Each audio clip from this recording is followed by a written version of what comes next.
ಇದನ್ನು ಮಾಡಿ. ಓಕೆ,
ಅಧ್ಯಕ್ಷರೇ, ಖಾಲಿ ಖಾಲಿ ಖಾಲಿ ಆಗ್ತಾ ಇದೆ.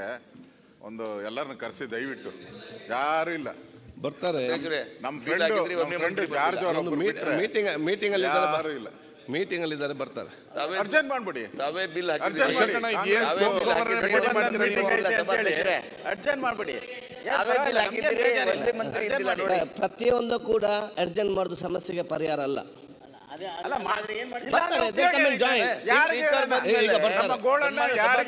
ಬರ್ತಾರೆ. ಅಡ್ಜಸ್ಟ್ಮೆಂಟ್ ಎಲ್ಲ ಸಮಸ್ಯೆ ಪರಿಹಾರ ಎಲ್ಲ ನಾವು ಒಪ್ಕೊಳ್ತೀವಿ. ಇದಕ್ಕೆ ಏನ್ ಸಮಸ್ಯೆ, ಇದಕ್ಕೆ ಪರಿಹಾರ ಏನ್ ಹೇಳಿ, ಇದಕ್ಕೆ ಹೇಳಿ ಏನ್ ಪರಿಹಾರ ನೀವೇ ಹೇಳಿ. ಅವ್ರು ಬಂದು ಜಾಯಿನ್ ಆಗ್ತಾರೆ. ಈಗ ನೀವೇ ಹೇಳಿ ಪರಿಹಾರ ಹೇಳಿ. ಈ ತರ ನೀವು ಗವರ್ಮೆಂಟ್ಗೆ ಸಡಲ್ ಕೊಟ್ರೆ ಹಾಗೆಲ್ಲ ಈ ಹೌಸ್ ಘನತೆ ಗೌರವ ಕಡಿಮೆ ಆಗ್ತದೆ. ಬರ್ತಾರೆ, ಅವ್ರು ಮೀಟಿಂಗ್ ಅಲ್ಲಿ ಇದ್ದಾರೆ, ಎಲ್ಲರೂ ಕೂಡ ಈಗ ಜೊತೆಯಲ್ಲಿ ಈಗ ಬರ್ತಾರೆ. ಮಂಡಲವನ್ನ ವಿಧಾನಸೌಧವನ್ನ ಗಂಭೀರವಾಗಿ ತಗೊಂಡಿಲ್ಲ ಈಗ ಇಲ್ಲ. ಈಗ ಇಬ್ಬರು ಮಿನಿಸ್ಟರ್ಗಳಿದ್ದಾರೆ, ಆದ್ರೂ ಕೂಡ ನಡೆಸ್ತಾ ಇದ್ದಾರೆ. ನೀವು ಕೂಡ ಸಡಲ್ ಕೊಟ್ಬಿಟ್ರೆ ಹೌಸ್ ಘನತೆ ಗೌರವ ಏನಾಗುತ್ತೆ ಸ್ವಾಮಿ? ನಿಮ್ಮ ವಿಚಾರದಲ್ಲಿ ನಾನು ಒಪ್ತೇನೆ. ಅಲ್ಲ, ನೀವು ಎತ್ತಿಡಿಯುವಂತದ್ದು ನಿಮ್ಗೆ ಕೆಲಸ. ನೀವು ಅದನ್ನ ಮಾಡದೇ ಇದ್ರೆ ನೀವು ಹೇಳಿದಂತ ಎಲ್ಲಾ ವಿಚಾರ ಒಪ್ತೇನೆ. ಮಂತ್ರಿಗಳು ಸರಿಯಾದ ಟೈಮ್ ಅಲ್ಲಿ ಬರಬೇಕು. ಮಾಡುದೇ ಸರ್ಕಾರಕ್ಕೆ ಎಷ್ಟು ಸತಿ ಇದು? ಒಂದ್ ದಿವಸ ಅಲ್ಲ, 2 ಸತಿ, ಪ್ರತಿ ಬಾರಿನೂ ಹಿಂಗೆ, ಪ್ರತಿ ಸತಿನೂ ಹಿಂಗೆ. ಈಗ ಚೀಫ್ ವಿಪ್ನು ಇಲ್ಲ, ಎಲ್ಲಿ ಹೋಗಿದ್ದಾರೆ ಗೊತ್ತಿಲ್ಲ. ಇಲ್ಲ, ಈಗ ಸಭಾಧ್ಯಕ್ಷರೇ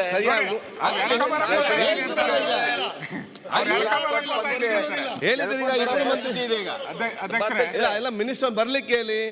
ಮತ್ತೆ ಅಲ್ಲ, ಇವರೇ ಬರ್ತಾ ಇದ್ದಾರೆ. ಏನ್ ಗಂಭೀರವಾಗಿ ನಿಮಗೂ ಗೌರವ ಕೊಟ್ಟಿಲ್ಲ, ಹೇಳ್ತೇನೆ. ಗೌರವ ಕೊಟ್ಟಿಲ್ಲ ಅವರು. ಸಭಾಧ್ಯಕ್ಷರೇ, ನಿಮ್ ಸ್ಥಾನಕ್ಕೂ ಗೌರವ ಕೊಟ್ಟಿಲ್ಲ, ಆದ್ರೂ ಕೂಡ ನೀವು ಸಹಿಸ್ಕೊಳ್ತೀರಂದ್ರೆ ಹೇಗೆ? ಅಧ್ಯಕ್ಷರೇ, ತಾವು ಹಿಂದೆ ರಮೇಶ್ ಕುಮಾರ್ ಅವರು ಇದ್ರು, ಈಗ ನಿಮ್ಮ ಪಾರ್ಟಿಯಲ್ಲೇ ಇದ್ದಾರೆ. ನಾನು ಆಗ ಫಸ್ಟ್ ಟೈಮ್ MLA ಇದ್ದೆ. ರಮೇಶ್ ಕುಮಾರ್ ಅವರು ಎದ್ದು ಆಚೆ ಹೊರಟು. ಆಮೇಲೆ ಸಂಧಾನ ಮಾಡಕ್ಕೆ 2 ಅವರ್, ಅವ್ರ ಅಧ್ಯಕ್ಷರನ್ನ ಮತ್ತೆ ಕರ್ಕೊಂಬಂದು ಕೂರ್ಸಕ್ಕೆ 2 ಅವರ್ ಆಯ್ತು. ಹಂಗ್ ಚಡಿ ಎಟ್ ಬಿಡಿಸ್ತಾ ಇದ್ರು ಅವ್ರಿಗೆ. ಯಾರಾದ್ರೂ ಮಂತ್ರಿ ಸರಿಯಾಗಿ ಉತ್ತರ ಕೊಟ್ಟಿಲ್ಲ ಅಂದ್ರೆ, ಯಾಕ್ರಿ ಓದಿಲ್ವನ್ರಿ ಮನೇಲಿ ಅಂತ ಇದ್ರು. ಒಂದ್ಸರಿ ಕೇಳಿ ಅವ್ರಿಗೆ. ನೀವೀಗ ನೀವು ಪಕ್ಷಾತೀತವಾಗಿದ್ದೀರಾ, ನಿಮ್ ನಡೆ ನುಡಿನೂ ಹಂಗೆ ಇದೆ ಈಗ, ಅಲ್ವಾ? ಬಾಳಿಗ ಅವರೆಲ್ಲ ಅಲ್ಲಿಂದ ಬಂದವರು. ನೀವು ಸರಿಯಾಗಿ ಬುದ್ಧಿ ಕಲ್ಸಿಲ್ಲ ಅಂದ್ರೆ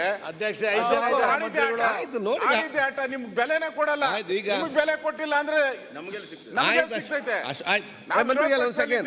ನಿಮ್ ಮುಖಾಂತರ ನಾವು ಅವ್ರನ್ನ ಏನು ಇಲ್ಲ, ಬಂದ ಸಿದ್ಧ ಹೋದ ಸಿದ್ಧ ಅಂತ ಓದ್ತಾ ಇದಾರೆ ಅಷ್ಟೇ. ಇಲ್ಲ, ನೀವು ಪೂರ್ತಿ ವಿರೋಧ ಪಕ್ಷದ ಪರವಾಗಿರ್ಲಿ ಅಂತ ಹೇಳಿ ರಿಕ್ವೆಸ್ಟ್ ಮಾಡಿ.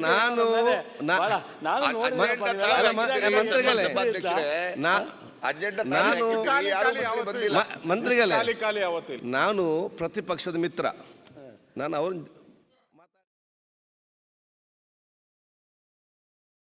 ಒಂದು ಎಲ್ಲರಿಗೂ ಚಳಿಗಾರ ಬಿಡಿಸಿ ಈಗ ಬಂದಿಲ್ಲ ಕೇಳಿ. ಎಲ್ಲರಿಗೂ ಇಲ್ಲ, ಚಳಿಗಾರ ಬಿಡಿಸ್ಬೇಕು ಅಂದ್ರೆ ಅವರು ಮಾತ್ರೆ ತಗೋಬೇಕು ಮನೆಗೆ ಹೋಗಿ. ಈಗ ಅಬೆ ತಗೋಬೇಕು ಔಟ ಹಂಗೆ ಬಿಡಿಸಿ ಅಶೋಕ್ ಅವರೇ ನಮ್ಮ ಮೇಲೆ ಅಷ್ಟೊಂದು ಬಹಳ ಮಂತ್ರಿಗಳೇ ಈಗ ನೀನ್ ಬಂದಿದ್ದಲ್ಲ ಗುರು, ಬಂದದೇ ಇಲ್ಲ. ಬಂದಿದ್ದವರಿಗೆಲ್ಲ. ಈಗ 5 ಮಂತ್ರಿಗಳಿದ್ದಾರೆ. ನಾನು ಬಹುಶಃ ಪ್ರತಿಪಕ್ಷ ಮುಖಂಡರು ಹೇಳ್ತಾರೆ, ಅದನ್ನು ನಾನು ಒಪ್ತೇನೆ. ನಾನೆಲ್ಲ ನೂತನ ಶಾಸಕರ ನಾನು ಇವತ್ತು ವಿಶೇಷ ಅಭಿನಂದಿಸಿ. ಯಾಕೆ ಅಂತ ಹೇಳಿದರೆ ಸರಿಯಾದ ಟೈಮ್ನಲ್ಲಿ 11 ಗಂಟೆಗಂತ 10:15 ಕೂಡ ಎಲ್ಲರೂ ಕೂಡ ಬಂದು 11 ಗಂಟೆ ಕೋರಮ್ ಇವತ್ತು ಆಗಿದೆ. ಮಂತ್ರಿಗಳು ಸ್ವಲ್ಪ ತಡವಾದ ಕಾರಣ ನಾವು ಸಹ ಇವತ್ತು ತಡವಾಯಿತು. ಈಗ 2-3 ಜನ ಮಾತಾಡಿ ಕೂಡ ಆಗ್ತಿತ್ತು. ಸರ್ಕಾರ ಕೂಡ ಪ್ರತಿಪಕ್ಷ ಮತ್ತು ಮಾತುಗಳ ಮೇಲೆ ಗಂಭೀರವಾಗಿ ತಗೊಳ್ಬೇಕು. ಎಲ್ಲ ಮಂತ್ರಿಗಳು ಕೂಡ ಸರಿಯಾದ ಸಮಯದಲ್ಲಿ ಇರಬೇಕು ಹೇಳಲಿಕ್ಕೆ ನಾನು ಇವತ್ತು ಬಯಸ್ತೇನೆ. ಈಗ ಸುಮಾರು 4-5 ಮಂತ್ರಿಗಳು ಇದ್ದಾರೆ. ಮತ್ತು ತಾವು ಹೇಳಿದಾಗೆ ಒಂದು ಸಮಸ್ಯೆ ಆದಾಗ ಎದ್ದೋಗೋದು ಸುಲಭ, ನನಗೆ ಕಷ್ಟದ ಕೆಲಸ ಅಲ್ಲ, ನನಗೆ ಕೂಡ ಎದ್ದು ಹೋಗ್ಬೋದು. ಮತ್ತು ದಟ್ ಈಸ್ ನಾಟ್, ಅದು ನನ್ನ ಪ್ರಕಾರ. ಸೊ ಸಮಸ್ಯೆ ಬಂದಾಗ ಅದನ್ನು ಸಮಾಧಾನ ಸರಿಪಡಿಸಿಕೊಂಡು ಮುಂದೆ ಈ ರೀತಿ ಆಗದ ರೀತಿ ನೋಡಿಕೊಂಡು ಹೋಗೋದು ನಮ್ಮ ಜವಾಬ್ದಾರಿ. ನಾವು ಆದಷ್ಟು ಸಮಯವನ್ನು ನಾವು ಅದನ್ನು ಉಪಯೋಗ ಮಾಡಿಕೊಂಡು ನನ್ನ ಜವಾಬ್ದಾರಿ. ನಾನು ಎದ್ದು ಹೋದರೆ ಮತ್ತು ನಿಮ್ಮನ್ನು ಕರೆಯೋದು ಮತ್ತು 2 ಗಂಟೆ ಹೋಗೋದು, ಆ ಟೈಮಲ್ಲಿ ಎಲ್ಲ ಮಂತ್ರಿಗಳು ಬಂದು ಆಗ್ತದೆ. ಆದ ಕಾರಣ ಸರ್ ನಾನು ಕೂಡ ಇವತ್ತು ನೀವೆಲ್ಲ ಮಾತುಗಳನ್ನು ಸತ್ಯ, ಅದು ಅವರೆಲ್ಲ ಮಂತ್ರಿಗಳು ಬರಬೇಕು. ಮೀಟಿಂಗ್ ಇವತ್ತು ಕರೆದ ಕಾರಣ ಸ್ವಲ್ಪ ತಡವಾಗಿದೆ. ಅದು 5 ಮಂತ್ರಿಗಳು ಕೂಡ ಇವತ್ತು ಬಂದಿದ್ದಾರೆ, 6 ಮಂತ್ರಿಗಳಿಗೆ ಬಂದಿದ್ದಾರೆ. ನೂತನ ಈಗ ಎಷ್ಟು ಜನ ಬಂದ ಮುಖ್ಯ ಅಲ್ಲ, ಲೇಟಾಗಿ ಬಂದದ್ದು ಪ್ರಾಬ್ಲಮ್. ಈಗ ನೂತನವಾದೆಲ್ಲ ಶಾಸಕರು ಬಂದಿದ್ದಾರೆ. ಅರ್ಗಜಾನಂದ ನಿನ್ನೆ ನಮ್ಮ ಬಜೆಟ್ ಮುಂಗಡ ಪತ್ರ ಬಗ್ಗೆ ಚರ್ಚೆ ಮಾಡಲಿಕ್ಕೆ ಪ್ರಾರಂಭ ಮಾಡಿದ್ದಾರೆ. ನಾನು ಹೇಳಿದ್ದೇನೆ, ಅಲ್ಲಲ್ಲ ಒಂದು ನಿಮಿಷ, ಇವತ್ತು ನಾವು ನಿನ್ನವ್ರು ಪ್ರಾರಂಭ ಮಾಡಿದ್ದಾರೆ. ಇವತ್ತು ನಾವು ಫಸ್ಟ್ ಟೈಮರ್ಸ್ಗೆಲ್ಲ ಕೊಟ್ಟು ಅದನಂತರ ಅರ್ಗಜಾನ ನೆಕ್ಸ್ಟ್ ಅದನ್ನು ಸೆಟಲ್ಲಿ ಕಂಟಿನ್ಯೂ ಮಾಡ್ಬೋದು ಅಂತ ಹೇಳಲಿಕ್ಕೆ ನಾನು ಇವತ್ತು ಬಯಸ್ತೇನೆ. ನಿನ್ನೆ ಹೇಳಿದ್ದೇನೆ ನಾನು. ತಾವು ಹೇಳಿ ನಾನು ಸ್ಟಾರ್ಟ್ ಮಾಡಿದ್ರಿ. ನಾವು ವಿರೋಧ ಪಕ್ಷದ ಕಡೆಯಿಂದ ಇನಿಷಿಯೇಟ್ ಮಾಡಿದಾಗ ನಂದು ಮುಗಿಬೇಕಲ್ಲ ಫಸ್ಟ್, ಆಮೇಲೆ ಉಳಿದವ್ರದ್ದೆಲ್ಲ ನೀವು ಕೊಡಿ. ಫಸ್ಟ್ ಟೈಮರ್ಸ್ಗೆ ಕೊಡಬೇಕಾಗತ್ತೆ, ಅವರು ತಯಾರಾಗಿ ಬಂದಿರ್ತಾರೆ, ಕೊಡಿ. ಆದರೆ ನಮಗೆ ಈಗ ಭಾಷಣ ಇನ್ಕಂಪ್ಲೀಟೆಡ್ ಅಲ್ಲ, ಮಧ್ಯದಲ್ಲಿ ಯಾರನ್ನೋ ಜಾಯಿನ್ ಮಾಡಿದ್ರೆ ಹೆಂಗಾಗುತ್ತೆ? ಹಾಗೆಲ್ಲ ಕ್ರಮ ಅಲ್ಲ ಅದು. ಆಯ್ತಲ್ಲ, ಇವತ್ತು ಸ್ಟಾರ್ಟ್ ಮಾಡಿದ್ದೀರಿ, ಮತ್ತು ಅವಕಾಶ ಕಂಟಿನ್ಯೂ ಮಾಡಲಿಕ್ಕೆ ನನ್ನ ಉಚ್ಚೆತ್ತು ಒಂದು ಫಸ್ಟ್ ಎಲ್ಲ ಕೊಡಿ. ನಿಮಗೆ ತಾವು ನಿಮ್ಮ ಕಂಪ್ಲೀಟೇ ಮಾಡ್ತೇನೆ ಅಂತ ಹೇಳಿದ್ರೆ ನಂದು ಅಭ್ಯಂತರ ಇಲ್ಲ. ಓಕೆ ಆಯಿತು, ಆಯ್ತು ಕೂತ್ಕೊಳ್ಳಿ. ಈಗ ಒಂದು ಬಹುಶಃ ನಿನ್ನೆ ನಮ್ಮ ಸದನದಲ್ಲಿ ಸರಿಯಾದ ಸಮಯಕ್ಕೆ ಹಾಜರಿದ್ದಂಥ ಸದಸ್ಯರ ಹೆಸರು K. Shadakshari, Darshan Puttannaiah, C. Puttaranga Shetty, Vithal Soman Halagekar, Bhagirathi Muralayya, doctor Bharath Shetty, Umanath Kotian, Bheemanna T Naik, A. Manju, Channabasappa, K. S. Basanthappa, Ravishankar D, Sharanagouda Kandakur, Jagadish Shivashayya, Kaujalagi Mantesh, Siddu Savadi, G. D. Harish Gowda, Basavaraj Mattimud, B. P. Harish, Abhaya Prasad, B. B. Chimmanakatti, Latha Mallikarjun, Ravikumar Gowda, doctor Chandru Lamani, T. S. Srivastav, Swaroop Prakash, B. A. Basavaraj, S. T. Somashekar, G. T. Patel, S. Suresh Kumar, V. Sunil Kumar. ಏನು ಸರ್ ಅದು ಅಧ್ಯಕ್ಷರೇ? ಅಲ್ಲಿ ಓದ್ತಾ ಇರೋದು ನಮಗೇನು ಅರ್ಥ ಆಗಲಿಲ್ಲ. ಏನಿದು? ಆಯಿತು, ಬೇಗ ಬಂದರೆ ಕರೆಕ್ಟ್ ಅರ್ಥ ಆಗ್ತಿತ್ತು. ಈಗ ವಿಚಾರ ಏನಾಗಿದೆ ಅಂತ ಹೇಳಿದರೆ, ನಾವು ಏನು ಪ್ರೈಸ್ ಇಟ್ಟಿದ್ದೀರಾ? ಹೌದು. ಏನು ಇಟ್ಟಿದ್ರಿ? ಅದೀಗ ಹೇಳೋದಿಲ್ಲ, ಅದೆಲ್ಲ ಸಸ್ಪೆನ್ಸ್. ರೋಲೆಕ್ಸ್ ವಾಚ್ ಬಂದವ್ರಿಗೆ ಗೋಲ್ಡ್ ಕಾಯಿನ್, ಸೆಕೆಂಡ್ ಬಂದವ್ರಿಗೆ ಸಿಲ್ವರ್ ಕಾಯಿನ್, ಥರ್ಡ್ ಬಂದವ್ರಿಗೆ ಐರನ್ ಕಾಯಿನ್. ಅದು ನನ್ನ ಪ್ರೈಸ್ ಅಲ್ಲ, ಷಡಾಕ್ಷರು ಕೊಡ್ತಾರೆ. ಈಗ ಪ್ರತಿಪಕ್ಷ ನಾಯಕರು ಮಾತು ಮುಗಿಸಿದ ನಂತರ ಫಸ್ಟ್ ಟೈಮ್ ನಾವು ಕೊಡ್ತಿದ್ದೆ ಅಲ್ಲ, ಮುಖಂಡರು.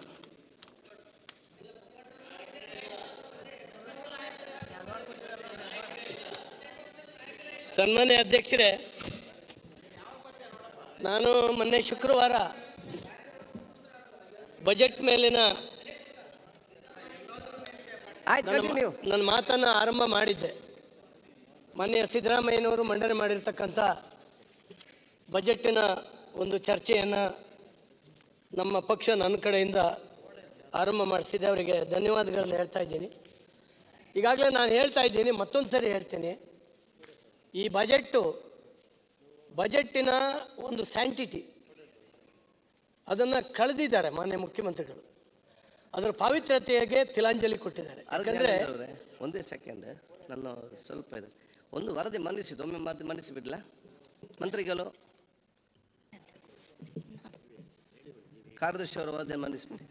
ಸನ್ಮಾನ್ಯ ಸಭಾಧ್ಯಕ್ಷರೇ, 15ನೇ ವಿಧಾನಸಭೆಯ 2020-21ನೇ ಸಾಲಿನ ಸಾರ್ವಜನಿಕ ಲೆಕ್ಕಪತ್ರಗಳ ಸಮಿತಿಯ ಆರೋಗ್ಯ ಮತ್ತು ಕುಟುಂಬ ಕಲ್ಯಾಣ ಇಲಾಖೆಗೆ ಸಂಬಂಧಪಟ್ಟ 12ನೇ ವಿಶೇಷ ವರದಿಯನ್ನು ಸಭೆಯ ಮುಂದೆ ಮಂಡಿಸುತ್ತಿದ್ದೇನೆ. ಸನ್ಮಾನ್ಯ ಅಧ್ಯಕ್ಷರೇ, ನಾನೀಗ ಹೇಳ್ತಾ ಇದ್ದೆ, ಮಾನ್ಯ ಮುಖ್ಯಮಂತ್ರಿಗಳು ಬಜೆಟ್ ಭಾಷಣದ ಪಾವಿತ್ರ್ಯತೆಯನ್ನು ತಿಲಾಂಜಲಿ ಕೊಟ್ಟಿದ್ದಾರೆ. ಅದಕ್ಕೆ ಕಾರಣ ನಾನು ಮುಂದೆ ಏನು ಮಾಡ್ತೀನಿ ಅಂತೇಳಿ ಹೇಳಿ ಒಂದು ಸರ್ಕಾರ ಮುಖ್ಯಮಂತ್ರಿಗಳ ಕಡೆಯಿಂದ ಹೇಳಬೇಕು. ಅದು ಬಜೆಟ್. ಎಲ್ಲ ಪೈ ಟು ಪೈ ಏನು ಹೇಳೋಕ್ಕಾಗದೇ ಇದ್ರೂ ಕೂಡ ಒಂದು ಅಂದಾಜನ್ನು ಇಂತಿಂಥ ಇಲಾಖೆಗೆ ಇಷ್ಟು ಈ ರೀತಿ ಪರ್ಸೆಂಟೇಜ್ ಜಾಸ್ತಿ, ಉದ್ಯೋಗ ಜಾಸ್ತಿ ಮಾಡಲಿಕ್ಕೆ ಕೃಷಿಗೆ ಅದಕ್ಕೆ ಹೇಳಬೇಕು. ಅದು ಬಿಟ್ಟು 37-38 ಕಡೆ ಹಿಂದಿನ ಸರ್ಕಾರವನ್ನು ತೆಗಳುವಂಥ ಕೆಲಸ ಮಾಡಿದ್ದಾರೆ, ಜರಿಯುವಂಥ ಕೆಲಸ. ಕೇಂದ್ರ ಸರ್ಕಾರವನ್ನು ಇಡೀ ದೇಶ ಹಾಳು ಮಾಡಿದ್ದಾರೆ ಅನ್ನೋ ಮಟ್ಟದಲ್ಲಿ ಅಂತ್ಯಕ್ಕೆ ಹೋಗಿ ಮಾತಾಡಿದ್ದಾರೆ. ಬಹುಶಃ ಈ ಹಿಂದೆ ಬಜೆಟ್ ಮಂಡನೆ ಮಾಡಿದಂಥ ಯಾರೇ ಅರ್ಥ ಸಚಿವರು ಈ ರೀತಿಯ ಬಜೆಟನ್ನು ಮಾಡಿದ ಇತಿಹಾಸ ಇಲ್ಲ. ಮೊನ್ನೆ ಸಿದ್ದರಾಮಯ್ಯನವರು 14ನೇ ಸಾರಿ ಬಜೆಟ್ ಮಂಡನೆ ಮಾಡಿದ್ದಾರೆ ಅನ್ನುವಂಥ ಒಂದು ಹೆಗ್ಗಳಿಕೆ ಇಡೀ ರಾಜ್ಯಕ್ಕಿದೆ, ಇಡೀ ಜನರ ಮನಸ್ಸಲ್ಲಿದೆ. ಈ ಸರಿನ ಕುತೂಹಲದಿಂದ ಎಲ್ಲರೂ ಕೂಡ ನೋಡೋ ಮಾಡ್ತಾ ಇದ್ರು. ಯಾಕಂದರೆ ಈ ಭಾಗ್ಯಗಳೇನಿದ್ದಾವೆ, ಗ್ಯಾರಂಟಿಗಳೇನಿದ್ದಾವೆ, ಇದಕ್ಕೆ ಎಲ್ಲಿಂದ ಅಡ್ಜಸ್ಟ್ ಮಾಡ್ತಾರೆ, ಹಣನ ಎಲ್ಲಿಂದ ಪೂಲ್ ಮಾಡ್ತಾರೆ, ಹೇಗೆ ಖರ್ಚು ಮಾಡ್ತಾರೆ, ಬಹಳ ಎಚ್ಚರಿಕೆಯಿಂದ ಗಮನಿಸ್ತಾ ಇದ್ದಾರೆ. ಆದರೆ ಮಾನ್ಯ ಮುಖ್ಯಮಂತ್ರಿಗಳು ರಾಜಕೀಯ ಭಾಷಣವನ್ನು ಮಾಡಿದ್ದಾರೆ. ಇದರಲ್ಲಿ ರಾಜಕೀಯ ದ್ವೇಷದ ಭಾಷಣ, ಕಿಡಿಕಾರುವಂಥ ಕೆಲಸವನ್ನು ಮಾಡಿದ್ದಾರೆ. ನಾನು ಇದನ್ನು ಖಂಡಿಸ್ತೇನೆ. ಯಾಕಂದರೆ ಸಿದ್ದರಾಮಯ್ಯನವರಂಥ ಹಿರಿಯರು, ಮುತ್ಸದಿಗಳು, ಈ ರಾಜ್ಯ ನಾವೆಲ್ಲ ಪಕ್ಷ ಬಿಟ್ಟು ಅವ್ರನ್ನ ವೈಯಕ್ತಿಕವಾಗಿ ಗೌರವಿಸೋರು ನಾವೆಲ್ಲ. ಆದರೆ ಅವರು ಈ ರೀತಿ ತನ್ನ ಭಾಷಣದಲ್ಲಿ ವಿಚಾರ ಮಾಡ್ತಾರೆ ಅಂತೇಳಿ ಹೇಳಿ ನಾವು ಯಾರೂ ನಿರೀಕ್ಷೆ ಮಾಡಲಿಲ್ಲ, ಮಾಡಿದ್ದಾರೆ. ಹಾಗಾಗಿ ಅನೇಕ ಸಾರಿ ಹೇಳಿದ್ದಾರೆ, ಇಡೀ ದೇಶದ ಗತಿ ಏನಾಗಿದೆ BJP ಕೈಯಲ್ಲಿ ಕೊಟ್ಟು ಅನ್ನುವಂಥ ಮಟ್ಟದಲ್ಲಿ ಕೂಡ ಅದರಲ್ಲಿ ಉಲ್ಲೇಖನೀಯ ಸಂಗತಿಗಳು. ನಾನು ಹೇಳ್ತೀನಿ, 2ನೇ ಜಾಗತಿಕ ಯುದ್ಧದ ನಂತರ ಇಲ್ಲಿವರೆಗೆ ನಾವು ಎದುರಿಸದೇ ಇರುವಂಥ ಒಂದು ಪರಿಸ್ಥಿತಿಯನ್ನು ಕೋವಿಡ್ನ 2 ವರ್ಷದಲ್ಲಿ ಜಗತ್ತು ಎದುರಿಸ್ತು. ಇಡೀ ಜಗತ್ತಿನ ಆರ್ಥಿಕತೆ ತಲ್ಲಣ ಆಗೋಯ್ತು. ಅಭಿವೃದ್ಧಿಗಿಂತ ಮನುಷ್ಯನ ಬದುಕು ಮುಖ್ಯ ಆಯಿತು ಇಡೀ ಜಗತ್ತಿನಲ್ಲಿ, ಎಲ್ಲ ಸರ್ಕಾರಗಳಿಗೂ. ಹಾಗೆ 21ರಲ್ಲಿ 7.6% ಅಭಿವೃದ್ಧಿ ದರ ಇವತ್ತು ಅತ್ಯಂತ ಕನಿಷ್ಠಕ್ಕೆ ಬಂದಿದೆ. ಬ್ರಿಟನ್ನು 23ರ ಮೊದಲ ತ್ರೈಮಾಸಿಕದಲ್ಲಿ -0.4% ಅಭಿವೃದ್ಧಿ ದರವನ್ನು ಹೊಂದಿದೆ. ಜರ್ಮನಿ ಅಭಿವೃದ್ಧಿ ದರ 2.63% ಇತ್ತು, ಅದು ಈಗ -0.1% ಆಗಿದೆ. ಇದನ್ನು ನಾನು ಡೀಟೇಲ್ ಹೇಳೋದಿಲ್ಲ, ಸಾಕಷ್ಟು ಇದ್ದಾವೆ. ಇಡೀ ಜಗತ್ತಿನ ಎಲ್ಲ ರಾಷ್ಟ್ರಗಳು ಈ ರೀತಿ ಅಭಿವೃದ್ಧಿ ದರ ಇಳಿದು ಹೋಗಿದೆ, ರಿಸಿಷನ್ ಆಗಿದೆ. ಇಂಥ ಒಂದು ಪರಿಸ್ಥಿತಿನಲ್ಲಿ ಭಾರತ 7.2% ಗ್ರೋತ್ ರೇಟ್ ಹೊಂದಿ ಜಗತ್ತಿನ ಅಗ್ರಸ್ಥಾನದಲ್ಲಿದೆ. ನಾವೆಲ್ಲರೂ ಹೆಮ್ಮೆ ಪಡಬೇಕು. ಇದನ್ನು ಉಲ್ಲೇಖ ಮಾಡಲಿಲ್ಲ, ಇನ್ನು ಉಲ್ಲೇಖ ಮಾಡಲಿಕ್ಕೆ ಮನಸ್ಸಿಲ್ಲ. ಮನಸ್ಸಿಲ್ಲದಿದ್ದು ಒಟ್ಟಿಗೆಲ್ಲ ಬಿಡ್ಬೋದಾಗಿತ್ತು. ಆದರೆ ಜರಿದಿದ್ದಾರೆ, ಈ ರಾಷ್ಟ್ರವನ್ನು ಅಧೋಗತಿಗೆ ತೊಗೊಂಡೋಗಿದ್ದಾರೆ ಅಂತ ಹೇಳ್ತಾ ಇದ್ದಾರೆ. ಭಾರತದ ಗ್ರೋತ್ ರೇಟ್ ಅಂತ ಹೇಳಿದ್ರೆ ಅವೆಲ್ಲವೂ ರಾಜ್ಯದ ಗ್ರೋತ್ ರೇಟೇ. ಅದರಲ್ಲೂ ಮುಖ್ಯವಾಗಿ ಮಹಾರಾಷ್ಟ್ರ, ಕರ್ನಾಟಕ, ತಮಿಳುನಾಡು, ಗುಜರಾತ್ ಅಭಿವೃದ್ಧಿಯಲ್ಲಿ ಇವತ್ತು ಅಧ್ಯಕ್ಷರ ಮುಂಚೂಣಿಯಲ್ಲಿದ್ದಾವೆ. ಭಾರತ 22ರ ವೇಳೆಗೆ 32ರ ವೇಳೆಗೆ $1 ಟ್ರಿಲಿಯನ್ ಎಕಾನಮಿ ಆಗುವಂತೆ ಪೂರಕವಾದಂಥ ಆಯವನ್ನು ಇವತ್ತು ಕಳೆದ 4 ವರ್ಷಗಳಲ್ಲಿ ಕೇಂದ್ರ ಸರ್ಕಾರ ಮಂಡನೆ ಮಾಡಿರ್ತಕ್ಕಂಥದ್ದು ನಮ್ಮೆಲ್ಲರಿಗೂ ಕೂಡ ಗೊತ್ತಿದೆ. ಈ ಹಿನ್ನೆಲೆಯಲ್ಲಿ ಮಾನ್ಯ ಸಿದ್ದರಾಮಯ್ಯನವರು ಮಂಡಿಸಿದಂಥ ಆಯವ್ಯಯ ಅಭಿವೃದ್ಧಿಗೆ ಪೂರಕವಾಗಿದೆಯೇ? ನಾವು ಯಾವ ಹಿನ್ನೆಲೆಯಲ್ಲಿ ವಿಶ್ಲೇಷಿಸಬೇಕು? ಕರ್ನಾಟಕದ GSDPಗೆ 15% ಕೊಡುಗೆ ಕೊಡ್ತಾ ಇರುವಂಥ 60%ಕ್ಕಿಂತ ಹೆಚ್ಚು ಕುಟುಂಬಗಳು ಅವಲಂಬಿಸಿರ್ತಕ್ಕಂಥ ಕೃಷಿಗೆ, ಭಾರತದ ಬೆನ್ನೆಲುಬು ಅಂತೇಳಿ ಹೇಳುವಂಥ ಕೃಷಿಗೆ ಕ್ಷೇತ್ರಕ್ಕೆ ಈ ಆಯವ್ಯಯದಲ್ಲಿ ಉತ್ತೇಜನ ಸಿಗ್ತಾ ಇದೆಯಾ? ಈ ರಾಜ್ಯ 73% ಭೂಮಿ ಮಳೆ ಆಧಾರಿತ ಕೃಷಿ. ನೀರಾವರಿಗೆ ಎಷ್ಟು ಹಣವನ್ನು ಮೀಸಲಾಗಿಟ್ಟಿದ್ದಾರೆ? ಉದ್ಯೋಗ ಸೃಷ್ಟಿಗೆ, ಅಭಿವೃದ್ಧಿಗೆ ಆಗಿರುವಂಥ ಉತ್ಪಾದನೆ ಮತ್ತು ಸೇವಾ ವಲಯಕ್ಕೆ ನೀಡಿದ ಆದ್ಯತೆ ಏನು? ಈ ಅಭಿವೃದ್ಧಿ ಕಾರ್ಯಗಳಿಂದ ಸಂಗ್ರಹವಾಗುವ ತೆರಿಗೆಯನ್ನು ದುರ್ಬಲ ವರ್ಗದವರಿಗೆ, ಶ್ರೇಯೋಭಿವೃದ್ಧಿಗೆ ವಿನಿಯೋಗ ಆಗ್ತದೆಯಾ ಅಂತೇಳಿ ಹೇಳಿ ನಾವು ಇವತ್ತು ನೋಡಿದ್ರೆ 23-24ನೇ ಸಾಲಿನಲ್ಲಿ ಮಾನ್ಯ ಅಧ್ಯಕ್ಷರೇ, ಇವತ್ತು 3,27,000 ಕೋಟಿ ಬಜೆಟ್ಟು, ಅದರಲ್ಲಿ 85,000 ಕೋಟಿ ಸಾಲ ತಗೊಳ್ತೀವಿ ಅಂತೇಳಿ ಹೇಳಿದ್ದಾರೆ. ಒಟ್ಟು ಜಮೆ 2,38,660 ಕೋಟಿ ಏನು ಅಂತೇಳಿ ಹೇಳಿ ಅಂದಾಜು ಮಾಡಿದ್ದಾರೆ. ರಾಜ್ಯ ತೆರಿಗೆ ಅದರಲ್ಲಿ 1,75,652 ಕೋಟಿ ಬರುತ್ತದೆ ಅಂತೇಳಿ ಹೇಳಿ ಅಂದಾಜು ಮಾಡಿದ್ದಾರೆ. ಇದು 22-23 ಸಾಲಿಗಿಂತ 13.7% ಹೆಚ್ಚು. ನಾವು ಗಮನಿಸಬೇಕಾಗಿದ್ದು ಇಲ್ಲೇನೆ. ಇದು ವಾಸ್ತವಿಕ ಬಜೆಟ್ ಅಂತ ನೋಡಿ. ಪ್ರಮುಖ ತೆರಿಗೆ ಮೂಲಗಳು ಯಾವುದ್ಯಾವುದು ಅಂದರೆ, ರಾಜ್ಯದ GST ಸಂಗ್ರಹಣೆ 22-23ರಲ್ಲಿ 63,320 ಕೋಟಿ ಇತ್ತು. ಇವರು ಈ ಸಾರಿ ಈ ಬಜೆಟ್ನಲ್ಲಿ 76,150 ಕೋಟಿ ಅಂತೇಳಿ ಹೇಳಿ ನಿರೀಕ್ಷೆ ಮಾಡಿದ್ದಾರೆ. ಅಂದರೆ 20% ಜಾಸ್ತಿ. ಇದು ಹೆಂಗೆ ಬರ್ತದೆ ಗೊತ್ತಿಲ್ಲ. GST ನೋಂದಣಿ ಮತ್ತು ಮುದ್ರಾಂಕದಲ್ಲಿ 17,000 ಕೋಟಿ ಇತ್ತು ಬೊಮ್ಮಾಯಿಯವರು ಮಂಡನೆ ಮಾಡಿದಂಥ ಬಜೆಟ್ನಲ್ಲಿ. ಈಗ 25,000 ಕೋಟಿ ಬರ್ತದೆ ಅಂತ, ಸುಮಾರು 47% ಜಾಸ್ತಿ ಮಾಡ್ಕೊಂಡಿದ್ದಾರೆ. ಇದು ಯಾಕೆ ಸಾಧ್ಯ ಅಧ್ಯಕ್ಷೆ? ನೋಂದಣಿ ಮತ್ತು ಮುದ್ರಾಂಕದಲ್ಲಿ ಇಷ್ಟೊಂದು ಜಾಸ್ತಿ ಹೆಂಗೆ ಬರ್ತದೆ?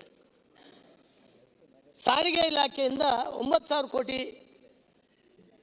9,007 ಕೋಟಿ ಹಿಂದಿನ ಸರ್ಕಾರ ಮಾಡಿದಂಥ ಬಜೆಟ್ನಲ್ಲಿ. ಈಗ 11,500 ಕೋಟಿ ಬರ್ತದೆ ಅಂತ ಹೇಳ್ತಾರೆ. ಅಂದರೆ 27.75% ಜಾಸ್ತಿ ಮಾಡ್ಕೊಂಡಿದ್ದಾರೆ. ಈ ಬಜೆಟ್ಟು ವಾಸ್ತವಿಕ ಅಲ್ಲ, ಅತ್ಯಂತ ಅವಾಸ್ತವಿಕ. ಇದು ಮ್ಯಾನಿಪ್ಯುಲೇಟ್ ಮಾಡುವಂತಹ ಪ್ರಯತ್ನಗಳನ್ನು ಬಜೆಟ್ನಲ್ಲಿ ಇದು ಮಾಡಿದ್ದಾರೆ. ಯಾಕಂದರೆ ಯಾರು ನಂಬಲಿಕ್ಕೆ ಸಾಧ್ಯ ಇಲ್ಲ, ಅವಾಸ್ತವಿಕ. ಈ 8 ತಿಂಗಳಲ್ಲಿ ಇಷ್ಟಿಷ್ಟು ಬರ್ತದೆ, 8 ತಿಂಗಳು ಉಳ್ಕೊಂಡಿದೆ ಬರ್ತದೆ ಅಂತೇಳಿ ಹೇಳಿ ಇವರು ನಿರೀಕ್ಷೆ ಮಾಡ್ತಾರೆ.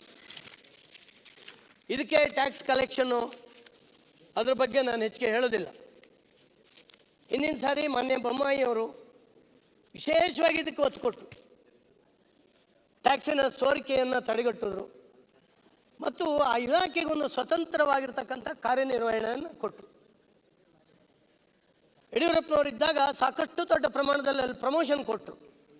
ಅಪ್ಪ ಟ್ಯಾಕ್ಸನ್ನು ಚೆನ್ನಾಗಿ ಕಲೆಕ್ಷನ್ ಮಾಡಿ ನಿಮ್ಮೆಲ್ರಿಗೂ ಪ್ರಮೋಷನ್ ತಗೊಳ್ಳಿ ಅಂತೇಳಿ ಹೇಳಿ 6 ಇದ್ದಂಥವ್ರಿಗೆಲ್ರಿಗೂ ಕೂಡ ಪ್ರಮೋಷನ್ ಆಯಿತು.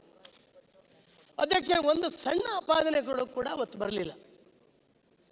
ಬೊಮ್ಮಾಯಿಯವರ ಕಾಲದಲ್ಲೂ ಕೂಡ ಅಷ್ಟೇ, ಟ್ರಾನ್ಸ್ಫರ್ಸು, ಜಾತಿ ಇಲ್ಲ, ಹಣ ಇಲ್ಲ, ಯಾವ ಒಂದು ಕಪ್ಪು ಚುಕ್ಕೆ ಇಲ್ಲದೇ ಆ ಇಲಾಖೆಗೆ ಸ್ವತಂತ್ರವಾಗಿರ್ತಕ್ಕಂಥ ಕಾರ್ಯನಿರ್ವಹಣೆಗೆ ಅವಕಾಶ ಮಾಡಿಕೊಟ್ಟು ಇವತ್ತು ಅತ್ಯಂತ ಹೆಚ್ಚು ಟ್ಯಾಕ್ಸ್ ಕಲೆಕ್ಷನ್ಗೆ ಅವರಿಗೆ ಒಂದು ಉತ್ತೇಜನವನ್ನು ಕೊಟ್ಟಿದ್ದಾರೆ. ಹಾಗಾಗಿ ಇವತ್ತು ಆ ಇಲಾಖೆ ಈಗಾಗಲೇ ಅನುಮಾನಾಸ್ಪದವಾಗಿ ಇದೆ. ಎಲ್ಲಿಗೆ ಯಾರನ್ನ ಹಾಕ್ತಾರೆ, ಯಾರು ಟ್ರಾನ್ಸ್ಫರು, ಎಷ್ಟು ಏನು ಅಂತೇಳಿ ಹೇಳಿ ಇದ್ರ ಬಗ್ಗೆ ಎಲ್ಲವೂ ಕೂಡ ಆಗ್ತಾಯಿದೆ. ನಾನು ಅದರ ಬಗ್ಗೆ ಹೆಚ್ಚು ಹೇಳೋದಿಲ್ಲ. ಯಾಕಂದರೆ ಇನ್ನೂ ಆರಂಭದ ದಿನಗಳಲ್ಲೇ ನಿಮ್ಮ ಸರ್ಕಾರಕ್ಕೆ ಅಪಖ್ಯಾತಿ ಬರ್ತಾ ಇದೆ. ನೀವು ಆಧಾರ ರಹಿತವಾಗಿರ್ತಕ್ಕಂಥ ಆಪಾದನೆ ಮಾಡಿ 1000 ಸುಳ್ಳು ಹೇಳಿ ಒಂದು ಮದುವೆ ಮಾಡುವಂತನೋ ಏನೋ ಹೇಳಿದ್ರಿ. 1000 ಸುಳ್ಳು ಹೇಳಿ ಒಂದು ಸರ್ಕಾರ ತಂದುಬಿಟ್ರಿ ನೀವು. 40%, 50% ಯಾರೋ 10,000 ಸರಿ ಹೇಳಿದ್ದಾರೆ, ಮದುವೆನೂ ಮಾಡಲಿಲ್ಲ. ಒಂದು ಸೆಕೆಂಡ್, ಈ ರೀತಿಯಲ್ಲಿ ಏನಂದ್ರೆ ಸಾಹೇಬ್ರು ಈಲ್ಡ್ ಆದ್ರೆ ಸರ್, ನಾನು ಈಡಾಗಿಲ್ಲ ಸರ್. ಒಂದು ಸೆಕೆಂಡ್ ಸರ್ ಅಲ್ಲ, ತಾವು ಮಾಡಿಲ್ಲ ಪ್ರಸ್ತಾಪ ವಿರೋಧ ಪಕ್ಷಕ್ಕೆ ಮಾಡಿ. Please, ನೀವು ತಿಲಾಂಜಲಿ ಆಡಿದ್ವಿ ಅಥವಾ ಇದನ್ನ ಮಾಡಿದ್ವಿ, ಮುಖ್ಯಮಂತ್ರಿಗಳು ಸುಳ್ಳು ಹೇಳಿದ್ರು, ನೀವು ಹಂಗೆ ಮಾಡೋ ಪ್ರಸ್ತಾಪ ಮಾಡಿ. ಹೇಳಕ್ಕಂತಲ್ಲ, ಒಂದು ಬಜೆಟ್ ಅನ್ನು 14 ಬಾರಿ ಮಾನ್ಯ ಮಾಡ್ಯಾರ. ನೀವು ದ್ವೇಷದ 14 ಬಾರಿ ಮಾನ್ಯ ಮಾಡಿದವ್ರಿಗೆ ನೀವು ಏನ್ ಬೇಕಾಗಿ ಸಿಂಗಳದಾಗ ಅದ್ರ ತಿಲಾಂಜಲಿ ಆಡಿದ್ರು ಅಥವಾ ಇದು ಹೇಳಿದ್ರು ಅಂತ ಹೇಳಿದ್ರೆ ಬಜೆಟ್ ಮುಖ್ಯಮಂತ್ರಿಗಳು ಹೇಳಿದ್ದಾರೆ. ಸರ್ ಸರ್ ಒಂದು ನಿಮಿಷ. ಸರ್ ಕರ್ತಿಲ್ಲ ಲೆಕ್ಕಕ್ಕೆ ಹಾಕಬಾರ್ದು. ನೀವು ಸರಿಯಾಗಿ ಪ್ರಸ್ತಾಪ ಮಾಡಿ. ಮೊದಲ ತಿಲಾಂಜಲಿ ಆಡಿದ್ರು, ಬಜೆಟ್ ಮಂಡಿಸ್ತಕ್ಕಂಥದ್ದು ರಾಜ್ಯದ ಅಭಿವೃದ್ಧಿಗೆ, ದ್ವೇಷಕ್ಕಲ್ಲ. ಅಂಕಿಅಂಶ ಮಾಡಿ ಬಜೆಟ್ ಮಂಡನೆ ಮಾಡಿದ್ರು, ದ್ವೇಷದಿಂದ ಬಜೆಟ್ ಮುಖ್ಯಮಂತ್ರಿಗಳು ಮಂಡನೆ ಮಾಡಿದ್ದಾರೆ. ವಿಚಾರ ನೋಡಿ, ರಾಜ್ಯದ ಅಭಿವೃದ್ಧಿ ಮಂಡನೆ ಮಾಡಿರ್ತಕ್ಕಂಥ ಬಜೆಟ್. ಹಾಗಾದ್ರೆ ನೀವು ಮಾಡಿದಿಲ್ಲ ಒಂದು ಅಭಿವೃದ್ಧಿನ, ದ್ವೇಷ ಇಲ್ವೇ ಇಲ್ವಾ? ಮಾನ್ಯ ಮುಖ್ಯಮಂತ್ರಿಗಳು ಹೇಳಿದ್ರು ಸರ್, ಹೇಳಿ ಏನಿದು ಹಿಂಗ್ ನಡ್ಕೊಳ್ತಿದ್ದಾರೆ? ಬೇಡ ಅಂತ ಹೇಳಿಲ್ಲ, ಆ ವರ್ಡ್ಗಳು ಹೇಳಕತ್ತಾರ, ಅದ್ರ ಬಗ್ಗೆ ಪ್ರಸ್ತಾಪ. ಉಪಾಧ್ಯಕ್ಷರೇ, ಅವ್ರು ನಿಯಂತ್ರಣ ಮಾಡಿ.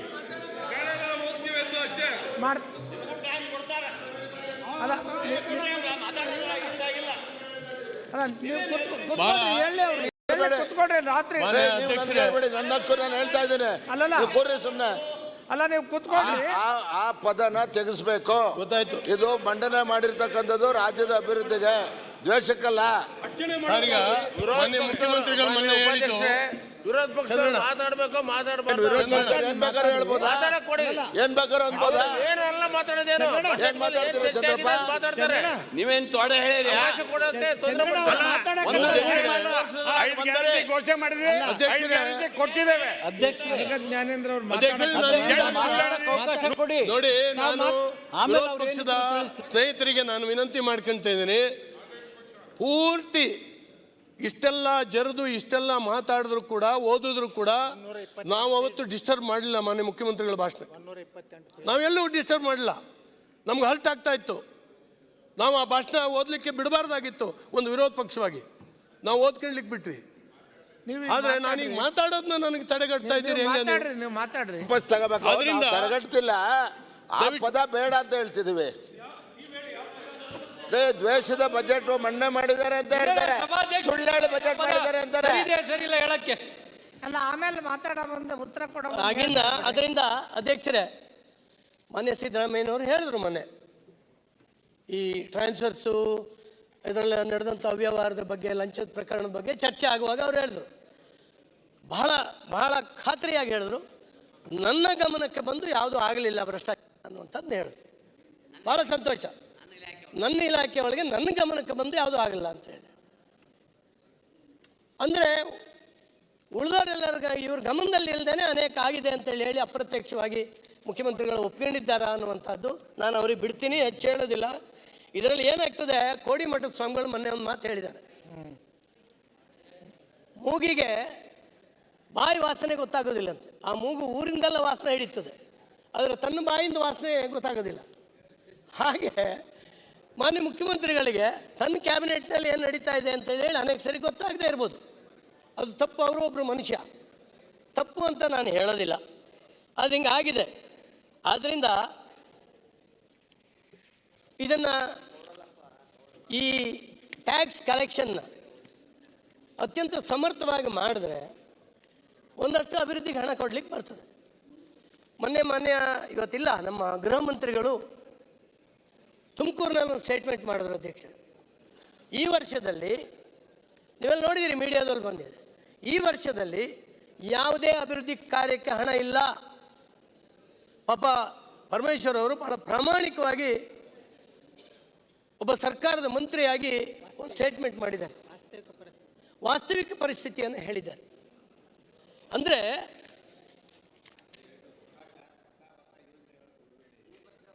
ಮಾಮೂಲಿ ನಡೆಯೋದು ನಡೆಯುತ್ತೆ, ಹೊಸ ಯೋಜನೆಗಳು ಕೊಡಬೇಡಿ ಅಂತ ಹೇಳಿದ್ದು. ಸರ್ ಈಗ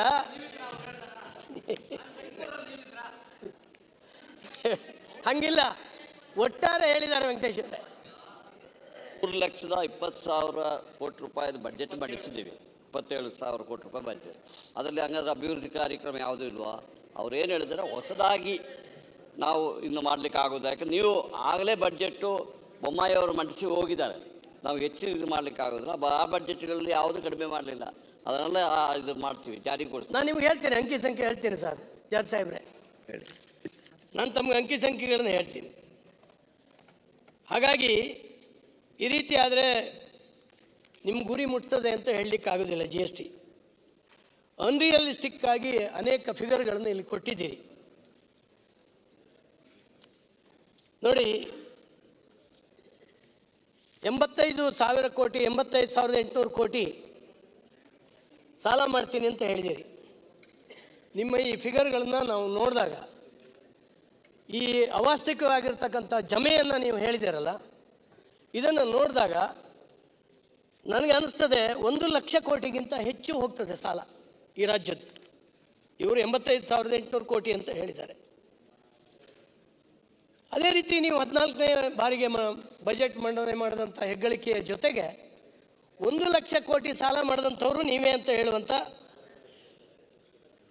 ಒಂದು ನಿಮ್ಮ ಪಾಲಿಗೆ ಅದೊಂದು ಕಡೆ ದಾಖಲೆ ಉಳಿಯುತ್ತೆ.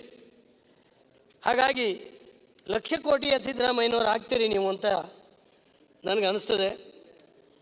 ಹಾಗೆಯೇ ಅಧ್ಯಕ್ಷರೇ, GSTP ಮಾನ್ಯ ಮುಖ್ಯಮಂತ್ರಿಗಳು 23-24ನೇ ಸಾಲಿಗೆ ರಾಜ್ಯದ GSTP ಒಟ್ಟು ಆಂತರಿಕ ಉತ್ಪನ್ನ 25,75,000 ಕೋಟಿ ಮುಟ್ಟಲಿದೆ ಅಂತೇಳಿ ಅಂದಾಜು ಮಂಡನೆ ಮಾಡಿದ್ದಾರೆ. ಇದು 22-23ನೇ ಸಾಲಿಗಿಂತ 17.7 ಜಾಸ್ತಿ GSTP. ಇದು ಓವರ್ ಅಂಬಿಷನ್ಸ್ ಅನಿಸ್ತದೆ, ಉತ್ಪ್ರೇಕ್ಷಿತ. ಯಾಕಂದರೆ ಇದರಲ್ಲೇ ಸ್ವಲ್ಪ ನಮಗೆ ಮರೆಮಾಚಿದ್ದಾರೆ ಮುಖ್ಯಮಂತ್ರಿಗಳು ಅನ್ನುವಂಥ ಒಂದು ಭಾವನೆ ನಿರ್ಮಾಣ ಆಗ್ತದೆ. ಇದರಲ್ಲಿ ರಾಜಸ್ವ ಕೊರತೆ 12,500 ಕೋಟಿಗೆ ಏರಿಕೆಯಾಗಿದೆ. ಬಂಡವಾಳ ವೆಚ್ಚ 3% ಹಿಂದಿಗಿಂತ ಕಮ್ಮಿ. ಅಧ್ಯಕ್ಷರೇ, ನಮ್ಮ ಎಲ್ರಿಗೂ ಕೂಡ ಗೊತ್ತಿದೆ, ಬಂಡವಾಳ ವೆಚ್ಚ ಜಾಸ್ತಿ ಮಾಡಿದಷ್ಟು ಕೂಡ ಉದ್ಯೋಗ ಜಾಸ್ತಿ ಆಗ್ತದೆ, ರಿಟರ್ನ್ಸ್ ಜಾಸ್ತಿ ಆಗುತ್ತೆ. ಈಗ ನಾವು ಈ ಭಾಗ್ಯಗಳಿಗೆ ಕೊಟ್ಟಿದ್ದೇವೆ, ವಾಪಸ್ ಬರ್ತದೆ ಅಂತೇಳಿ ಹೇಳಿ ಒಂದು ಸೂತ್ರನ ಹೇಳಿದ್ದಾರೆ, ಇರ್ಬೋದು. ಬರೋದೆಷ್ಟು? 100 ರೂಪಾಯಿ ಖರ್ಚು ಮಾಡಿದ್ರೆ 98 ಪೈಸೆ ಬರ್ತದೆ.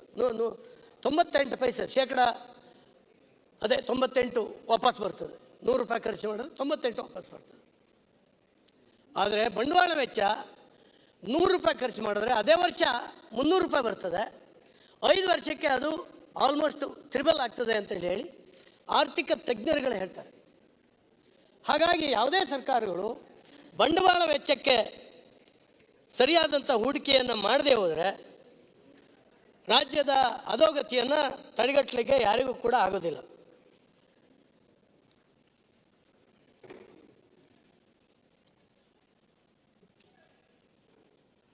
ಆದ್ದರಿಂದ ಅಧ್ಯಕ್ಷರೇ,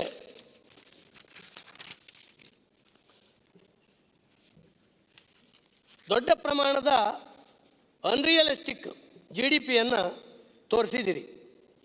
ಇದು ಯಾಕೆ ಅಂತ ಹೇಳಿದ್ರೆ ಸಾಲ ಜಾಸ್ತಿ ಮಾಡ್ಕೊಳ್ಳಲಿಕ್ಕೆ. 2002ರಲ್ಲಿ ಒಂದು ಕಾಯ್ದೆ ಆಗಿದೆ, GDPಯ 25%ಗಿಂತ ಹೆಚ್ಚು ಸಾಲ ಮಾಡೋ ಹಾಗಿಲ್ಲ ಒಂದು ರಾಜ್ಯ ಅಂತ.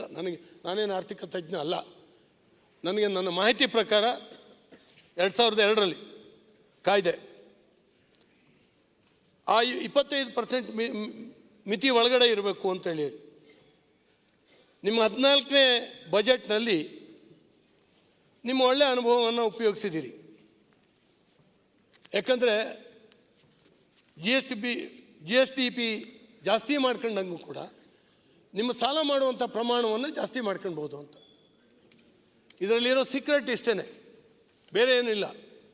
ಇಲ್ಲಿದ್ದರೆ 85,000 ಕೋಟಿ, 1,00,000 ಕೋಟಿ ಸಾಲಕ್ಕೆ ನೀವು ಹೋಗ್ಲಿಕ್ಕೆ ಸಾಧ್ಯನೇ ಇಲ್ಲ. ಅನ್ರಿಯಲಿಸ್ಟಿಕ್ ಆಗಿರ್ತಕ್ಕಂಥ GSDPಯನ್ನು ನೀವು ತೋರಿಸಿದ್ದೀರಿ.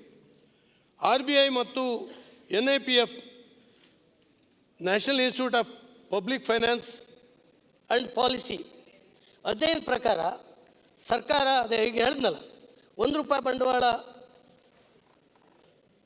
ವೆಚ್ಚ ಹೂಡಿಕೆ ಮಾಡಿದರೆ GSDP ₹3 ಜಾಸ್ತಿ ಆಗ್ತದೆ. 5 ವರ್ಷಗಳಲ್ಲಿ ₹7.5 ಜಾಸ್ತಿ ಆಗ್ತದೆ, ಏರಿಕೆ ಆಗ್ತದೆ. ₹1 ರೆವಿನ್ಯೂ ವೆಚ್ಚ ಮಾಡಿದರೆ GSDP 98 ಪೈಸೆ ಆಗ್ತದೆ, ಅಂದರೆ ಡಿಕ್ರೀಸ್ ಆಗ್ತದೆ. ಇದನ್ನು ಈ ಅಧ್ಯಯನ ಹೇಳ್ತಾ ಇದೆ. ಇದು ಸಿದ್ದರಾಮಯ್ಯನವರಂಥ ಸ್ವಲ್ಪ ಆರ್ಥಿಕ ತಜ್ಞರು ಅಂತೇಳಿ ಹೇಳಿ ನಾವು ಹೇಳಬೇಕಾಗುತ್ತಲ್ಲ, ಅವರು ಯಾವ ರೀತಿ ಕ್ಯಾಲ್ಕುಲೇಷನ್ ಮಾಡಿದ್ದಾರೆ ನನಗೆ ಗೊತ್ತಿಲ್ಲ, ಅವರಿಗೆ ಬಿಡ್ತೀನಿ. ಪ್ರಮುಖ ವಲಯಗಳಿಗೆ ಹಿಂದಿನ ಸರ್ಕಾರ ಹಂಚಿಕೆ ಮಾಡಿದ ಹಣಕ್ಕಿಂತ ಈ ಆಯೋಗದಲ್ಲಿ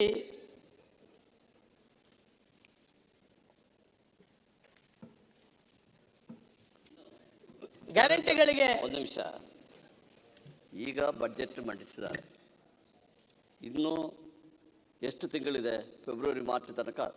ಆ ಟೈಮಲ್ಲಿ ಏನಾದರೂ ಈ ಭಾಷಣ ಮಾಡಿ ಹೇಳಿದರೆ ಬರಲಿಲ್ಲ, ಜಾಸ್ತಿ ಆಗಿದೆ, ಕಡಿಮೆ ಆಗಿದೆ, ಇದು ಒಂದು ಬಡ್ಜೆಟ್ಟು ನಿಜವಾದ ಇದರಲ್ಲಿ ಮಾಡಲಿಲ್ಲ ಅಂತ ಹೇಳ್ಬಿಟ್ಟು ಒಪ್ಕೋಬೋದು. ದಯವಿಟ್ಟು ಇನ್ನೂ ಟೈಮ್ ಇದೆಯಲ್ಲ, ಆದರೆ ವೆಯ್ಟ್ ಮಾಡಿ ನಿಮ್ಮ ಈ ಭಾಷಣನ ನೀವು ಫೆಬ್ರವರಿ ಮಾರ್ಚಲ್ಲಿ ಮಾತಾಡಿದ್ರೆ ನಮಗೆ ಅರ್ಥ ಆಗ್ತದೆ. ಸರಿಗ ಈಗ ನೀವು ಯಾವಾಗ ಭಾಷಣ ಮಾಡಿದ್ರೋ ನಿಮ್ಮ ಭಾಷಣದ ಅಂಶಗಳು ವಾಸ್ತವಿಕವಾಗಿದ್ದಾವೋ ಅವಾಸ್ತವಿಕವಾಗಿದ್ದಾವೋ ಒಂದು ವಿರೋಧ ಪಕ್ಷದ ಈ ಸಾಲಿನಲ್ಲಿ ಕೂತ್ಕೊಂಡು ನಾವು ವಿಶ್ಲೇಷಣೆ ಮಾಡೋದು, ಅವಾಗ ಗೊತ್ತಾಗೋದು ಬೇರೆ. ಅವಾಗ ನೀವೇ ಮಂಡನೆ ಮಾಡಬೇಕಾಗತ್ತೆ, ಮಂಡನೆ ಮಾಡ್ತೀರಿ ಅಷ್ಟೊತ್ತಿಗೆ. ಈಗ ನೀವು ಗ್ಯಾರಂಟಿಗಳನ್ನ ಹೇಳಿದ್ದೀರಿ, ಮಾಡ್ತೇವೆ, 200 ಕರೆಂಟ್ ಫ್ರೀ ಕೊಡ್ತೇವೆ, 5-10 ಕೆಜಿ ಅಕ್ಕಿ ಕೊಡ್ತೇವೆ, ಈಗ ಗೊತ್ತಾಗ್ತಾ ಇದೆ ಅಲ್ಲ, ಕೊಡ್ತಾ ಇದೇವಲ್ರಿ. ಹಾಗೆ ಇದು ಆಗಬಾರ್ದು ಅಂತ, ಯಾವ್ದು ನಿಲ್ಸಿಲ್ವಲ್ಲ, ಅದೇ ಆಗಲೇ ಇದು ಆಗಬಾರ್ದು. ಕಿಚ್ಚಕ್ಕೆ ಕೊಟ್ರೆ ಸರ್ ಮೈಕ್ ಹಾಕ್ಕೊಡ್ರಿ, ಮೈಕ್ ಬರ್ತೀವಿ.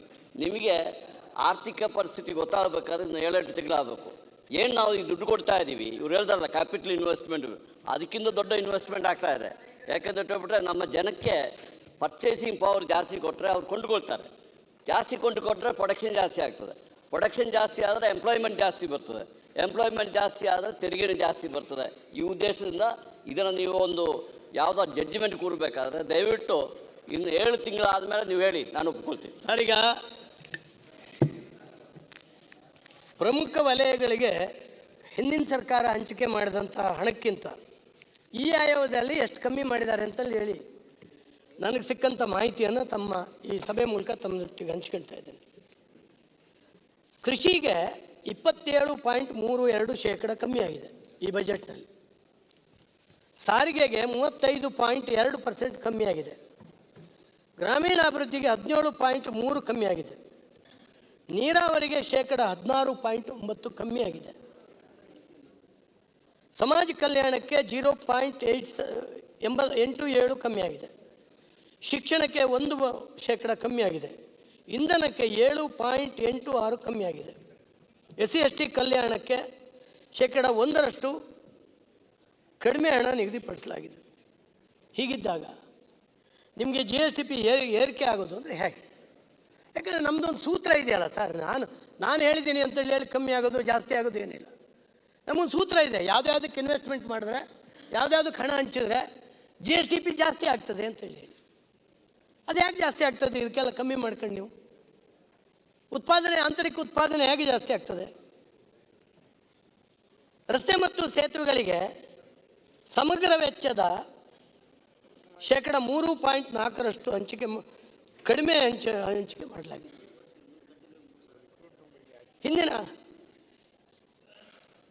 ಹಿಂದಿನ ಸರ್ಕಾರದಲ್ಲಿ 4.5% ಹಂಚಿಕೆ ಮಾಡಲಾಗಿತ್ತು. ಇದಕ್ಕೆ ಕಮ್ಮಿ ಹೆಂಗೆ ಮಾಡ್ತೀರಿ? ಇವತ್ತು ರಸ್ತೆ ಸೇತುವೆ ಇರ್ಬೋದು, SR ರೇಟ್ಗಳು ಜಾಸ್ತಿ ಆಗಲಿಲ್ವಾ? ಸಿಮೆಂಟ್ ಕಬ್ಬಿಣದ ರೇಟ್ ಜಾಸ್ತಿ ಆಗಲಿಲ್ವಾ? ಕಳೆದ ಸಾರಿಗೆ ಸರ್ ಲೇಬರ್ ರೇಟ್ ಜಾಸ್ತಿ ಆಗಲಿಲ್ವಾ? ಕಳೆದ ವರ್ಷದಷ್ಟೇ ಇಟ್ಕೊಂಡ್ರು ಕೂಡ ನೀವು ಕೆಲಸ ಮಾಡಲಿಕ್ಕೆ ಆಗೋದಿಲ್ಲ. ಆದರೆ ಈ ಸರಿ ಕಮ್ಮಿ ಇಟ್ಕೊಂಡಿದ್ದೀರಿ.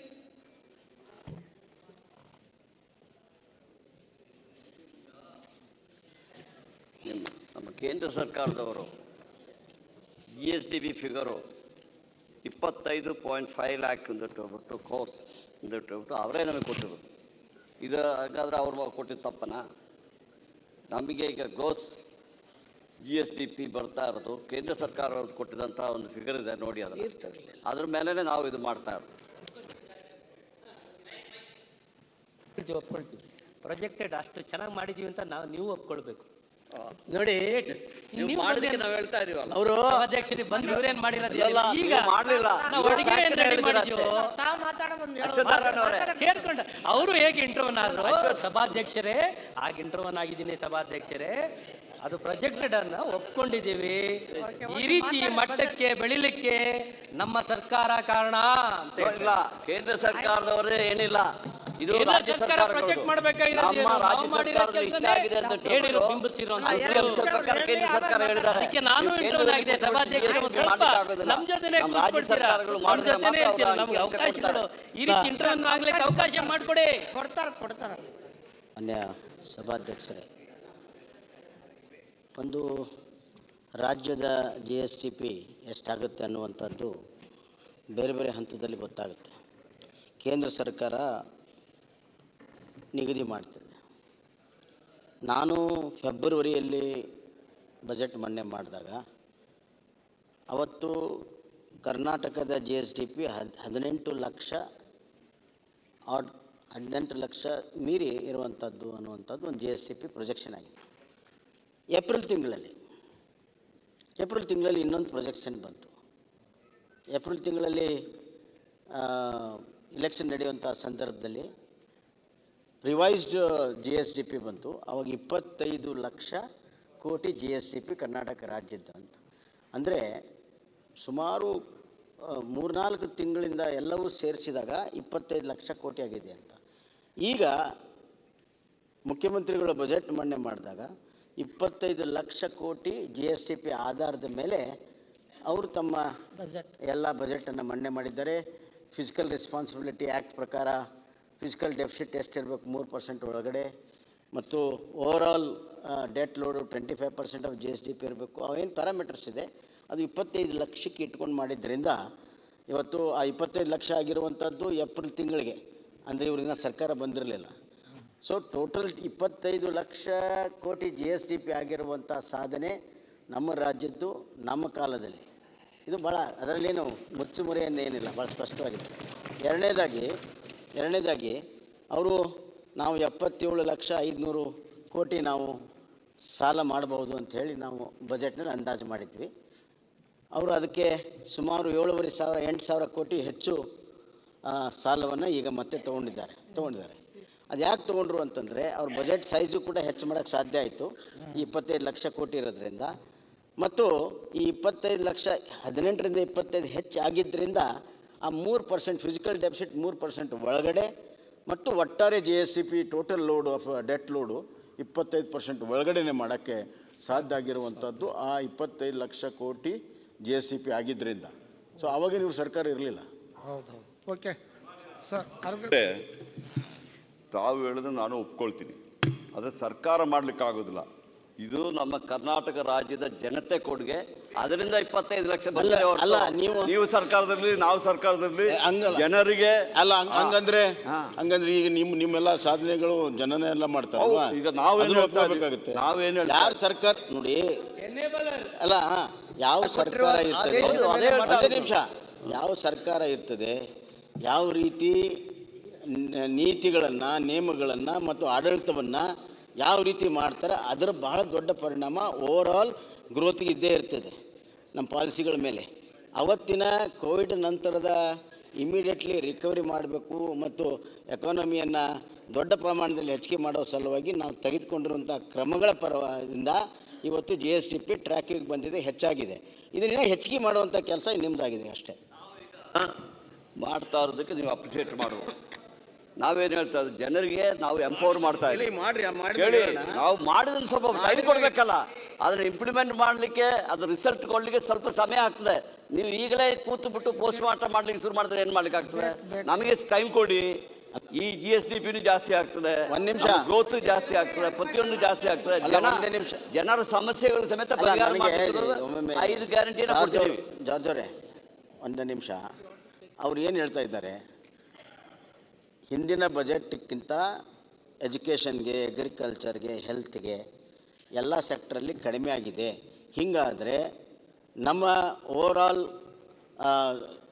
ಸೋಷಲ್ ಇನ್ಫ್ರಾಸ್ಟ್ರಕ್ಚರ್, ಎಕನಾಮಿಕ್ ಇನ್ಫ್ರಾಸ್ಟ್ರಕ್ಚರ್ ಎರಡನ್ನೂ ಹೆಂಗೆ ಇಂಪ್ರೂವ್ ಮಾಡೋಕ್ಕೆ ಸಾಧ್ಯ? ಇದರಲ್ಲಿ ಇನ್ವೆಸ್ಟ್ಮೆಂಟ್ ಆದರೆ ಖಂಡಿತವಾಗೂ ಎರಡೂ ಸೆಕ್ಟ್ರಲ್ಲಿ ಇಂಪ್ರೂವ್ ಆಗುತ್ತೆ. ಅದಕ್ಕೆ ಏನು ಹೇಳ್ತೀರಿ ಅಂತ ಅವ್ರು ಕೇಳ್ತಾ ಇದ್ದಾರೆ ಅಷ್ಟೇ. ಅವರು ಮುಂದೆ ಏನಾಗುತ್ತೆ ಬಿಡ್ತಿದೆ ನಮಗೂ ಗೊತ್ತಿಲ್ಲ, ನಿಮಗೂ ಗೊತ್ತಿಲ್ಲ. ಅದಾದಾಗ ಮತ್ತೆ ಅನಾಲಿಸಿಸ್ ಮಾಡೋಣ, ಅವಾಗ ಮಾಡೋಣ. ಅಲ್ಲ, ಒಂದೇ ನಿಮಿಷ, ಎಲ್ಲದಕ್ಕೂ ಉತ್ತರ ಕೊಟ್ಟರೆ ಹೆಂಗೆ ಸರ್ ಇವರು?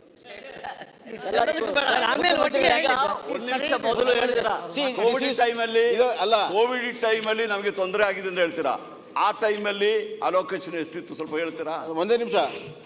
ಕೋವಿಡ್ ಟೈಮಲ್ಲಿ ಕೆಳಗಡೆ ಬಿದ್ದು ಹೋಗಿ ಸ್ವಲ್ಪ ಹೇಳ್ತೀರಾ?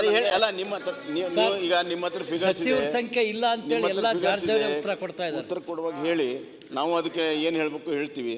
ಈಗ ಅವ್ರು ಮಾತಾಡಕ್ಕೆ ಬಿಡಿ, ಸ್ವಲ್ಪ ಮುಕ್ತವಾಗಿ ಮಾತಾಡಕ್ಕೆ ಬಿಡಿ, ದಾರಿ ತಪ್ಪಿಸ್ಬೇಡಿ. ಮಾತಾ ಇದ್ದೀನಿ ನಾನು. ಒಂದೇನು ಹೇಳಿದ್ದೀನಿ ಅಂತ ಹೇಳ್ಬಿಟ್ಟು ಸ್ವಲ್ಪ ಒಂದು ಪೇಷನ್ಸ್ ಇರಲಿ, ಸ್ವಲ್ಪ ಒಂದು 6-7 ತಿಂಗಳು ವೆಯ್ಟ್ ಮಾಡಿ.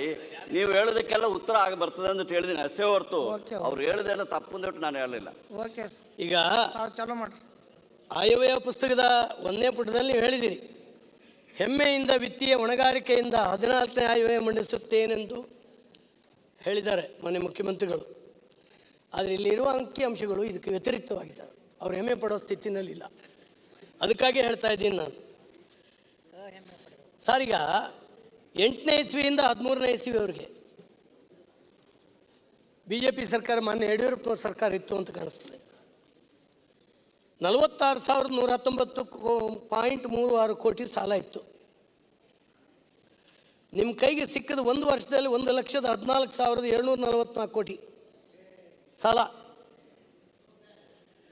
13ರಿಂದ 18 ಅವಧಿಯಲ್ಲಿ 1,30,594 ಕೋಟಿ ನಿಮ್ಮ ಕಾಲದಲ್ಲಿ ಆಗಿರ್ತಕ್ಕಂಥ ಸಾಲ. ಇಡೀ ಸ್ವಾತಂತ್ರ್ಯ ಬಂದ ನಂತರ ನಿಮ್ಮ ಕೈಗೆ ಅಧಿಕಾರ ಸಿಗುವವರೆಗೆ ಎಷ್ಟು ಸಾಲ ಇತ್ತು ಅದಕ್ಕಿಂತ ಜಾಸ್ತಿ ಸಾಲ ತೆಗೆದಿರ್ತಕ್ಕಂಥದ್ದು ಈ ಫಿಗರಿಂದ ನಂಗೆ ಗೊತ್ತಾಗ್ತದೆ. ಅಲ್ಲಲ್ಲ, ಮಾಡಲಿಲ್ಲ ಅಂತ ಹೇಳೋದಿಲ್ಲ. ಗ್ರೋತ್ ಜಾಸ್ತಿ ಇತ್ತು, ನಿಮ್ಮ ಕಾಲದಲ್ಲಿ ಕಡಿಮೆ ಇತ್ತು, ನಮ್ಮ ಕಾಲದಲ್ಲಿ ಗ್ರೋತ್ ಜಾಸ್ತಿ ಇದೆ. ಅದಕ್ಕೆ ನಾವು ಆ ಸಾಲ ಮಾಡಿದೆ ಕ್ಯಾಪಿಟಲ್ ಇನ್ವೆಸ್ಟ್ಮೆಂಟ್ ಮಾಡಿದ್ವಿ.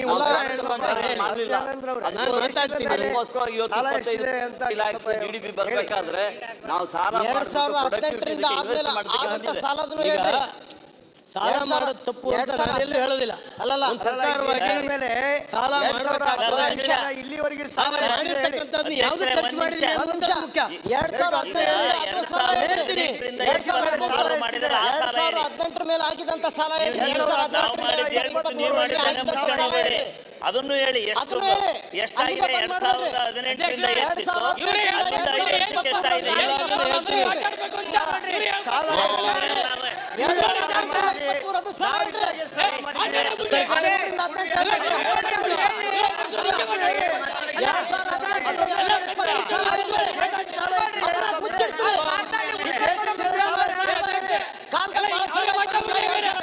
ವಿರೋಧ ಪಕ್ಷ ಏನ್ ಮಾತಾಡ್ಬೇಕು ಅಂತ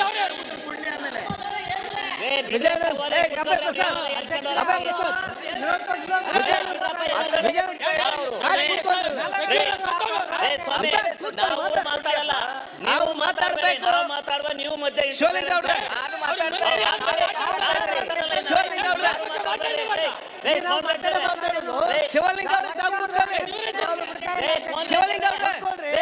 ನಾವು ಯಾರು ಮಾತಾಡೋದು ಬೇಡ, ಅವರು ಯಾರು ಬೇಡ.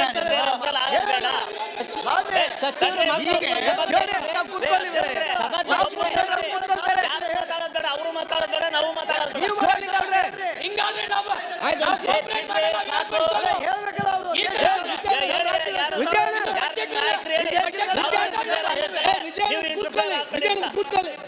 ಆಯ್ತು, ನೀವು ಕೂತ್ಕೊಳ್ಳಿ, ಹೇಳಿ. ನೀವೇ ನೀವು ಕೂತ್ಕೊಳ್ಳಿ.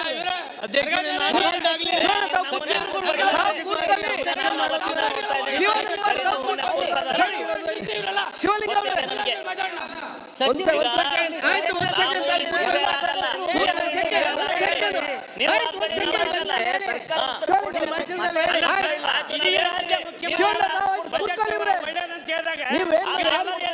ಯಾರಿಗೆ ಕೂಡ ಏನ್ ಮಾತಾಡ್ತಾರೆ ಅಂತ ಹೇಳಿ. ನಾವು ನೋಡ್ರಿ ನಾವು ಮಾತಾಡುವಾಗ ಶಿವಲಿಂಗ ಅವ್ರೆ, ನೀವು ಮಾತಾಡುವಾಗ ನಾವಾಗಲ್ಲ. ಶಿವಲಿಂಗ ಅವ್ರೆ, ತಾವು ಕೂತ್ಕೊಳ್ಳಿ. ಮಾತಾಡುವಾಗ ನೀವಾಗಲ್ಲ. ಶಿವಲಿಂಗ ಅವ್ರೆ, ನೀವು ಮಾತಾಡಬೇಡಿ. ನೀವು ಕೂತ್ಕೊಳ್ಳಿ. ಎಲ್ಲ ಬುದ್ಧಿವಂತರಾಗೋದು ಬೇಡ, ಎಲ್ಲ ಬುದ್ಧಿವಂತರಲ್ಲಿ ಇರುವವರು. ನೀವು ಕೂತ್ಕೊಳ್ಳಿ. ಎಷ್ಟು ಸಮಯ ಕೂತ್ಕೊಳ್ಳಿ. ಎಲ್ಲ ಬುದ್ಧಿವಂತರ ಇರೋದು ನೀವು ಕೂತ್ಕೊಳ್ಳಿ. ಎಲ್ಲರಿಗೂ ಕೂಡ ಗೊತ್ತಿದೆ ಮಾತಾಡ್ಬೇಕಾಯ್ತು. ಕೂತ್ಕೊಳ್ಳಿ ಇಲ್ಲಿ. ಆಯ್ತು, ತಾವು ಕೂತ್ಕೊಳ್ಳಿ. ಮುಖ್ಯಮಂತ್ರಿಗಳ ಬಗ್ಗೆ ಕೂತ್ಕೊಳ್ಳಿ. ನೀವು ಕೂತ್ಕೊಳ್ಳಿ. ಒಂದ್ ಸೆಕೆಂಡ್ ಕೃಷ್ಣಪ್ಪ, ಒಂದ್ ನಿಮಿಷ. ಇಲ್ಲ ಕೃಷ್ಣಪ್ಪ ಅವರೇ ನೋಡಿ, ಆಯ್ತು ಆಯ್ತು ಕೃಷ್ಣಪ್ಪ ಅವ್ರೆ, ಆಯ್ತು. ಈಗ ಸರ್, ಈಗ ಒಂದ್ ಸೆಕೆಂಡ್. ಈಗ ನಾವು ಎಲ್ಲ ಚರ್ಚೆ ಏನಾಗಬೇಕಂತ ಹೇಳಿದರೆ, ಆಡಳಿತ ಪಕ್ಷದ ಮತ್ತು ಪ್ರತಿಪಕ್ಷದ ಎಲ್ಲ ಉದ್ದೇಶ ಏನು? ಜನರಿಗೆ ಪ್ರಯೋಜನ ಆಗಬೇಕು, ಸಮರ್ಪಕವಾಗಿ ಇವತ್ತು ಚರ್ಚೆ ಆಗಬೇಕಂತೇಳಿ ಮಾನ್ಯ ಮುಖ್ಯಮಂತ್ರಿಗಳು ಬಜೆಟನ್ನು ಈಗಾಗಲೇ ಮಂಡಿಸಿದ್ದಾರೆ. ಇದರ ಸಂಬಂಧಪಟ್ಟಾಗೆ ಚರ್ಚೆ ನಡೆಯೋದು ಸ್ವಾಭಾವಿಕ, ನಡೀಲೇಬೇಕು. ಅದರಲ್ಲಿ ಸಾಧಕ ಬಾಧಕಗಳಿರ್ತಾರೆ. ಪ್ರತಿಪಕ್ಷ ಮುಖಂಡರು ಅದನ್ನು ಪ್ರಾರಂಭಿಸಬೇಕು. ಅದರ ನಂತರ ಭಾಳಷ್ಟು ಜನರ ಬಗ್ಗೆ ಚರ್ಚೆ ಮಾಡಲಿಕ್ಕೆ ಅವಕಾಶ ಇದೆ, ಸಮಯ ಸಿಕ್ಕಿದೆ. ನಿಮಗೆಲ್ಲರಿಗೂ ಕೂಡ ಯಾರೆಲ್ಲ ಅಪೇಕ್ಷೆ ಪಟ್ಟಿದ್ದಾರೆ ಅವರಿಗೆಲ್ಲರಿಗೂ ಕೂಡ ಮಾತಾಡೋದು ಅವಕಾಶ ಕೂಡ ಸಿಗ್ತದೆ. ಒಟ್ಟು ಮತ್ತು ಸಮಯ ಬೇಕು. ಇಲ್ಲಿಗ ಪ್ರಶ್ನೆ ಏನಂತ ಹೇಳಿದರೆ, ನೀವು ಪರಸ್ಪರ ಒಬ್ಬರೊಬ್ಬರು ಮಾತಾಡುವಾಗ ಒಬ್ಬೊಬ್ಬರು ಎದ್ದು ನಿಂತು ಇಲ್ಲಿ ಗೊಂದಲ ಸೃಷ್ಟಿಸಿದರೆ ನಮಗೆ ಸಮಯವೂ ಕೂಡ ಕಡಿಮೆ ಆಗ್ತದೆ ಬೇರೆ ಹೊಸತ್ತು ಮಾತಾಡೋವರಿಗೆ. ಇನ್ನು ನೀವು ಏನು ಮಾತಾಡ್ತೀರಿ, ಏನು ಮಾತಾಡ್ತಾರೆ ಯಾರು ಜನರಿಗೆ ಕೂಡ ಅರ್ಥ ಆಗೋದಿಲ್ಲ. ನೀವು ಮಾತಾಡಿ ಎದ್ದು ನಿಂತು ಒಂದು ಪ್ರಯೋಜನ ಕೂಡ ಇರುವುದಿಲ್ಲ. ಇದೆಲ್ಲರ ಜೊತೆಯಲ್ಲಿ ನಮ್ಮನ್ನು ಮಾಧ್ಯಮದಲ್ಲಿ ಮತ್ತು ಪತ್ರಿಕೆಯಲ್ಲಿ ನೋಡುವವರಿಗೆ ನಮ್ಮ ಮೇಲೆ ಒಂದು ಜಿಗುಪ್ಸೆ ಬಂದು ಬಿಡ್ತದೆ. ಇದರಲ್ಲಿ ಬರೀ ಗಲಾಟೆ ಅಲ್ಲದೆ ಏನು ಕೂಡ ಸಕಾರಾತ್ಮಕ ಆಗುವುದಿಲ್ಲ ಅಂತೇಳಿ. ಆದ ಕಾರಣ ನಾನು ಹೇಳೋದಿಷ್ಟೇ, if you have to be ನೀವೊಂದು ಉತ್ತಮವಾದ, if you have to good leader, you have to be good listener. ನೀವು ಸರಿಯಾಗಿ ಆ ಕೇಳುವಂತಹ, ಅದು ಸರಿ ಇರಲಿ ತಪ್ಪಿರಲಿ, ಅದನ್ನು ಕೇಳುವಂಥ ತಾಳ್ಮೆ ನಿಮ್ಗೆ ಇಲ್ಲದಿದ್ದರೆ ಉತ್ತಮವಾದ ನಾಯಕತ್ವ ಯಾರಿಗೂ ಕೂಡ ಆಗೋದಿಲ್ಲ. ಯಾರು ಸರಿಯಾಗಿ ಎಲ್ಲವನ್ನು ಕೇಳ್ತಾರೆ, ಇನ್ನೊಬ್ಬರು ಮಾತಾಡೋದು ಕೇಳ್ತಾನೆ, ಅವನು ಉತ್ತಮವಾದ ನಾಯಕನಾಗಲಿಕ್ಕೆ ಸಾಧ್ಯವಾಗ್ತದೆ. ಅದಕ್ಕಾಗಿ ನನ್ನ ಹಿರಿಯ ನಮಗೆ ಶಿಕ್ಷಕ ಕಲಿಸುವಾಗ ಹೇಳ್ತಿದ್ದು, one good listener will be a good leader ಅಂತೇಳಿ. ಆದ ಕಾರಣ ಎಲ್ಲರೂ ಕೂಡ ನಮಗೆ ಬೇಕಾದ ಹಾಗೆ ಒಂದು ನಿಮಿಷ ಚರ್ಚೆ ನಡೀತಾ ಇದೆ. ಹೌದು, ಪಾರ್ಲಿಮೆಂಟರಿ ಡೆಮೋಕ್ರಸಿಯಲ್ಲಿ ಸಿಸ್ಟಮ್ ಇದೆ. ಓಕೆ, ಆರೋಗ್ಯಕರವಾದ ಚರ್ಚೆ ಆಗಬೇಕು. ಅವ್ರು ಯಾರೋ ಒಂದು ಹೇಳಿದ್ರೆ ಅದಕ್ಕೆ ಒಂದು ಕ್ಲಾರಿಫಿಕೇಶನ್ ಕೊಟ್ಟರೆ ಅವರಿಗೆ ಅದು ಪ್ರಯೋಜನ ಆಗ್ತದೆ. ಕರೆಕ್ಟ್. ನಾವು ಹೇಳಿದ ತಪ್ಪು ಅವರು ಮಾಡ್ಕೊಂಡು ಅದಕ್ಕೆ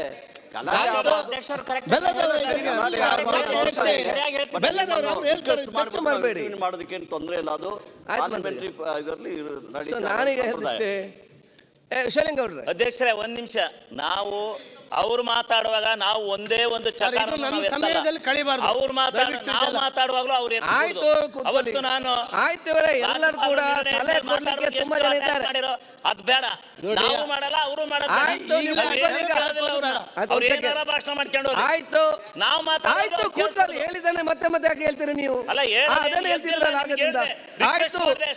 ನೀವು ಕೂತ್ಕೊಳ್ಳಿ. ಈಗ ಸಲಹೆ ಕೊಡ್ಲಿಕ್ಕೆ ತುಂಬಾ ಎಲ್ಲರಿಗೂ ಉಚಿತವಾಗಿ ಸಲಹೆ ಎಲ್ಲರಿಗೂ ಕೂಡ ಕೊಡ್ಬಹುದು. ಆಯ್ತು, ಕೂತ್ಕೊಳ್ಳಿ. ಈಗ ನಿಮ್ಮ ಸಮಯ ಹೋಗ್ತದೆ ಇಲ್ಲಿ. ಆಯ್ತು, ಈಗ ಅಲ್ಲ ಒಂದು ನಿಮಿಷ. ಈಗ ಶಿವಲಿಂಗ ಅವ್ರೆ ನೋಡಿ, ಈಗ ಶಿವಲಿಂಗ ಅವ್ರೆ, ಈಗ ಪ್ರತಿಪಕ್ಷ ಮುಖಂಡರು ಏನು ಬಗ್ಗೆ ಚರ್ಚೆ ಮಾಡ್ತಾರೆ, ಆ ಮಾತುಗಳನ್ನೆಲ್ಲ ಕೇಳುವಂತಹ ಒಂದು ನಾವು ತಾಳ್ಮೆನ ವಹಿಸುವ. ಏನಾದರೂ ಬಹುಶಃ ನಿಮಗೆ ಅಲ್ಲಿ ಮಾತಾಡಲಿಕ್ಕೆ, ತಾವು ಕೂಡ ಮಾತಾಡುವಾಗಲೂ ಕೂಡ ಎಲ್ಲರೂ ಕೂಡ ಕೇಳಲಿಕ್ಕೆ ಸೊಗಸಾಗಿರುವಂಥ ಮಾತುಗಳನ್ನೇ ಬಹುಶಃ ಮಾತಾಡಬೇಕು ಅಂತ ವಿಚಾರ.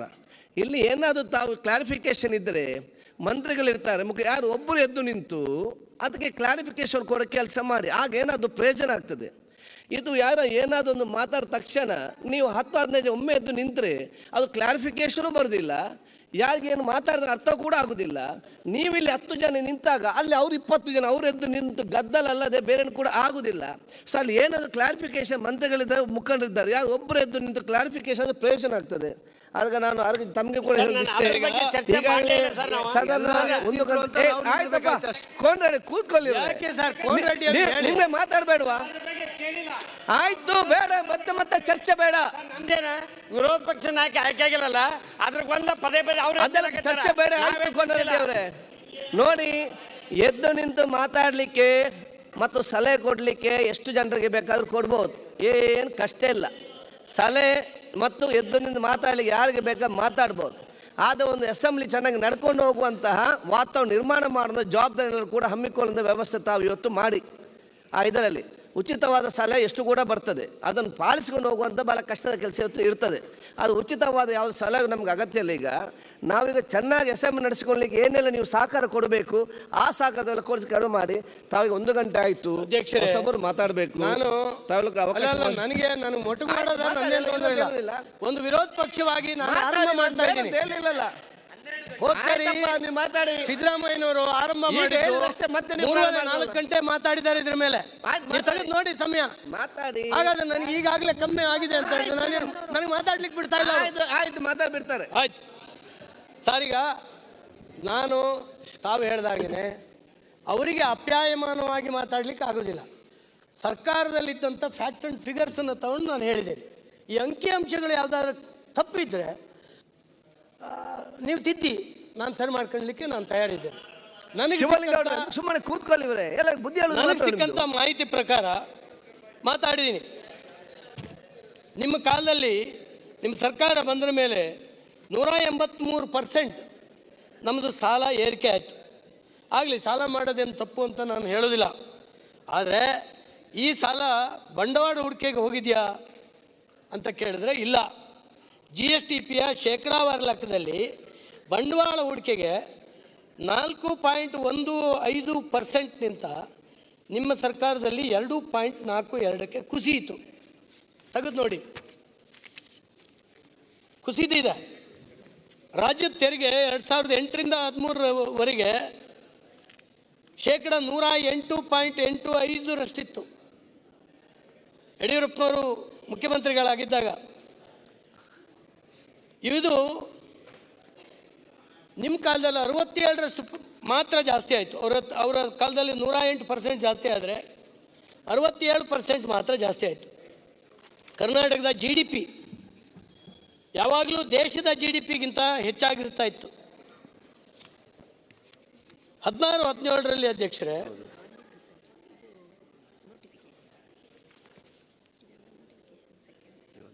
ಅದು ದೇಶದ ಸರಾಸರಿಗಿಂತ ಕಮ್ಮಿ ಆಗಿತ್ತು. GDP 16-17ರಲ್ಲಿ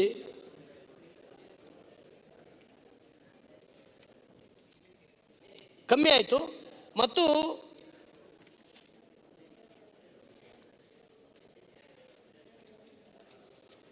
is of doing business ಇಂಡೆಕ್ಸ್ನಲ್ಲಿ ನಮ್ಮ ರಾಜ್ಯ 16ನೇ ಸ್ಥಾನದಲ್ಲಿತ್ತು. ಈಗ ಅಗ್ರಸ್ಥಾನದಲ್ಲಿದೆ, ಫಸ್ಟ್ ಪ್ಲೇಸ್ನಲ್ಲಿ ನಮ್ಮ ರಾಜ್ಯ ಇದೆ ಅನ್ನುವಂಥದ್ದು ನನಗೆ ಹೆಮ್ಮೆ ವಿಷಯ. 2016ರಲ್ಲಿ 16ನೇ ಸ್ಥಾನದಲ್ಲಿತ್ತು. CM ಮತ್ತು ICS ಸರ್ವೆ 2017ರ ಪ್ರಕಾರ ರಾಜ್ಯದಲ್ಲಿ ಭ್ರಷ್ಟಾಚಾರದಿಂದ ತೊಂದರೆಗೊಳಗಾದವರು ಸಂಖ್ಯೆ 77%. ಇದು ರಾಷ್ಟ್ರೀಯ ಸರಾಸರಿಗಿಂತ 31% ಜಾಸ್ತಿ ಇತ್ತು. ದೇಶದಲ್ಲೇ ನಂಬರ್ 1 ಸ್ಥಾನದಲ್ಲಿತ್ತು ಭ್ರಷ್ಟಾಚಾರದಲ್ಲಿ.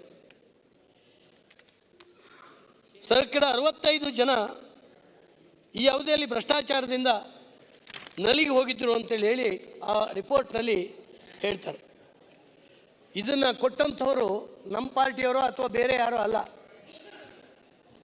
ನಮ್ಮ ಜಸ್ಟಿಸ್, ಸುಪ್ರೀಂ ಕೋರ್ಟ್ನ ನ್ಯಾಯಮೂರ್ತಿಗಳಾದಂಥ ಜಸ್ಟಿಸ್ MN ವೆಂಕಟಾಚಲಯ್ಯನವರು ಮತ್ತು ಮಾಜಿ ಲೋಕಾಯುಕ್ತ ಸಂತೋಷ್ ಹೆಗಡೆಯವರು ಇದನ್ನು ಸೋಷಿಯಲ್ ಪ್ರೊಟೆಕ್ಷನ್ಗೆ ಸಂಬಂಧಪಟ್ಟಂಥ ಪಬ್ಲಿಕ್ ಆಫೀಸರ್ಸ್ ವರದಿಯಲ್ಲಿ ST/SC ಜನಾಂಗದವರ ಮೇಲಿನ ಅಪರಾಧ ಕೂಡ ಅವತ್ತು ಜಾಸ್ತಿ ಆಗಿತ್ತು ಅಂತೇಳಿ ಹೇಳಿ ಆ ವರದಿಯಲ್ಲಿ ಹೇಳ್ತಾರೆ. ನೀವು ಹೇಳ್ತಿರಲ್ಲ BJP ಸರ್ಕಾರದಲ್ಲಿ ಭ್ರಷ್ಟಾಚಾರ ಅದು ಇದು ಹೇಳ್ತಾ ಇದ್ರಲ್ಲ, ಆ ಪುಸ್ತಕ ದಯವಿಟ್ಟು ಓದಬೇಕು. ಆ 16-17ನೇ ಇಸ್ವಿನಲ್ಲಿ ಹೇಗಿತ್ತು ಅಂತೇಳಿ ಹೇಳಿ ನಿಮ್ಮದೇ ಸರ್ಕಾರದ ಅಂಕಿಅಂಶಗಳ ಆಧಾರದ ಮೇಲೆ ಅವರೊಂದು ಪುಸ್ತಕವನ್ನು ಬರೆದಿದ್ದಾರೆ. ಹಾಗಾಗಿ ಮೊನ್ನೆ ಅಧ್ಯಕ್ಷರೇ,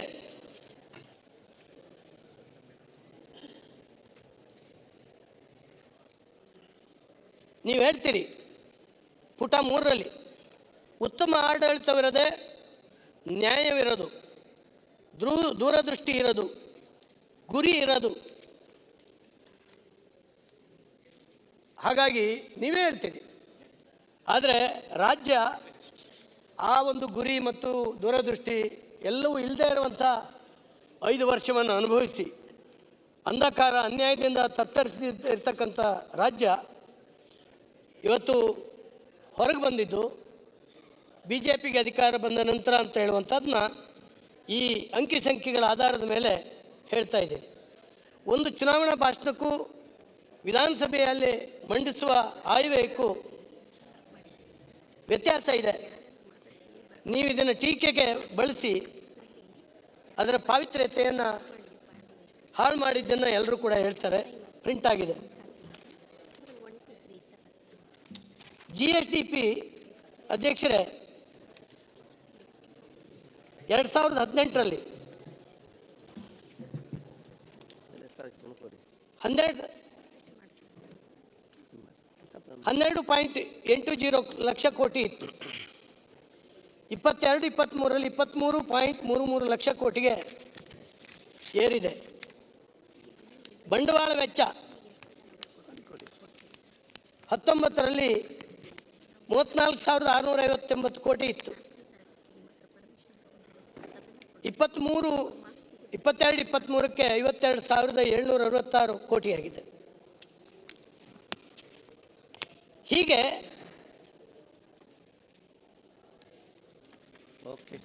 22ರಲ್ಲಿ ಸ್ವಲ್ಪ GSDP ಪ್ರಮಾಣ ಕುಸಿತಿತ್ತು. ಯಾರು ಹೇಳಿದೆ? ಅಂದರೆ 2.73 ಇದ್ದಿದ್ದು 2.60ಗೆ ಬಂತು. 0.13% ಕಡಿಮೆ ಆಗಿತ್ತು. ಯಾಕಂದರೆ 2 ವರ್ಷ ಕೋವಿಡ್ನಿಂದ ಬಾಧೆಗೆ ಒಳಗಾಗಿತ್ತು. ನಮಗೆ ಉತ್ಪಾದನೆ ಆಗಲಿಲ್ಲ. ರೈಲು ನಿಂತಿತ್ತು, ಬಸ್ ನಿಂತಿತ್ತು, ಲಾಕ್ಡೌನ್, ಸೀಲ್ಡೌನ್ಗಳು, ನಾವು ಕೇಳದೇ ಇರುವಂಥ ಶಬ್ದಗಳೆಲ್ಲ ಅವತ್ತು ಬಂದಿತ್ತು. ನಿಮಗೆಲ್ಲ ಗೊತ್ತಿದೆ. ಮನುಷ್ಯ ಬದುಕಿದ್ರೆ ಸಾಕು ಅನ್ನುವಂಥ ಒಂದು ಪರಿಸ್ಥಿತಿ ಇತ್ತು. ಆಗಲೂ ಕೂಡ ಕಡಿಮೆ ಆಗಿದ್ದು ಎಷ್ಟು ಅಂದರೆ 0.13 ಮಾತ್ರ. ಹಾಗಾಗಿ ಗ್ರೋತ್ ರೇಟ್, ಬೆಳವಣಿಗೆ ದರ 2018ರಲ್ಲಿ ಅಧ್ಯಕ್ಷರೇ 6.5% ಇತ್ತು. 2023ರಲ್ಲಿ 7.9% ಆಯಿತು.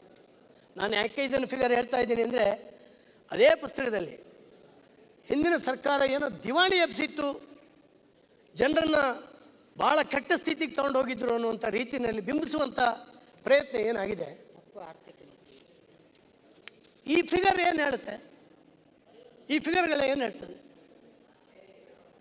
ಇವತ್ತು ಅನವಶ್ಯಕವಾಗಿ ಜನರನ್ನು ದಿಕ್ಕು ತಪ್ಪಿಸುವಂಥ ಭಾಷಣವನ್ನು, ಆ ಒಂದು ಆಯವ್ಯಯವನ್ನು ಮಂಡನೆ ಮಾಡಿದ್ದಾರೆ. ಆ ಪುಸ್ತಕದಲ್ಲಿ ಉಲ್ಲೇಖ ಆಗಿದೆ ಅಧ್ಯಕ್ಷ. ತಲಾ ಆದಾಯ 18ರಲ್ಲಿ ರಾಜ್ಯದ ತಲಾ ಆದಾಯ 2.27 ಲಕ್ಷ ಇತ್ತು. 23ರಲ್ಲಿ 3.1 ಲಕ್ಷಕ್ಕೆ ಬಂತು. ಹೆಚ್ಚಾಗಿದೆಯೋ ಕಮ್ಮಿ ಆಗಿದೆಯೋ? ತಲಾ ಆದಾಯ ಜಾಸ್ತಿ ಆಗಿದೆ ಅಂದರೆ ಜೀವನ ಮಟ್ಟ ಜಾಸ್ತಿ ಆಗಿದೆ ಅಂತ ತಾನೇ ಇದರ ಆಧಾರದ ಮೇಲೆ ಹೇಳೋದು. ಇರ್ಬೋದು, ಭಿಕ್ಷುಕನೂ ಇರ್ಬೋದು, ಶ್ರೀಮಂತನೂ ಇರ್ಬೋದು. ತಲಾ ಆದಾಯವನ್ನು ನಿರ್ಧಾರ ಮಾಡುವಾಗ ಒಂದು ಸೂತ್ರ ಇದೆ. ನಾವು ಸರ್ಕಾರ ಇದ್ದಾಗ ಈ ಅಂಕಿ ಸಂಖ್ಯೆಗಳನ್ನು ಯಾಕೆ ಕೊಡ್ತೀವಿ? ಸರ್, ನಾನು ಮಾತಾಡ್ಬಿಡ್ತೀನಿ ಸರ್. ತಾವು ಬುದ್ಧಿವಂತರು. ನಿಮ್ಮ ಎಕ್ಸ್ಪೀರಿಯನ್ಸ್ ಏನು, ನನ್ನ ಎಕ್ಸ್ಪೀರಿಯನ್ಸ್ ಏನು? ಅಲ್ಲ, ಏನಾದ್ರು ಸಲಹೆ ಕೊಡೋದೇ ಕೊಡ್ಬೋದು. ಜಾರ್ಜ್ ಅವ್ರು ಹೇಳಿ. ಹಾಗಾಗಿ ಸರ್, ಜಾರ್ಜ್ ಅವ್ರು ಮಾತಾಡ ಹೇಳಿ. GST ಸಂಗ್ರಹ ಕ್ಲಾರಿಫಿಕೇಶನ್ ಕೊಡ್ಲಿಕ್ಕೆ ಪ್ರತಿ ತಿಂಗಳಿಗೆ ಅಧ್ಯಕ್ಷರೇ ಮಂತ್ರಿಗಳು ಏನೊಂದು ಹೇಳಿಕ್ಕಿದೆ ಅಂತ ಹೇಳಿಬಿಟ್ಟು ಒಬ್ಬರೇ ಮಾತಾಡಿ. ಆಗಿದೆ 22ಕ್ಕೆ ಕಡಿಮೆ ಆಗಿದೆ, ಕೋವಿಡ್ ಬಂದಿದ್ರೆ ಕಡಿಮೆ ಆಗಿದೆ. ಅದಕ್ಕಿಂತ ಮೊದಲು ಯಾವುದೋ 17 ಹೇಳ್ತಾ ಇದ್ದಾರೆ. ನಿಮಗೆ ಒಂದು ಹೇಳ್ತಾ ಇದ್ದೀನಿ, ಇವತ್ತು ನಮ್ಮ ರಾಷ್ಟ್ರದ ಜನಸಂಖ್ಯೆ ಯುವಕರದಾಗಿದೆ, ಯಂಗ್ ಪಾಪ್ಯುಲೇಷನ್. ನಮ್ಮ ಇಂಡಿಯಾ ದೇಶದಲ್ಲಿ ಇವತ್ತು ಇಡೀ ಜಗತ್ತು ನೋಡಿದ್ರೆ ಯಂಗ್ ಪಾಪ್ಯುಲೇಷನ್ ಇಂಡಿಯಾ ದೇಶದಲ್ಲಿ. ಈ ಯಂಗ್ ಪಾಪ್ಯುಲೇಷನ್ ಇರುವಾಗ ಯುರೋಪ್ ತಗೊಳ್ಳಿ, ಚೈನಾ ತಗೊಳ್ಳಿ, ಅಮೇರಿಕಾ ತಗೊಳ್ಳಿ, ಅಥವಾ ಬೇರೆ ಯಾವುದೇ ರಾಜ್ಯ ತಗೊಳ್ಳಿ, ಯಾವಾಗಲೂ ಗ್ರೋತು ಡಬಲ್ ಡಿಜಿಟಲ್ ಇರ್ತದೆ ಯಂಗ್ ಪಾಪ್ಯುಲೇಷನ್ ಇದ್ದಾಗ. ಇವತ್ತು ಯುರೋಪು ಅಮೇರಿಕ ಎಲ್ಲ ಏಜ್ಡ್ ಪಾಪ್ಯುಲೇಷನ್ ಆಗ್ತಾಯಿದೆ. ಇವತ್ತು ಚೈನಾ ಈಗ ಸ್ಟಾರ್ಟ್ ಆಗಿದೆ ಏಜ್ಡ್ ಪಾಪ್ಯುಲೇಷನ್. ಆಗ ನಾವೇನು ಹೇಳ್ತಾ ಇದ್ದೀವಿ ಅಂತ ಹೇಳ್ಬಿಟ್ರೆ, ನಾವು ದೂರದೃಷ್ಟಿ ಇಟ್ಟು ಈ ಯಂಗ್ ಪಾಪ್ಯುಲೇಷನಿಗೆ, ತಾವು ಪ್ರಧಾನಿಯವರು ಹೇಳಿದಾರಲ್ಲ, ಅವರು ಒಳ್ಳೆ ದೂರದೃಷ್ಟಿ ಇಟ್ಟು ಹೇಳಿದರು, ಒಂದು ವರ್ಷಕ್ಕೆ 2 ಕೋಟಿ ರೂಪಾಯಿ 2 ಕೋಟಿ ಉದ್ಯೋಗನ ನಾವು ಮಾಡ್ತೀವಿ. ಬಹುಶಃ ಅದು ನಾವು ಒಪ್ಕೊಳ್ತೀವಿ. ಆ ರೀತಿ ಆದರೆ 9 ವರ್ಷದಲ್ಲಿ 18 ಕೋಟಿ ಉದ್ಯೋಗ ಆಗಬೇಕಾಗಿ. ಬಹುಶಃ ಇವತ್ತು ನಾವು ಒಂದು ತಿಳ್ಕೊಬೇಕಾಗಿ, ಈ ಯಂಗ್ ಪಾಪ್ಯುಲೇಷನ್ ಬರ್ತಾ ಇದೆಯಲ್ಲ, ಅವ್ರಿಗೇನೋ ನಾವು ಉದ್ಯೋಗ ಕೊಡದಿದ್ದರೆ ಭಾಳ ದೊಡ್ಡ ತೊಂದರೆ ಆಗ್ತದೆ ಮತ್ತು ನಮ್ಮ ಗ್ರೋತ್ ರೇಟ್ ಕಡಿಮೆ ಆಗ್ತದೆ. ಅದರಿಂದ ಇವತ್ತು ನಾವು ರಾಜ್ಯ ಮತ್ತು ರಾಷ್ಟ್ರದ ಒಂದು ಪ್ರಗತಿಯನ್ನು ಇಟ್ಟುಕೊಂಡು ಇದನ್ನು ಮಾಡಬೇಕಾಗಿದೆ. ಅದರಿಂದ ನೀವು 23ಕ್ಕೆ ಮಾಡಬೇಕಾದ್ರೆ ನಮ್ಮ ಕಾಲದಲ್ಲಿಯೂ ಕಾಂಟ್ರಿಬ್ಯೂಷನ್ ಇದೆ ಅದಕ್ಕೆ. ಈಗ ನಮ್ಮ ಮುಂದೆ ಆಗ್ಬೇಕಾದ್ರೆ ನಿಮ್ಮ ಕಾಲದ್ದು ಕಾಂಟ್ರಿಬ್ಯೂಷನ್ ಇಲ್ಲ ಅಂತ ಹೇಳೋದಿಲ್ಲ. ಸರ್ಕಾರ ಒಂದು ಕಂಟಿನ್ಯೂಟಿ. ಅದರಿಂದ ಪ್ರತಿಯೊಂದು ಅಂಕಿಅಂಶ ತೆಗೆದುಬಿಟ್ಟು ಆ ಕಾಲದಲ್ಲಿ ಆಗಲ್ಲ, ಈ ಕಾಲದಲ್ಲಿ ಆಗಲ್ಲ ಅಂತ ಹೇಳ್ಬೋದು. ಅದಕ್ಕೆ ನಾನು ಏಳು ತಿಂಗಳು ಸ್ವಲ್ಪ ವೇಟ್ ಮಾಡಿದ್ರೆ ನಿಮಗೆ ಸರಿಯಾಗಿ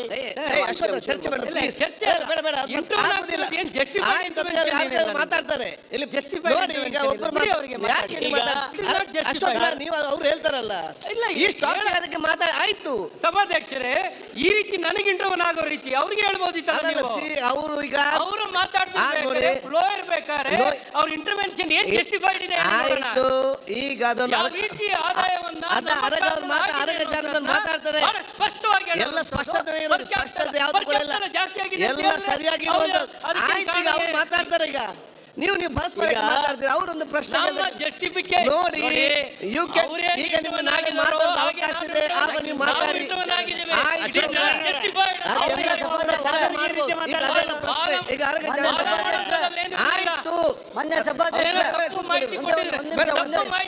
ಆಯ್ತು, ಮಾತಾಡ್ಲಿಕ್ಕೆ ಅವಕಾಶ ಬೇಡ. ಸಭಾಧ್ಯಕ್ಷ ಒಂದೇ ನಿಮಿಷ, ಮಾತಾಡ್ಬೇಡಿ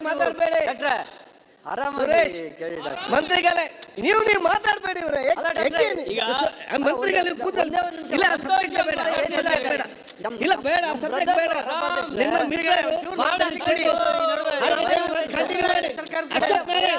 ಭಯ ಆಗ್ತೈತೆ ಮಂತ್ರಿಗಳೇ. Suresh, please please please please, ನೀವು ಚರ್ಚೆ ಮಾಡಬೇಕು. ನೀವು ಬಹಳ ಫೈಟಿಂಗ್ ಅವ್ರು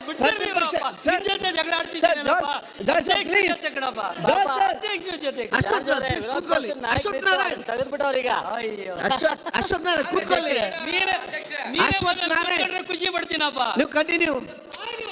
ನೀವು ಮಾತಾಡಬೇಡಿ ಇವರೇ. Ashwath Narayan, you are a senior minister, ex minister.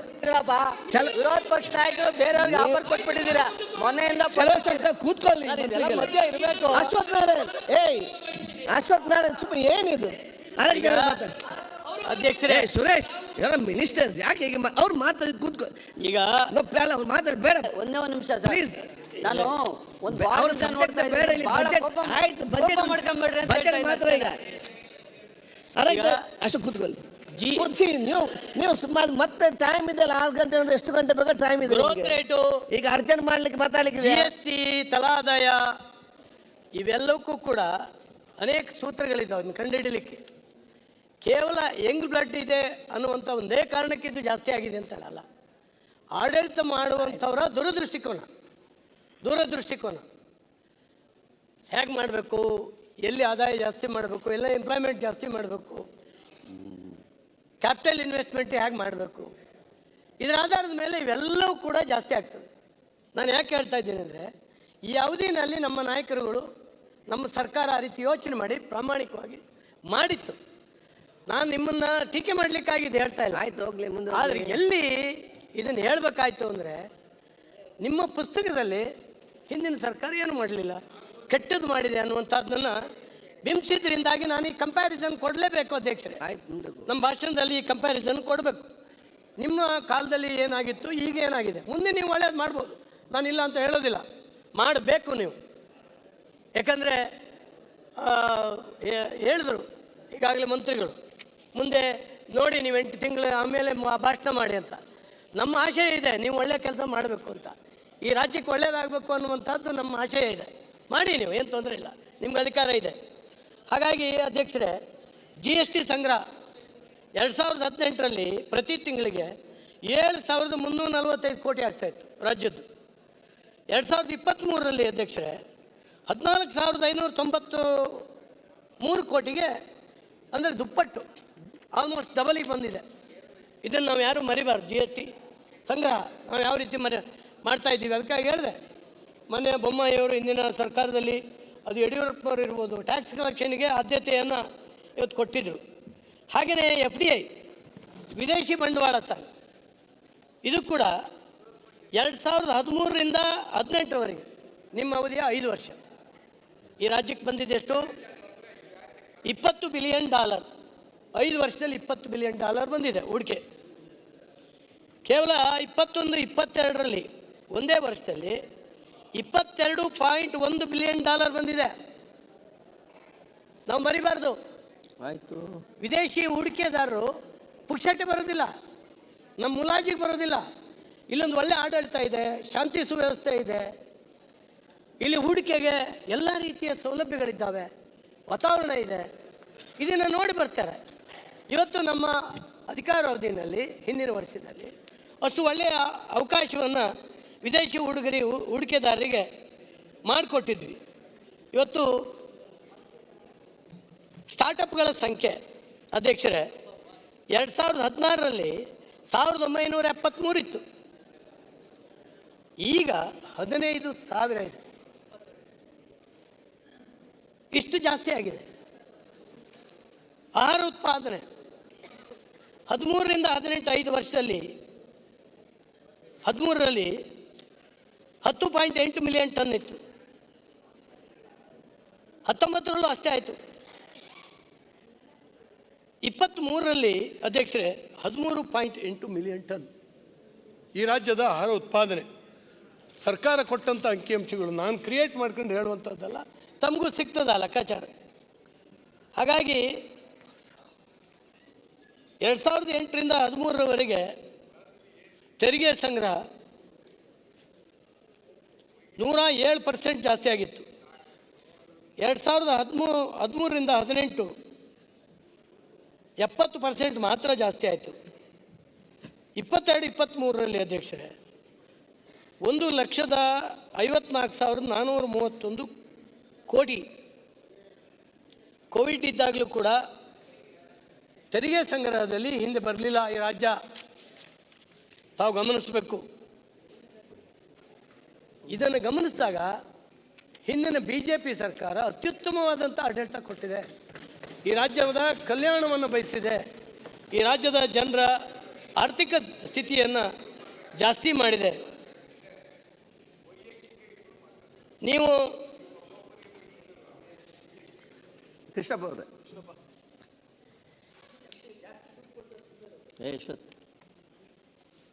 ನೀವು ಒಂದು ಸಾರಿ ನಮ್ಮ ಮನೆ ಮುಖ್ಯಮಂತ್ರಿಗಳು ಇಲ್ಲಿ ಭಾಷಣ ಓದುವಾಗ ನಾವು ಗಮನಿಸಿದ್ವಿ, ಟಾರ್ಚ್ ಇಟ್ಕೊಂಡು ಭಾಷಣ ಮಾಡಿದರು. ಆಯಿತು, ಭಾಳ ಜನಕ್ಕೆ ನೆನಪಿದೆ, ಎಲ್ಲ ಗೊತ್ತಿಲ್ಲ. ಟಾರ್ಚ್ ಇಟ್ಕೊಂಡು ಲೈಟ್ ಹೋಗ್ಬಿಟ್ಟಿತ್ತು ಇಡೀ ವಿಧಾನಸೌಧದ್ದು. ಆ ರೀತಿ ಇತ್ತು ವಿದ್ಯುತ್ತಿನ ಪರಿಸ್ಥಿತಿ. ಇವತ್ತು ರಾಜ್ಯದಲ್ಲಿ ಹೂಡಿಕೆ ಒಂದು ದಾಖಲೆ ವಿದೇಶಿ ಬಂಡವಾಳ ಇದು ಬಂದಿದ್ದರೆ ಇದೆಲ್ಲವೂ ಕಾರಣ ವಿದ್ಯುತ್ ಉತ್ಪಾದನೆ ಏರಿಕೆ ಆಗಿದೆ, ಇವೆಲ್ಲವೂ ಕೂಡ ಆಗಿದೆ.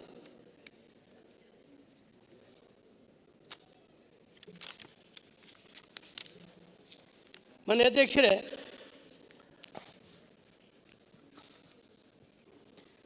ಪಟ್ಟಭದ್ರ ಹಿತಾಸಕ್ತಿಯಿಂದ ಬಂಡವಾಳಶಾಹಿಗಳು ಮೆರೆದರೆ ಅಂತ ಕೇಳಿದ್ದಾರೆ. ಯಾರು ಮೆರೆದ್ರು ಹೇಳಿ, ಉದಾಹರಣೆ ನೀಡಿ. ನಾವೇನು ಯಾವುದೇ ಉದ್ಯಮಿಗಳಿಗೆ ಕಾನೂನು ಮೀರಿ ಯಾವುದನ್ನು ಕೂಡ ಸಹಾಯ ಮಾಡಲಿಲ್ಲ, ಕಾನೂನು ಚೌಕಟ್ಟಿನ ಒಳಗಡೆ ಮಾಡಿದ್ದೇವೆ. ಏನಂದರೆ ನಮ್ಮಲ್ಲಿ ಬರಬೇಕು ಉದ್ಯಮಗಳು, ಹೆಚ್ಚು ಬಂಡವಾಳ ಹೂಡಬೇಕು, ಹೆಚ್ಚು ಉದ್ಯೋಗಾವಕಾಶಗಳು ಸಿಕ್ಕಬೇಕು ಅನ್ನುವಂಥದ್ದು ನಮ್ಮ ಅನಿಸಿಕೆ ಆಗಿತ್ತು. ನಾನು ಹೇಳ್ತೀನಿ, ಅತ್ಯಂತ ಒಳ್ಳೆಯ ಬಜೆಟನ್ನು ಅವರು ಮಂಡನೆ ಮಾಡಿದ್ದಾರೆ. 95ರಿಂದ 2005 ಬಜೆಟನ್ನು ಮಂಡನೆ ಮಾಡಿದರು. ಎಸ್ ಎಂ ಕೃಷ್ಣ ಅವರ ಸರ್ಕಾರ ನೆಕ್ಸ್ಟ್ ಬಂದಾಗ ಒಂದು ವೈಟ್ ಪೇಪರ್ನ ಹೊರಡಿಸಿದ್ರು.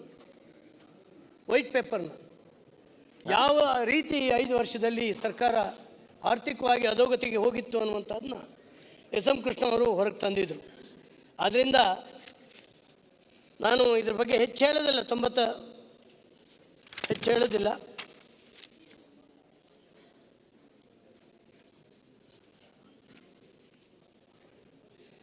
ನೀವು ಹೇಳ್ತೀರಿ ಪುಟ 5ನೇ ಪುಟದಲ್ಲಿ ಹೇಳ್ತೀರಿ, ನಾವು ಒಪ್ಪಂದ ಹಾಗೂ ಅನುಕೂಲ ಸಿಂಧು ರಾಜಕಾರಣವನ್ನು ಧಿಕ್ಕರಿಸಿ ಸಂಪೂರ್ಣ ಬಹುಮತವನ್ನು ನೀಡಿರುವ ಶ್ರೀಸಾಮಾನ್ಯನ ತೀರ್ಮಾನವನ್ನು ತಲೆಬಾಗಿಸಿ ಸ್ವೀಕರಿಸುತ್ತೇವೆ ಎಂದು ಹೇಳಿದಿರಿ.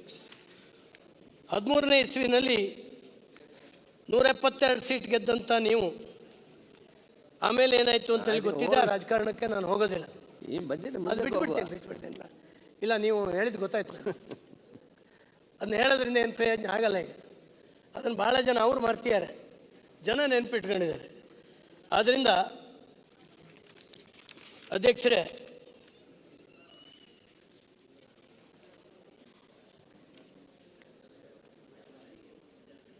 ರಾಜ್ಯದ ಜನತೆಯನ್ನು ಸಂಕಷ್ಟದ ಸುಳಿಯಿಂದ ಹೊರತರಲು ಎಂದು ಮತ್ತು ಭದ್ರತೆಯ ಖಾತರಿ ಕೊಡದ ಆರ್ಥಿಕ ಯೋಜನೆಯಿಂದ ಯಾವ ಉಪಯೋಗವೂ ಇಲ್ಲ ಎಂಬ ಅಂಬೇಡ್ಕರ್ ಅವರ ಚಿಂತನೆಯನ್ನು ತಾವು ಕೋಟ್ ಮಾಡಿದಿರಿ. ಭಾಗ್ಯಗಳಿಗೆ ನೀವು ಸಂಪನ್ಮೂಲ ಕ್ರೋಢೀಕರಿಸಿ ಹಣ ನೀಡಿದ್ದರೆ ನಿಮ್ಮ ಮಾತನ್ನು ಒಪ್ಪೋದಾಗಿತ್ತು. ನೀವೇನು ಗ್ಯಾರಂಟಿ ಕೊಟ್ಟಿದ್ದೀರಿ, ಬೇರೆ ರೀತಿಯಿಂದ ಹಣ ಕ್ರೋಢೀಕರಿಸಿದ್ರು. ನೀವು ಇಲ್ಲಿ ಮಾಡಿದ್ದು ನೋಡಿದ್ರೆ, ನಾನು ಡೀಟೇಲ್ ಹೇಳ್ತೀನಿ. 34,000 ಕೋಟಿ, ಅಧ್ಯಕ್ಷರೇ ದಯವಿಟ್ಟು ಗಮನಿಸಬೇಕು, 34,000 ಕೋಟಿ SCP TSPಗೆ ಹಣ ಇಟ್ಟಿದ್ದೀರಿ. ಆ ಪುಸ್ತಕದಲ್ಲಿ ಪ್ರಿಂಟ್ ಆಗಿದೆ. ನೀವು ಅದರಿಂದ ಈ ಗ್ಯಾರಂಟಿಗಳಿಗೆ ತೆಗೆದ ಹಣ ಎಷ್ಟು ಅಂತ ಹೇಳಿದ್ರೆ 11,000 ಕೋಟಿ. ಅಶೋಕ್, ನಾನು ಬಡವರಿಗೆ, ಅಶೋಕ್ ಅವರೇ, ದಲಿತರಿಗೆ ಕೊಟ್ಟಿದ್ದೇನೆ ಅಂತ ಹೇಳ್ಕೊಳ್ಳುವಂಥ ಅನ್ನ ಕೊಡೋದ್ರ ಬಗ್ಗೆ ಭಾಳ ವಿಶೇಷವಾಗಿ ಹೇಳಿದ್ದಾರೆ. ಹಸಿದವರಿಗೆ ಅನ್ನ ಕೊಡದೇ ಇರುವಂಥ ಸರ್ಕಾರ ಬಡವರ ವಿರೋಧಿ ಸರ್ಕಾರ ಅಂತ ಕೇಂದ್ರ ಸರ್ಕಾರಕ್ಕೆ ಜರಿದಿದೆ. ನೀವು ಹೆಂಗೆ ಕೊಟ್ಟಿದ್ದೀರಿ ಅನ್ನ? 34,000 ಕೊಟ್ಟು ಪರಮೇಶ್ವರ್ ಅವರೇ, 34,000 SCP TSPನಲ್ಲಿ ಇಟ್ಟು ಅದರಲ್ಲಿ 11,000 ಕೋಟಿ ತೆಗೆದು ಅನ್ನ ಈ ಭಾಗ್ಯಗಳಿಗೆ ಹಂಚಿದ್ದೀರಲ್ಲ, ಇದು ಯಾವ ಸೂತ್ರ ನಿಮ್ಮದು? ಅವ್ರದ್ದೇ ಅನ್ನದ ತಟ್ಟೆಯಿಂದ ಎತ್ತಿ ಅವ್ರ ಬಾಯಿಗಿಡದ, ಅವ್ರದ್ದೇ ಅನ್ನನ ಎತ್ತಿ ಅವ್ರ ಬಾಯಿಗಿಟ್ಟು ಇಲ್ಲಿದೆ. ನನ್ನ ಹತ್ರ ಫಿಗರ್ಸ್ ಇದೆ. ಆಯಿತು, ನೆಕ್ಸ್ಟ್. ಅಧ್ಯಕ್ಷರೇ, ಒಂದು SC ST ಕಾಯ್ದೆ ಇದೆ. ಇದನ್ನು ಇದಕ್ಕೆ ಖರ್ಚು ಮಾಡಬೇಕು ಅಂತ, ಒಂದು ಪೈಸೆ ಬೇರೆದಕ್ಕೆ ಖರ್ಚು ಮಾಡಿದ್ರು ಆಕ್ಟ್ ಪ್ರಕಾರ ಆಕ್ಷನ್ ಆಗಬೇಕು ಇವ್ರ ಮೇಲೆ. ಜ್ಞಾನೇಂದ್ರ ಅವರೇ, ತಮ್ಮ ಕಾಲದಲ್ಲಿ ತಾವು ಎಷ್ಟು ಕೊಟ್ಟಿದ್ದೀರಿ ಅನ್ನೋದನ್ನು ಕೂಡ ಹೇಳಿ. SCP TSPಗೆ ನೀವು ವರ್ಷ ಕೊಟ್ಟಿದ್ದೀರಲ್ಲ, 24.1% ಕೊಡಬೇಕಾಗಿತ್ತು. ನೀವು ಎಷ್ಟು ಕೊಟ್ಟಿದ್ದೀರಿ ಅಂತ ಅದನ್ನು ಹೇಳ್ಬಿಡಿ. ನಾನು ಹೇಳ್ತೀನಿ ಸರ್, ಹೇಳ್ತೀನಿ. ನೀವು 34,000 ಕೋಟಿ ಕೊಟ್ಟು ನಿಮಗಿಂತ ಜಾಸ್ತಿ ಅಂತ ಹೇಳ್ತಾ ಇದ್ದೀರಿ. ಆ ಫಿಗರ್ ಇದೆ. 11,000 ಕೋಟಿ ಡಿಡಕ್ಟ್ ಮಾಡಿ ನಮ್ಮ ಕಾಲದಲ್ಲಿ ಕೊಟ್ಟಿದ್ದನ್ನು ನೋಡಿ, ಫಿಗರ್ ಇಲ್ಲಿ. ನೆಕ್ಸ್ಟ್. ಇದು ಯಾಕೆಂದರೆ ಅಲ್ಲ, ಆಯಿತು, ಗೊತ್ತಾಯ್ತು, ಹೇಳೋದು ಸುಲಭ. ಮುಂದೆ ಯಾರ ಹಣ ಕಸ್ತಿದ್ದೀರಿ ನೀವು? ಯಾರೋ ಶ್ರೀಮಂತರಿಂದ ತೆರಿಗೆ, ಅದು ಇದು ನೀವು ಹಾಕಿದ್ದೀರಿ, ಲಿಕರ್ಸ್ ಮೇಲೆ ತೆರಿಗೆ. ನಾನು ಕಾಮೆಂಟ್ ಮಾಡಲಿಕ್ಕೆ ಹೋಗೋದಿಲ್ಲ. ಆದರೆ ST STಯಿಂದ 11,000 ಕೋಟಿಯನ್ನು ಹೆಂಗೆ ತೆಗೆದಿದ್ದೀರಿ? ಇದನ್ನು ಕ್ಲಾರಿಫೈ ಮಾಡಬೇಕಾಗತ್ತೆ. 11,057 ಕೋಟಿ ಇದಕ್ಕೆ ಬಳಸ್ಕೊಂಡಿರ್ತಕ್ಕಂಥ ಹಣ. ಇದು ಅವರಿಗೆ ಇವತ್ತು ಅವ್ರ ಮಕ್ಕಳ ಎಜುಕೇಷನ್ನಿಗೆ, ಹಾಸ್ಟೆಲ್ಗಳನ್ನು ಕಟ್ಟಲಿಕ್ಕೆ, ಅವರಿಗೆ ಜಮೀನುಗಳನ್ನು ಕೊಡಿಸ್ಲಿಕ್ಕೆ SC STಗಳು ಇವತ್ತು ಹಾಗೆ ಇಟ್ಟಿದ್ದಾರೆ ಅಂದರೆ ಒಂದು ಪ್ರಾಮಾಣಿಕವಾಗಿರ್ತಕ್ಕಂಥ ಪ್ರಯತ್ನ ಆಗಲಿಲ್ಲ ಅವ್ರ ಮೇಲೆ ಎತ್ತುವಂಥ. ಇವತ್ತು ಹಾಗೆ ಇದ್ದಾರೆ. ಅವರಿಗೆ ತೋರಿಸ್ತೀವಿ, ಆದರೆ ಕೊಡೋದಿಲ್ಲ. ಚಿಕ್ಕ ಮಕ್ಕಳ ರೀತಿಯಲ್ಲಿ ಬಿಸ್ಕೆಟ್. ಈ ರೀತಿಯಾಗಿ ಆ ಜನಾಂಗವನ್ನು ಇವತ್ತು ಕೂಡ ಹಾಗೆ ಇಟ್ಟಿದ್ದೀವಿ. ಒಂದು ನಿಮಿಷ ಆದ್ರಿಂದ ಒಂದೇ ನಿಮಿಷ ತಾವು ಹೇಳ್ತಾ ಇದ್ರಿ ಆಯ್ತು. SCP-TSP ಹಣ ಇದನ್ನ ಅನ್ನ ಭಾಗ್ಯಕ್ಕೆ ಎಲ್ಲ ಇಷ್ಟೆಲ್ಲ ಡೈವರ್ಷನ್ ಮಾಡಿದೆ ಅಂತ ಹೇಳ್ತಾ ಇದ್ರಿ. ನವೀನ್, ಹಿಂದೆ ಕಾಲೇಜ್ ಕಟ್ಟಡಗಳಿಗೆ ಅದಕ್ಕೆ ಇದಕ್ಕೆ ಅಂತೇಳಿ ಎಷ್ಟೆಷ್ಟು ಡೈವರ್ಟ್ ಮಾಡಿದ್ರಿ ಅನ್ನೋಂಥದ್ದು ಕೂಡ ನೋಡಿ. SCP-TSP ಹಣ ಹಿಂದೆ ನಿಮ್ಮ ಸರ್ಕಾರದಲ್ಲಿ ಅದನ್ನು ನೋಡಿ. ಓಕೆ, ಎಷ್ಟೆಷ್ಟು ಹಣ ಡೈವರ್ಟ್ ಅದು ತೆಗೆದು ನೋಡಿ. ಆಯ್ತು ಸರ್, ಈಗ ಆಯ್ತು, ಕಂಟಿನ್ಯೂ ಮಾಡಿ. ಅವ್ರ ಪಾಯಿಂಟ್ ಹೇಳಿದ್ದಾರೆ. ನೀವು ಯಾವುದಾದಕ್ಕೆ ವಲಯದಲ್ಲಿ ಎಷ್ಟೆಷ್ಟು ಇಟ್ಟಿದ್ದೀರಿ ಅಂತ. ಕೃಷಿಯಿಂದ ದೇವೇಂದ್ರ 22,000 ಮಂಜು 158 ಕೋಟಿ. ಹಿಂದಿನ ಸರ್ಕಾರದಲ್ಲಿ 16,531 ಕೋಟಿ ಕೃಷಿಗೆ ಇಟ್ಟಿದ್ದು. ವೈದ್ಯ ನಿಮ್ಮ ಈ ಭಾಷಣದಲ್ಲಿ 22,158 ಕೋಟಿ ಅಂತ ಇದೆ. ಅಂದರೆ ನಮಗಿಂತ 6 ಕೋಟಿ ಜಾಸ್ತಿ ಅಂತೇಳಿ ಹೇಳಿ ಫಿಗರ್ ತೋರಿಸುತ್ತೆ. ಆದರೆ ಅಧ್ಯಕ್ಷರೇ, ಇದರಲ್ಲಿ 10,275 ಕೋಟಿ ಅನ್ನಭಾಗ್ಯಕ್ಕೆ ತೆಗೆದಿದ್ದಾರೆ. 27% ಕಮ್ಮಿ ಆಗಿದೆ. ಓಕೆ, ಕೃಷಿಗೆ ಇಟ್ಟಿದ್ದ ಹಣದಲ್ಲಿ 27% ನೀವು ತೆಗೆದಿದ್ದೀರಿ. ಓಕೆ, ಇದು ಯಾವ ನ್ಯಾಯ ಇದು? ಸಾರಿಗೆ 18,868 ಕೋಟಿ ನಮ್ಮ ಸರ್ಕಾರದಲ್ಲಿ ಕೊಟ್ಟಿತ್ತು. ನಿಮ್ಮ ಸರ್ಕಾರದಲ್ಲಿ ಇಟ್ಟಿದ್ದೇ ಕಮ್ಮಿ 15,023 ಕೋಟಿ. ಅದರಲ್ಲಿ 2,800 ಕೋಟಿ ಶಕ್ತಿ ಯೋಜನೆಗೆ ಅಂತೇಳಿ ಇದರಲ್ಲಿ ತೆಗಿತೀವಿ. ಶಕ್ತಿ ಯೋಜನೆಗೆ ನೀವು ಬೇರೆ ಯಾವುದು ಕೊಡಲಿಲ್ಲ. ಸಾರಿಗೆ ಇಲಾಖೆ ಕೊಟ್ಟಿದ್ರಲ್ಲಿ 2,800 ಕೋಟಿ. RDPR ಗ್ರಾಮೀಣ ಅಭಿವೃದ್ಧಿನಲ್ಲಿ 11,498 ಕೋಟಿ ನಮ್ಮ ಸರ್ಕಾರದಲ್ಲಿ ಇಟ್ಟಿದ್ವಿ. ನೀವು 9,494 ಕೋಟಿ ಇಡ್ತೀರಿ. 17.3% ಪ್ರಗತಿ ಕುಂಠಿತ GSTPಗೆ ಮಾರಕ ಆಗ್ತದೆ ಇದು. ನೀರಾವರಿಗೆ ನಮ್ಮ ಸರ್ಕಾರದಲ್ಲಿ 22,933 ಕೋಟಿ ಇಟ್ಟಿತ್ತು. ಇವತ್ತು 19,057 ಕೋಟಿ. ಅಂದರೆ 3,876 ಕೋಟಿ ಕಡಿಮೆ ನಿಗದಿ ಮಾಡಿದ್ದೀರಿ ಅಧ್ಯಕ್ಷರೇ. ನೀವು ಹಿಂದೆ ಕಾಂಗ್ರೆಸ್ ನಡಿಗೆ ಕೃಷ್ಣ ಎಡೆಗೆ ಇಲ್ಲಿಂದ ಬಳ್ಳಾರಿಗೆ ನಡಿಗೆ ಮಾಡಿದ್ರಿ. ಭಾಳ ದೊಡ್ಡ ಪ್ರಚಾರ ಬಂದಿತ್ತು ನಿಮಗೆ. ನಮ್ಮ ಎಚ್ ಕೆ ಪಾಟೀಲರು ಒಂದು ಪುಸ್ತಕ ಬರೆದಿದ್ದಾರೆ, ಕೃಷ್ಣಯ್ಯ ಕಣ್ಣೀರು. ಅಲ್ಲ, ಅದಲ್ಲ ಸರ್, ಕೃಷ್ಣಯ್ಯ ಕೂಗು. ಕೃಷ್ಣಯ್ಯ ಕೂಗು. ಆಯ್ತು, ಮುಂದಕ್ಕೆ ಹೋಗ್ಲಿ. ಈಗ ಕೂಗು ಕೃಷ್ಣದು. ಅವರು ಅವಾಗ ಕೂಗು ಕೇಳ್ತಿತ್ತು ಅವರಿಗೆ. ಈಗ ಅಧಿಕಾರಕ್ಕೆ ಬಂದ ಕೂಡಲೇ ಕೇಳಲಿಲ್ಲ. ನಾನು ಎಚ್ ಕೆ ಪಾಟೀಲ್ರಿಗೆ ಹೇಳ್ತೀನಿ, ಸರ್ ಹೆಂಗೆ ಸರ್ ನೀವು ಕಮ್ಮಿ ಮಾಡ್ತೀರಿ ಇದನ್ನು? ನೀವು 22,900 ಕೋಟಿ 23,000 ಕೋಟಿ ಇದ್ದಿದ್ದು ನೀವು 19,000 ಕೋಟಿಗೆ ಇಳಿಸಿದ್ದೀರಿ. ನೀವು ಹಿಂದಿನ ಸಾರಿ ಪ್ರತಿ ವರ್ಷ 10,000 ಕೋಟಿ ಇರ್ತೀನಿ ಕೃಷ್ಣಗೆ ಮಾತ್ರ ಅಂತ ಹೇಳಿದಂಥವ್ರು 5 ವರ್ಷದಲ್ಲಿ ಕೇವಲ 50,000 ಕೋಟಿ ಎಲ್ಲದಕ್ಕೂ ಸೇರಿ ಎಲ್ಲ ಪ್ರಾಜೆಕ್ಟ್ ಸೇರಿ ನೀವು ಖರ್ಚು ಮಾಡಿದ್ದು. ಇವತ್ತು ಮತ್ತೆ ಈ ವರ್ಷ 3,000 ಕೋಟಿ ಕಮ್ಮಿ ಇಡ್ತೀರಿ ನೀವು. ಹೆಂಗೆ ಕೃಷಿ ಇದು ಹೇಗೆ ಜಾಸ್ತಿ ಬರ್ತದೆ?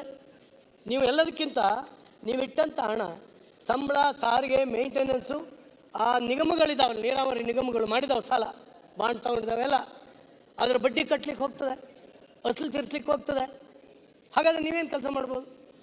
ಈ ರೀತಿಯಲ್ಲಿ ಸಮಾಜ ಕಲ್ಯಾಣ ನಮ್ಮ ಕಾಲದಲ್ಲಿ 17,487 ಕೋಟಿ ಇಟ್ಟಿದ್ದು. ನೀವು 34,800 ನಾನೀಗಾಗಲೇ ಹೇಳಿದೆ. ಗೃಹಲಕ್ಷ್ಮಿಗೆ, ಗೃಹಭಾಗ್ಯಕ್ಕೆ, ಶಕ್ತಿ ಯೋಜನೆಗೆ ಇದನ್ನು ಬಳಸ್ಕೊಂಡ್ರಿ ನೀವು. ಬಹಳ ದೊಡ್ಡ ದುರಂತ ಇದು ಸರ್. ಅದು ಅಂಕಿಅಂಶ ಹೇಳ್ಬಿಡ್ತೀರಾ? 17,000 ಏನು ಅಂತ ಇದೆ. ನಮ್ಮ ಕಾಲದಲ್ಲಿ SAP ಇದು ಸೋಷಿಯಲ್ ವೆಲ್ಫೇರ್ಗೆ ಎಷ್ಟಿತ್ತು ಸರ್? ಸೋಷಿಯಲ್ ವೆಲ್ಫೇರಿಗೆ 17,480 ಕಾಲದಲ್ಲಿ ಸರ್. ನಿಮ್ಮ ಕಾಲದಲ್ಲಿ 34,834. ಸರ್ ಇಲ್ಲಿ ಕೇಳಿ, ಖರ್ಗೆಜಿ ಇಲ್ಲಿ ಕೇಳಿ, ಸ್ವಲ್ಪ ಕೇಳಿ. ಒಂದು ನಿಮಿಷ ಸರ್. 11,000 ಕೋಟಿ ಲೆಕ್ಕ ಕೊಡ್ತೀನಿ. ಹೇಳ್ತಾ ಇದ್ರಿ, ಅದಕ್ಕೆ ಹೇಳ್ತಾ ಇದ್ದೆ. ತಾವು ಈ ಸದನದಲ್ಲೇ ಒಪ್ಕೊಂಡಿದ್ದೀರಾ 10,000 ಕೋಟಿ ರೂಪಾಯಿ ಹೋದ ವರ್ಷ 70ಇಂದ ಡೈವರ್ಷನ್ ಆಗಿದೆ ಅಂತ ಇದೇ ಸದನದಲ್ಲಿ ತಮ್ಮ ಸರ್ಕಾರ ಇದ್ದಾಗ ಒಪ್ಪಿದ್ದೀರಾ. That you have diverted SCP-TSP funds. 17,000 ಅಂತ ನೀವೇ ಹೇಳ್ತಾ ಇದ್ದೀರಾ. ಇವತ್ತು ನಮ್ದು 34,000. ನಾವು ಬಜೆಟ್ ಅನುಗುಣವಾಗಿ ಕೊಡ್ತಾ ಇದ್ದೀವಿ ಸರ್. ನಿಮ್ಮ ಕಾಲದಲ್ಲಿ ಆಗಿಲ್ಲ. ನಾನು ಹೇಳಿ ನೀವು ಲೇಟಾಗಿ ಬಂದ್ರಿ. ಇಲ್ಲ, ನಾನು ಕೇಳಿದೆ ತಾವು ಪರ್ಮಿಷನ್ ಬಂದ್ರಿ. ಅದರಲ್ಲಿ ಅದನ್ನ ಕೇಳಿ. ಅವ್ರು ಮಾತಾಡೋ ಖುಷಿ ಆಗ್ತಿದೆ. ಅವ್ರ ಕಾಲದಲ್ಲಿ ಡೈವರ್ಟ್ ಆಗಿಲ್ವಾ? ಆಯ್ತು, ಅವ್ರು ಹೇಳ್ತಾರೆ, ಅವ್ರು ಹೇಳ್ತಾರೆ, ಅರ್ಗ ಜನರು ಹೇಳ್ತಾರೆ. ಅರ್ಗ ಜನ ಯಾಕಂದ್ರೆ ನಮ್ ಕಾಲದಲ್ಲಿ ನಿಮ್ ಕಾಲದಲ್ಲೂ ಆಗಿದೆ. ಪ್ರಿಯಾಂಕ್ ಇಲ್ಲ ಸರ್, ನಿಮ್ ಕಾಲದಲ್ಲಿ ಸರ್, ಅದಕ್ಕೆ ನೋಡಿ 70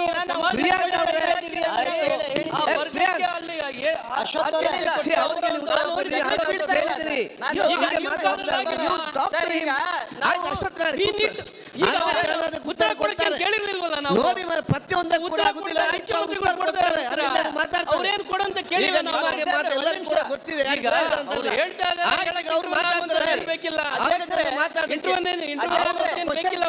ಮುಗಿಸಿದ್ದಾರೆ. ಅಧ್ಯಕ್ಷರೇ, ಹೇಳ್ತಾ ಇದ್ದೀನಿ, ನಾ ಜಗಳಕ್ಕೆ ಬೀಳ್ತಾ ಇಲ್ಲ. ಆಯ್ತು, ನಾವು ಈಗ ಸದನದಲ್ಲಿ ನಾವು ಪರಸ್ಪರವಾಗಿ ಚರ್ಚೆನೂ ಮಾಡೋ ಹಾಗಿಲ್ವಾ? ಅದನ್ನೇ ಈಗ ಇವರು ಅಪೋಸಿಷನ್ ಲೀಡರ್ ಆಡಿಷನ್ ನಡೆಸಂಗೆ ಎಲ್ಲಾರು ಎದ್ದು ಮೈ ಮೇಲೆ ಬಿದ್ಬಿಟ್ರೆ ಹೆಂಗೆ? ಅದನ್ನೇ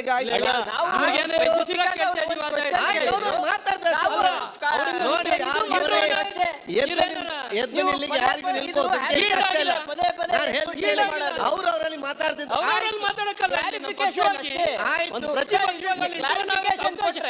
ನೋಡ್ದಾಗ ಕೂತ್ಕೊಳ್ಳಿ. ಅವ್ರಿದ್ದಾರೆ. ಅಧ್ಯಕ್ಷರೇ,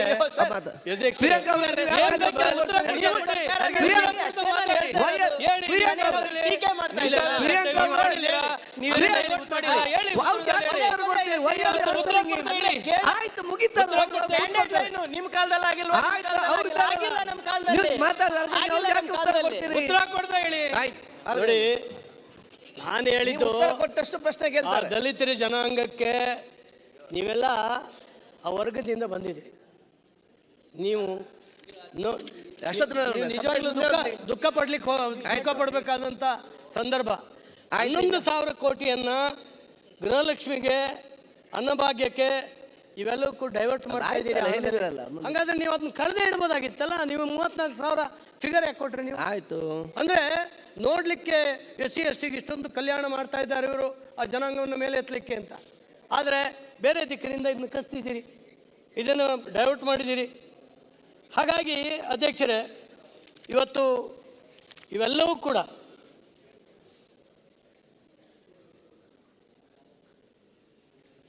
ಕೂಡ ಒಂದು ವಿಚಿತ್ರ ರೀತಿಯಿಂದ ಈ ಫಿಗರ್ನ ಮಂಡನೆ ಮಾಡಿದ್ದಾರೆ. ಹಾಗಾಗಿ ಇವತ್ತು ಯಾವುದೇ ಕಾರಣಕ್ಕಾಗಿ ಈ ಸರ್ಕಾರದ ಬಜೆಟ್ ಖಂಡಿತವಾಗೂ ಅತ್ಯುತ್ತಮವಾದಂಥ ಬಜೆಟ್ ಅಲ್ಲ. ಆದ್ದರಿಂದ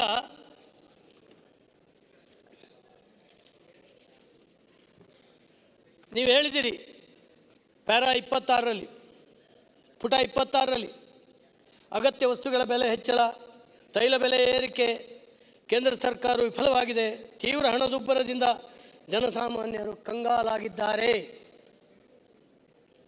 ಈ ಬಜೆಟ್ನಲ್ಲಿ ಕೇಂದ್ರ ಸರ್ಕಾರದ ದೂಷಣೆ ಮಾಡುವಂಥ ಸರ್, ರಷ್ಯಾ ಉಕ್ರೇನ್ ಯುದ್ಧದಿಂದ ಇಡೀ ಜಗತ್ತಿನ ಮೇಲೆ ಪರಿಣಾಮ ಆಗಿದೆ, ಎಲ್ಲರಿಗೂ ಕೂಡ ಗೊತ್ತಿದೆ, ಸಿದ್ದರಾಮಯ್ಯನವರಿಗೂ ಗೊತ್ತಿದೆ.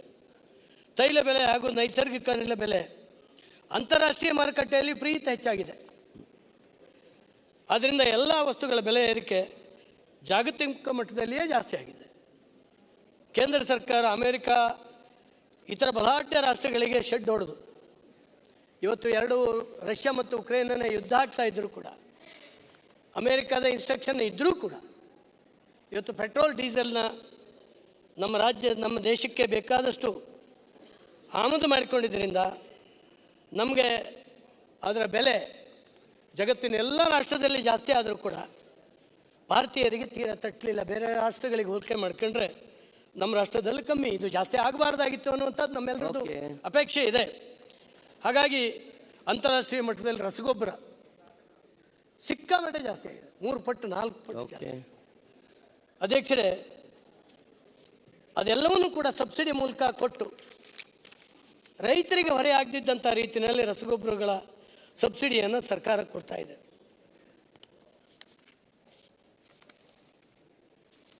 19-20ನೇ ಸಾಲಿನಲ್ಲಿ ರಸಗೊಬ್ಬರದ ಮೇಲಿನ ಸಬ್ಸಿಡಿ 79,996 ಕೋಟಿ ಇತ್ತು.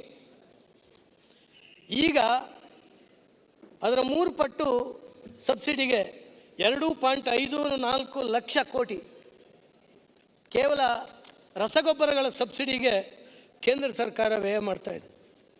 ಇದೊಂದು ಎಲ್ಲ ಸಮಯದ ಒಂದು ದೊಡ್ಡ ದಾಖಲೆ. ಪ್ರತಿ ಚೀಲದ DAPಗೆ ಅಧ್ಯಕ್ಷರೇ 2,500 ರೂಪಾಯಿನ ಸಬ್ಸಿಡಿ ಕೊಡ್ತಾ ಇದ್ದಾರೆ. ಯೂರಿಯಾಕ್ಕೆ 2,180 ರೂಪಾಯಿ ಸಬ್ಸಿಡಿ ಒಂದು ಚೀಲ ಗೊಬ್ಬರಕ್ಕೆ. ಪೊಟ್ಯಾಶ್ 700 ಅಲ್ಲ, ಅಂತಾರಾಷ್ಟ್ರೀಯ ಮಟ್ಟದಲ್ಲಿ ಧಾರಣೆ ಎಷ್ಟು ಜಾಸ್ತಿ ಆಗಿದೆ ನೀವು ಅದನ್ನ ಹೇಳಿ.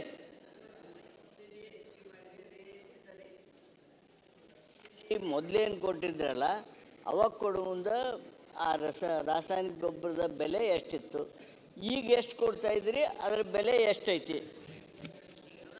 ಬೆಲೆ ಶುದ್ಧ ಸೌದೆ ಇಡೀ ಜಗತ್ತಿನಲ್ಲಿ 3-4 ಪಟ್ಟು ಜಾಸ್ತಿ ಆಗಿದೆ. ಹಾಗಾಗಿ ಸಬ್ಸಿಡಿಯನ್ನು ಕಮ್ಮಿ ಕೊಡಲಿಲ್ಲ. ನಮ್ಮ ಆರ್ಥಿಕ ಪರಿಸ್ಥಿತಿ ಇದ್ದಾಗ್ಯೂ ಕೂಡ ರೈತರಿಗೆ ತೊಂದರೆ ಆಗಬಾರ್ದು. ರೈತ ನಿರಾತಂಕವಾಗಿ ಬೆಳೆ ಬೆಳಿಬೇಕು.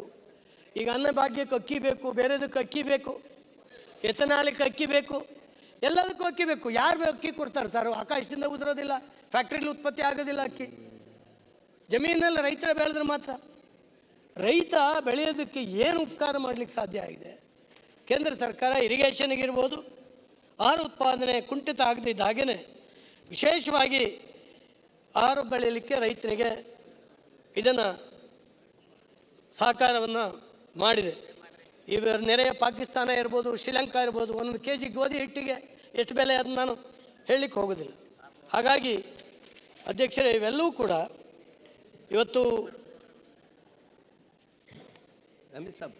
ಟೀಕೆಗೋಸ್ಕರ ಟೀಕೆ ಮಾಡೋದರಲ್ಲಿ ಅರ್ಥವೇ ಇಲ್ಲ. ಬಜೆಟ್ಟು ಪಾವಿತ್ರ್ಯತೆಯನ್ನು ಹೆಚ್ಚುವಂಥ ಕೆಲಸವನ್ನು ಮಾನ್ಯ ಮುಖ್ಯಮಂತ್ರಿಗಳು ಮಾಡಬೇಕಾಗಿತ್ತು. ಇವತ್ತು ಜಗತ್ತಿನಲ್ಲಿ 4 Fಗಳ ಕ್ರೈಸಿಸ್ ಇದೆ. ಒಂದು ಫುಡ್ಡು, ಒಂದು ಫೈನಾನ್ಷಿಯಲ್ ಕ್ರೈಸಿಸ್ಸು, ಒಂದು ಫ್ಯೂಯಲ್ಲು, ಒಂದು ಫರ್ಟಿಲೈಸರ್. ಎಲ್ಲ ಕ್ರೈಸಿಸನ್ನು ದಾಟಿ ಇವತ್ತು ಭಾರತ ಜಗತ್ತು ಆಶ್ಚರ್ಯಪಡುವಂಥ ರೀತಿಯಲ್ಲಿ ಬಂದಿದೆ ಅಂದರೆ ನರೇಂದ್ರ ಮೋದಿಯವರ ಒಂದು ಒಳ್ಳೆಯ ಮುತ್ಸದ್ದಿತನ, ಆರ್ಥಿಕ ನೀತಿಗಳು ಇದಕ್ಕೆ ಬಹಳ ದೊಡ್ಡ ಇಂಬನ್ನು ಕೊಟ್ಟಿದ್ದಾರೆ ಅನ್ನುವಂಥದ್ದನ್ನ ನಾವ್ಯಾರು ಕೂಡ ಮರಲಿಕ್ಕೆ ಸಾಧ್ಯ ಇಲ್ಲ. ಇವತ್ತು ರಾಷ್ಟ್ರೀಕೃತ ಬ್ಯಾಂಕುಗಳು ಒಂದು ಕಾಲದಲ್ಲಿ ನಷ್ಟದಲ್ಲಿದ್ದಂಥದ್ದು ಇವತ್ತು 1 ಲಕ್ಷ ಕೋಟಿಯ ಲಾಭಕ್ಕೆ ಇವತ್ತು ಬಂದಿದ್ದಾರೆ. ಹಾಗೆ ಅಧ್ಯಕ್ಷರೇ,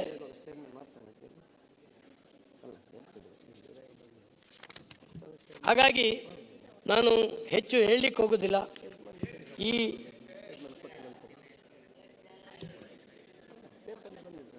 ಈಗ ರಾಷ್ಟ್ರೀಕೃತ ಬ್ಯಾಂಕ್ಗಳು 1 ಲಕ್ಷ ಕೋಟಿಗೂ ಹೆಚ್ಚು ಲಾಭ ಮಾಡಿವೆ ಅನ್ನೋದನ್ನು ಭಾಳ ಗಂಭೀರವಾಗಿ ಹೇಳಿದರೆ, ನಾನು ತಮ್ಮನ್ನು ಕೇಳ್ತೀನಿ, ಇದು ಆ ರೈಟ್ ಆಫ್ ಮಾಡಿದಾರಲ್ಲ 9,95,000 ಕೋಟಿ ರೂಪಾಯಿಯನ್ನು 9,95,000 ಕೋಟಿ ರೂಪಾಯಿನ 750 ಬಿಸ್ನೆಸ್ ಹೌಸ್ಗೆ ಏನು ರೈಟ್ ಆಫ್ ಮಾಡಿದಾರಲ್ಲ, ಆ ರೈಟ್ ಆಫ್ ಮಾಡಿದ ನಂತರವೋ ಅಥವಾ ಅದರ ಮೊದಲು ಇದು 1 ಲಕ್ಷ?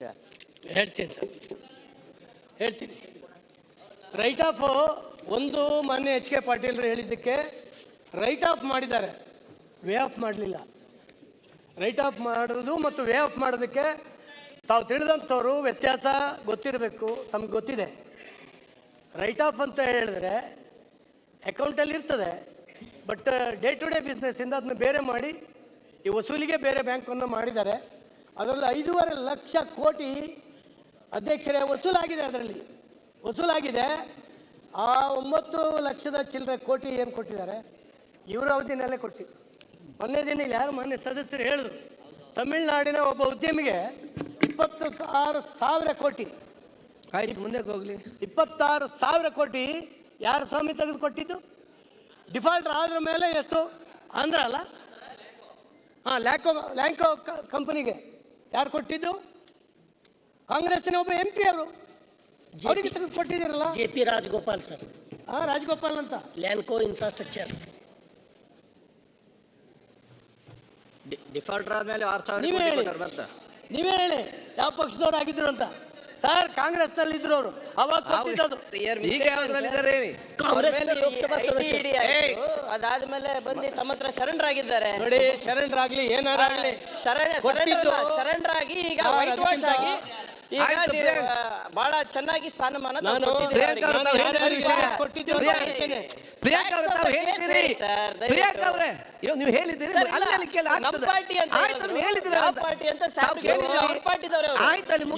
UB ಮಲ್ಯರು ಇರ್ಬೋದು, ನೀರವ್ ಮೋದಿ ಅವರು ಇರ್ಬೋದು, ಇವರೆಲ್ಲರೂ ನಿಮ್ ಪಕ್ಷದ ಸರ್ಕಾರ ಇದ್ದಾಗಲೇ ಬ್ಯಾಂಕಿಂದ ತೆಗೆದು ಯಾರ್ದೋ ಒಂದು ಲೆಟರ್ ತೆಗೆದು ಕೊಟ್ರಿ. ಅವ್ರು ಇವತ್ತು ಊರು ಬಿಟ್ಟಿದ್ದಾರೆ, ದೇಶ ಬಿಟ್ಟಿದ್ದಾರೆ. ಆ ಹೊರೆನ ಇವತ್ತು ಹೇಳಿ ನೀವತ್ತು ರೈಟ್ ಆಫ್ ಮಾಡಿಬಿಟ್ರಿ. ವೇ ಆಫ್ ಮಾಡಿದ್ದೀವಿ ಸಮಯ. ಅಕೌಂಟನ್ನು ಸರಿ ದಾರಿಗೆ ತಂದಿದ್ದೇವೆ. ಹಣ ಹೂಡಿಕೆ ಮಾಡಿದವರಿಗೆ ವಂಚನೆ ಆಗಬಾರ್ದು ಅನ್ನೋಂಥ ರೀತಿ ಇಷ್ಟು ಚೆನ್ನಾಗಿ ಆರ್ಥಿಕ ನೀತಿ ಇದೆ. 1 ಲಕ್ಷ ಕೋಟಿ. ಅದೇ ರೀತಿ ಕಡು ಬಡವರಿಗೆ ಎಷ್ಟು ವೇವ್ ಆಫ್ ಮಾಡಿದೀರ ಅಂತ ಅಂಕಿಅಂಶಗಳನ್ನ ಸದನದಲ್ಲಿ ಕೊಡ್ಬೇಕಾಗಿದೆ. ಕೇಂದ್ರ ಸರ್ಕಾರ ಇತ್ತೀಚೆಗೆ NCLT ತಂದಿದೆ, ಅದ್ರ ಬಗ್ಗೆನೂ ಸ್ವಲ್ಪ ಬೆಳಕಚ್ಚಲ್ರಿ. NCLT ತಂದಿದೆ ಅಲ್ಲ ಜಾರಿಗೆ, ಕೇಂದ್ರ ಸರ್ಕಾರ NCLT ತಂದಿದೆಯಲ್ಲ, ಅದ್ರ ಬಗ್ಗೆನೂ ಸ್ವಲ್ಪ ಬೆಳಕಚ್ಚಲ್ರಿ. ಹೇಳ್ತೇನೆ ಸರ್, ಈ ಡೀಟೇಲ್ ಹೇಳ್ಬೇಕಾದ್ರೆ ಬಹಳ ಹೊತ್ಬೇಕು. ನನ್ನ ಹತ್ರ ಇದೆ. ಆಯ್ತು, ಮುಂದೆ ಜಾನದವ್ರೆ ಹೇಳ. ನೋಡಿ ಈಗ ನೋಡಿ 2 ಗಂಟೆ ಆಯ್ತು. ನೀವು ಅವ್ರಿಗೆ ಸ್ವಲ್ಪ ಹೇಳಿ. ಅವ್ರಿಗೆ 2 ಗಂಟೆ ಆಯ್ತು, ಸ್ವಲ್ಪ ಬೇಗ ಮುಗಿಸಿ. ಮೊನ್ನೆ ಆಯ್ತು. ಪರ್ಫಾರ್ಮಿಂಗ್ ಅಸೆಟ್ಸಿಗೆ ಎಷ್ಟು ಸಾಲ ಮನ್ನಾ ಮಾಡಿದ್ದಾರೆ, ಇನ್ಸೆಂಟಿವ್ ಎಷ್ಟು ಮಾಡಿದ್ದಾರೆ, ಯುಕ್ರೇನ್ ಇಂದ ಏನ್ ಇಂಧನ ತಂದಿರೋದ್ರಿಂದ ಕನ್ಸ್ಯೂಮರ್ಗೆ ಏನ್ ಬೆನಿಫಿಟ್ ಆಗಿದೆ ಅದೆಲ್ಲ ಸ್ವಲ್ಪ ಚರ್ಚೆ ಮಾಡಿ. ಕೃಷ್ಣ ಕೂತ್ಕೊಳ್ಳಿ. ಕನ್ಸ್ಯೂಮರ್ ಏನ್ ಬೆನಿಫಿಟ್ ಆಗಿದೆ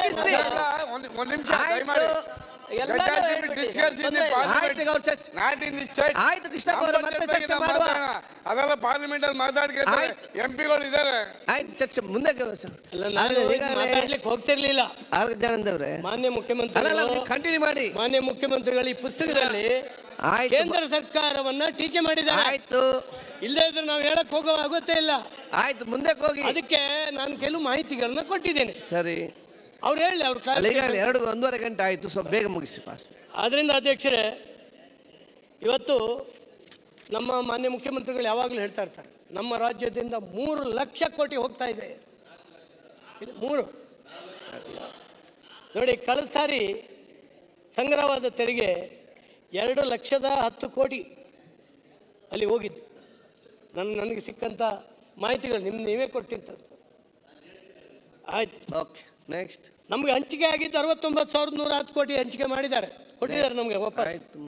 ಕೇಂದ್ರದ ಯೋಜನೆಗಳ ಹೊರತಾಗಿಯೂ ಮೊದಲು 15ರಿಂದ 23ರವರೆಗೆ 5,23,000 ಕೋಟಿ ಹಣ ನಮಗೆ ಬಂದಿದೆ. ರಾಷ್ಟ್ರೀಯ ಹೆದ್ದಾರಿಗೆ 37,500 ಕೋಟಿ, PM ಮುದ್ರಾ ಯೋಜನೆಯಡಿಯಲ್ಲಿ 1.86 ಲಕ್ಷ ಕೋಟಿ, ಸ್ಟ್ಯಾಂಡಪ್ ಇಂಡಿಯಾ ಯೋಜನೆಯಡಿ 7,490 ಕೋಟಿ, SC ST ಮಹಿಳಾ ಮತ್ತು ಉದ್ಯಮಿಗಳಿಗೆ 1,845 ಕೋಟಿ ಒದಗಿಸಲಾಗಿದೆ. ECL GS ಇದರಲ್ಲಿ 16,270 ಕೋಟಿಯನ್ನು 3,76,000 ಜನರಿಗೆ ವಿತರಿಸಲಾಗಿದೆ. ಕೋವಿಡ್ನಲ್ಲಿ ಪ್ಯಾಕೇಜ್ 1,277 ಕೋಟಿ ಸಣ್ಣ ಉದ್ಯಮಗಳಿಗೆ ಅದಕ್ಕೆಲ್ಲ ಕೊಟ್ಟಿರ್ತಕ್ಕಂಥದ್ದು. NHM ಅಡಿಯಲ್ಲಿ ಇವತ್ತು 655 ಕೋಟಿ 22ರಲ್ಲಿ 1,02,75 ಕೋಟಿ ಹಂಚಿದೆ. 22ನೇ ಇಸ್ವಿ 1ರಲ್ಲಿ ಆಯುಷ್ಮಾನ್ ಭಾರತದ ಯೋಜನೆಯಡಿ 2.35 ಕೋಟಿ ರೋಗಿಗಳಿಗೆ 2,351 ಕೋಟಿ ಕೊಟ್ಟಿದ್ದಾರೆ. ಇವತ್ತು ವಿತರಣೆ ಆಗಿರ್ತಕ್ಕಂಥದ್ದು. PM ಕಿಸಾನ್ ಸಮ್ಮಾನ್ ಯೋಜನೆ 12,500 ಕೋಟಿ ಕೊಟ್ಟಿದ್ದು. ನೀವು 4,000 ರೂಪಾಯಿನೂ ತೆಗೆದ್ರಿ. ಈ ಸಾರಿ ಇಲ್ಲ, ಇದರಲ್ಲೇನೂ ಇಲ್ಲ. ಅಂದರೆ ಕೃಷಿಗೂ ಕೊರತೆ ಮಾಡಿದ್ದಾರೆ. ರೈತ ಸಮ್ಮಾನ್ 4,000 ರೂಪಾಯಿ ಕೊಡುವಂಥದ್ದನ್ನು ಇವತ್ತು ಕೊಡಲಿಲ್ಲ.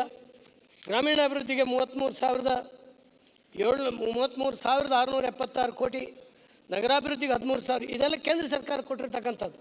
ನಾನು ಅದನ್ನ ಭಾಳ ಡೀಟೇಲ್ ಹೇಳಲಿಕ್ಕೆ ಹೋಗೋದಿಲ್ಲ, ಫಿಗರ್ ನಿಮಗೂ ಕೂಡ. ಅಂದರೆ ನೀವು ಹೇಳುವಾಗ ನಮ್ಮ ಮುಖ್ಯಮಂತ್ರಿಗಳು ಒಂಥರ ಅವರು ಅದಕ್ಕೇನು ಹೇಳ್ಬೇಕು ಶಬ್ದ ಗೊತ್ತಿಲ್ಲ. ಅದು ನಾನು ಭಾಳ ಮೆಚ್ಕೊಂಡಿದ್ದೀನಿ. ಅವರು ಎದೆ ಎತ್ತಿ ಒಂದು ಟೆಂಕಾರದ ರೀತಿಯಲ್ಲಿ ಹೇಳ್ತಾರೆ ನಮ್ಮ ಮುಖ್ಯಮಂತ್ರಿಗಳು. ಎಲ್ಲರೂ ನಂಬಿ ಬಿಡ್ಬೇಕದು. ಅಲ್ಲ ಅದು ನಿಮಗೆ ಮಾತ್ರ ಸಾಧ್ಯ. ಅದು ನಿಮಗೆ ಮಾತ್ರ ಸಾಧ್ಯ. ಹೌದಾ? ನಾವು ಮೆಚ್ಕೊಂಡಿದ್ದೀವಿ. ಎಂತ ಮೆಚ್ಚುಗೆ ಇದೆಯಲ್ಲ ನಿಮಗೆ ಸರ್? ನಿಮಗೆ ಮೆಚ್ಚುಗೆ ಇದೆಯಲ್ಲ ಅಂತ ಹೇಳಿದ್ರು. ಅಪ್ರಿಷಿಯೇಟಿಂಗ್. ಎಷ್ಟೇ ನಿನಗೂ ಮೆಚ್ಚುಗೆ ನಿನಗೂ ಮೆಚ್ಚುಗೆ ಇದೆ. ಅಂತ ಮುಂದುವರಿಸಿ. ಅದೇ ಎಂಥ ಸತ್ಯಕ್ಕೆ ದೂರವಾದಂಥ ಸಂಗತಿಯನ್ನು ಇಡೀ ಸಭೆ ಮೆಚ್ಚುವಂಥ ರೀತಿಯಲ್ಲಿ ಹೌದು ಅನ್ನೋ ರೀತಿಯಲ್ಲಿ ಹೇಳೋ ಛಾತಿ ಇದೆಯಲ್ಲ, ಅದು ಒಬ್ಬ ಪೊಲಿಟಿಷಿಯನ್ ಈ ಮುಖ್ಯಮಂತ್ರಿ ಸ್ಥಾನದಲ್ಲಿರೋರಿಗೆ ಅಗತ್ಯ ಇದೆ ಅಂತ ನಂಗೆ ಅನಿಸುತ್ತೆ. ಇಲ್ಲ ಅದು ಹೇಳಿದ ಪೂರ್ತಿ ಸತ್ಯನಾ? ಅವರು ಲಾಯರು. ಈ ಪ್ರಮಾಣ ವಚನ ಸ್ವೀಕಾರ ಮಾಡ್ತೀವಿ. ಹೇಳೋದು ನಾನು ಸತ್ಯನೇ ಹೇಳ್ತೀನಿ, ನಾನು ಹೇಳುವುದೆಲ್ಲ ನೆಕ್ಸ್ಟ್ ಮುಂದಕ್ಕೆ ಹೋಗಿ ಅಂತೇಳಿ ಹೇಳಿಸ್ತಾರೆ. ಆದ್ದರಿಂದ ಇವತ್ತು ರೈಲ್ವೆಗಿರ್ಬೋದು, ಇವೆಲ್ಲವಕ್ಕೂ ಕೂಡ ಕೊಡುವಂಥ ಹಣ ಇನ್ನೆಲ್ಲಿಂದ ಬರ್ತದೆ? ಇನ್ನೆಲ್ಲಿಂದ ಅಧ್ಯಕ್ಷರು ಬರ್ತದೆ? ಇಷ್ಟೊಂದು ನ್ಯಾಷನಲ್ ಹೈವೇಗೆ ಖರ್ಚು ಮಾಡ್ತಾ ಇದ್ದಾರೆ.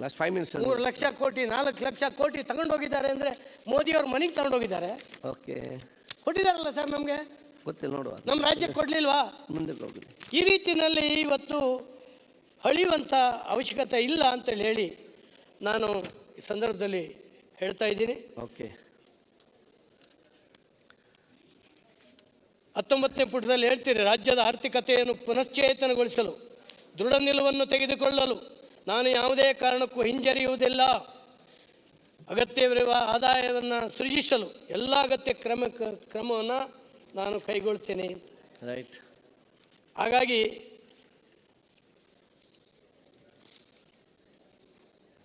ಇದನ್ನೆಲ್ಲವನ್ನು ಕೂಡ ಇಷ್ಟೆಲ್ಲ ಮಾಡಿಯೂ ಕೂಡ ಓಕೆ ಕಡಿಮೆ ಹಣವನ್ನು ನಿಗದಿ ಮಾಡಿದ್ದೀರಿ. ಆದ್ದರಿಂದ ಇದನ್ನು ಏನು ನೀವು ಚುನಾವಣೆಯಲ್ಲಿ ಗ್ಯಾರಂಟಿಗಳ ಪುಷ್ಪಕ ವಿಮಾನ ಏರಿ ಬಂದ ಸ್ಥಳದಲ್ಲಿ ಕೂತಿದ್ದೀರಿ. ಪುಷ್ಪಕ ವಿಮಾನ ಅದು ಆಯ್ತು ಹೇಳಿದ್ರಲ್ಲ. ಯಾಕಂದರೆ ನಿಮ್ಮನ್ನು ನೋಡಿ ಏನು ಓಟ್ ಕೊಟ್ಟಿದ್ದಲ್ಲ, ಆ ಕಾರ್ಡ್ ಇದೆಯಲ್ಲ ಸರ್, ಅದು ಬಹಳ ಪರಿಣಾಮ ಮಾಡಿದೆ. ನಾವು ಒಪ್ಕೊಂತೇವೆ. ನಿಜವಾಗ್ಲೂ ಕೂಡ ನಿಮ್ಮ ರಾಜಕೀಯ ಮುತ್ಸದ್ದಿತನವನ್ನು, ನಿಮ್ಮ ತಂತ್ರಗಾರಿಕೆಯನ್ನು ನಿಮ್ಮ ವಿರೋಧಿಗಳಾಗಿ ನಾವು ಮೆಚ್ತೀವಿ. ಇದು ಯಾರೂ ಮಾಡಲಿಲ್ಲ. ಯಾಕಂದರೆ ನೀವು 125-130 ವರ್ಷಗಳ ಹಿನ್ನೆಲೆ ಇರ್ತಕ್ಕಂಥ ಒಂದು ರಾಜಕೀಯ ಪಕ್ಷ ನಿಮ್ಮದು. ನೀವು ನಿಮ್ಮ ಸಾಧನೆಯ ಆಧಾರದ ಮೇಲೆ ಜನರ ಹತ್ರ ಮತಯಾಚನೆ ಮಾಡಬೇಕಾಗಿತ್ತು.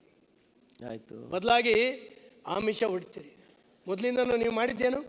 ಬಡವರಿಗೆ ನಿಂಗೆ ಕೋಳಿ ತಗ, ಕಂಬಳಿ ತಗ, ಕುರಿ ತಗ, 2 ತೆಂಗಿನ ಗಿಡ ತಗ. ಅವರು ಬೇಡವರು, ನೀವು ಕೊಡೋರು. ಇಡೀ ದೇಶದ ಜನರ ಬಡವರ ಮಾನಸಿಕತೆಯನ್ನು ಈ ಸ್ಥಿತಿನಲ್ಲಿ ಇಟ್ಟಿದ್ದಾರೆ. ಹೀಗಾಗಿ ಇವತ್ತು ನೀವು ಹಂಚೋದ್ರೊಳಗಾಗಿ ನಿಮ್ಗೆ ಓಟ್ ಕೊಡ್ತಾರೆ ಅಂದ್ರೆ ನೀವು 65 ವರ್ಷ ದೇಶ ಆಳಿ ಮಾಡಿಟ್ಟಂತ ಮಾನಸಿಕತೆ. ಯಾವುದೇ ಯೋಜನೆಗಳನ್ನ ಇವತ್ತು ನೀವು ಪ್ರಾಮಾಣಿಕವಾಗಿ ಮಾಡಲಿಲ್ಲ. ಆದ್ರಿಂದ ಎಲ್ಲದರಲ್ಲಿ ಕೂಡ ಆದಾಯ ನಿಮಗೆ ಕಮ್ಮಿ ಆಗ್ತದೆ. ಒಂದು ಎಕ್ಸಾಗರೇಷನ್ ಫಿಗರ್ನ ನೀವು ಕೊಟ್ಟು ಈ ಜನರ ಎದುರುಗಡೆ, ರಾಜ್ಯದ ಜನರ ಎದುರುಗಡೆ ಒಂದು ಕಲರ್ಫುಲ್ ಇಲ್ಲ ಇದ್ದರೆ ಸಿದ್ದರಾಮಯ್ಯನವರಂಥವ್ರು ಇರಬೇಕು ಅನ್ನೋ ರೀತಿಯಲ್ಲಿ ಮೇಲ್ನೋಟಕ್ಕೆ ನೋಡಿದ್ರೆ ನಮಗೂ ಹಂಗೆ ಅನ್ಸುತ್ತೆ. ನಾವಿದು ಓದಿದ್ರಿಂದ ಇವೆಲ್ಲ ಗೊತ್ತಾಗೋದು. ಓಕೆ, ನಿಮ್ಮ ಪುಸ್ತಕ ಓದ್ಕೊಂಡ್ರೆ ನಿಮ್ಮ ಬಗ್ಗೆ ನಾನು ಮೆಚ್ಚಲೇಬೇಕು. ಅಲ್ಲ, ವೈಯಕ್ತಿಕವಾಗಿ ಮೆಚ್ಚಲ್ತೀನಿ, ನಾನೇನು ದ್ವೇಷ ಮಾಡೋದಿಲ್ಲ ನಿಮ್ಮನ್ನು. ಆದರೆ ನಿಮ್ಮನ್ನು ನೀವು ಮಾಡಿರ್ತಕ್ಕಂಥ ಈ ಫಿಗರ್ಸ್ನ ವ್ಯತ್ಯಾಸಗಳು ಏನಿದ್ದಾವೆ, ಇದು ಖಂಡಿತವಾಗೂ ಜನರಿಗೆ ಮಾಡೋಂಥ ಮೋಸ, ಜನಕ್ಕೆ ಮಾಡುವಂಥ ವಂಚನೆ, ಅದರಲ್ಲೂ ಬಡವರಿಗೆ ಮಾಡುವಂಥ ವಂಚನೆ. ಇದರಿಂದ ಹೊರಗೆ ಬರಬೇಕು. ನಿಜ ಸ್ಥಿತಿಯಲ್ಲಿ ಈ ರಾಜ್ಯ ಮುನ್ನಡಿಬೇಕು. ನಾನು ಮತ್ತೊಂದು ಸರಿ ಹೇಳ್ತೀನಿ, ನಿಮ್ಮ ಗೃಹ ಸಚಿವರು ಹೇಳಿರ್ತಕ್ಕಂಥದ್ದು, ನಮ್ಮ ರಾಜ್ಯದ ಅಭಿವೃದ್ಧಿಯನ್ನು ಬಲಿ ಕೊಟ್ಟು ನೀವತ್ತು ಗ್ಯಾರಂಟಿಗಳಿಗೆ ಹಣ ಒದಗಿಸ್ಲಿಕ್ಕೆ ನೀವತ್ತು ರಾಜ್ಯದಲ್ಲಿ ಅಧಿಕಾರಕ್ಕೆ ಬಂದಿದ್ದೀರಿ. ಆಯಿತು. ಬಲಿ ಕೊಟ್ಟು ಜನರ ಹಿತವನ್ನು, ಜನರ ಮುಂದಿನ ಭವಿಷ್ಯವನ್ನು ಹಾಳು ಮಾಡಿ ಇವತ್ತು ನೀವು ಅಧಿಕಾರಕ್ಕೆ ಬಂದಿದ್ದೀರಿ ಅನ್ನುವಂಥ ಮಾತನ್ನು ಈ ಸಂದರ್ಭದಲ್ಲಿ ಸರ್, ಹೇಳ್ತಾ- ಒಂದೇ- ಒಂದೇ- ಏ, ಅಬ್ಬೆ, ಈ ಅಬ್ಬೆ, budget- ಅಲ್ಲ, ಈ budget ಅಗತ್ಯವಾದಂತ budget ಅಲ್ಲ, exaggeration ಆಗಿರ್ತಕ್ಕಂಥ budget ಅಂತ ಹೇಳಿ ನಾನು ಈ ಸಂದರ್ಭದಲ್ಲಿ ಹೇಳಿ manipulated ಕೊಟ್ಟಿರ್ತಕ್ಕಂಥದ್ದು ಅಂತ ಹೇಳಿ ನನ್ನ ಮಾತನ್ನು ಮುಗಿಸ್ತೇನೆ. ಈಗೊಂದು ಪ್ರಕಟಣೆ, ಈಗೊಂದು ಅಭಯ್ ಪ್ರಸಾದ್ ಈಗೊಂದು ಪ್ರಕಟಣೆ ಅಲ್ಲ ಬಜೆಟ್ ಬಗ್ಗೆ ಅಲ್ಲ. ಈಗ ಸಾಹೇಬ್ರು ಮಾತನಾಡೋ ಸಂದರ್ಭದಲ್ಲಿ ಹೇಳಿದ್ರು ಗ್ಯಾರಂಟಿಯನ್ನ ನೋಡಿ ಜನ ಮತ ಕೊಟ್ಟಿದ್ದಾರೆ. ಓಕೆ, ಆ ಗ್ಯಾರಂಟಿಯನ್ನ ಅನುಷ್ಠಾನಕ್ಕೆ ತರಬೇಕಲ್ಲ ನಾವು. ಓಕೆ, ಅದಕ್ಕೆ ಪರವಾಗಿ ಮತ್ತೆ ಅವ್ರ ಜನಾದೇಶ ವಿರುದ್ಧನೂ ಜನರ ವಿರುದ್ಧನೂ ಆದಂಗ ಆಯ್ತಲ್ಲ. ಸ್ವಲ್ಪ ಅವ್ರಲ್ಲಿ ಗೊಂದಲ ಬಹಳ ಇದೆ. ವಿರೋಧ ಮಾಡ್ಬೇಕಾ ಇದನ್ನ ಅಥವಾ ಸ್ವಾಗತ ಮಾಡ್ಬೇಕು? ಜನರು ಸ್ವಾಗತ ಮಾಡ್ತಾ ಇದ್ದಾರೆ, ಬಿಜೆಪಿ ವಿರೋಧ ಮಾಡ್ತಾ ಇದೆ. ಅದು ಒಂದು ಕ್ಲಾರಿಫಿಕೇಶನ್ ಆಗಿ ಜನರಲ್ಲಿ ಏನು ನಮ್ಗೆ ಗೊತ್ತಿದೆ ಅವ್ರು ವಿರೋಧ ಇದ್ದಾರೆ ಅಂತ. ಓಕೆ, ಅದ್ರ ವಿರೋಧಿ ಇದ್ದಾರೆ ಅಂದ್ಬಿಟ್ಟು ಅವರು ಹೇಳ್ಬಿಟ್ರೆ ಎಲ್ಲರಿಗೂ ಸ್ಪಷ್ಟವಾಗಿ ಕೊಡೋದ್ರಲ್ಲಿ ವಿರೋಧ ಇಲ್ಲ. ಚರ್ಚೆ ಮಾಡೋದು ಆದ್ರೆ ನೀವು ಅಭಿವೃದ್ಧಿಯನ್ನ ಹಾಳು ಮಾಡಿದ್ದೀರಿ. ಅಭಿವೃದ್ಧಿಗೆ ದುಡ್ಡೇ ಇಲ್ಲ ಇಲ್ಲಿ ಬಜೆಟ್ ಅಲ್ಲಿ. ಅಭಯ್ ಪ್ರಸಾದ್ ರಸ್ತೆಗಿಲ್ಲ, ಆಯ್ತು, ವಿಚಾರ ಹೇಳಿದ್ರೆ ಕೃಷ್ಣ ಒಂದು ನಿಮಿಷ. ಒಂದು ಪ್ರಕಟಣೆ ಇದೆ. ವಿಧಾನಸಭೆಯ ಮಾನ್ಯ ಸದಸ್ಯರಾದ ಶ್ರೀ NY ಗೋಪಾಲಕೃಷ್ಣ ಅವರು ಪ್ರಸ್ತುತ ಅಧಿವೇಶನದಲ್ಲಿ ದಿನಾಂಕ 3 ಜುಲೈ 2023ರಿಂದ 21 ಜುಲೈ 2023ರವರೆಗೆ ಹಾಗೂ ಶ್ರೀ SR ವಿಶ್ವನಾಥ್ ಅವರು ದಿನಾಂಕ 13 ಜುಲೈ 2023ರಿಂದ 21 ಜುಲೈ 2023ರವರೆಗೆ ಅಧಿವೇಶನ ಭಾಗವಹಿಸಲು ಸಾಧ್ಯವಾಗುತ್ತಿಲ್ಲ ಅಂತ ತಿಳಿಸಿ ಈ ಅವಧಿಗೆ ಗೈರಾಜ್ಯಗಳು ಅನುಮತಿ ಕೋರಿರುತ್ತಾರೆ.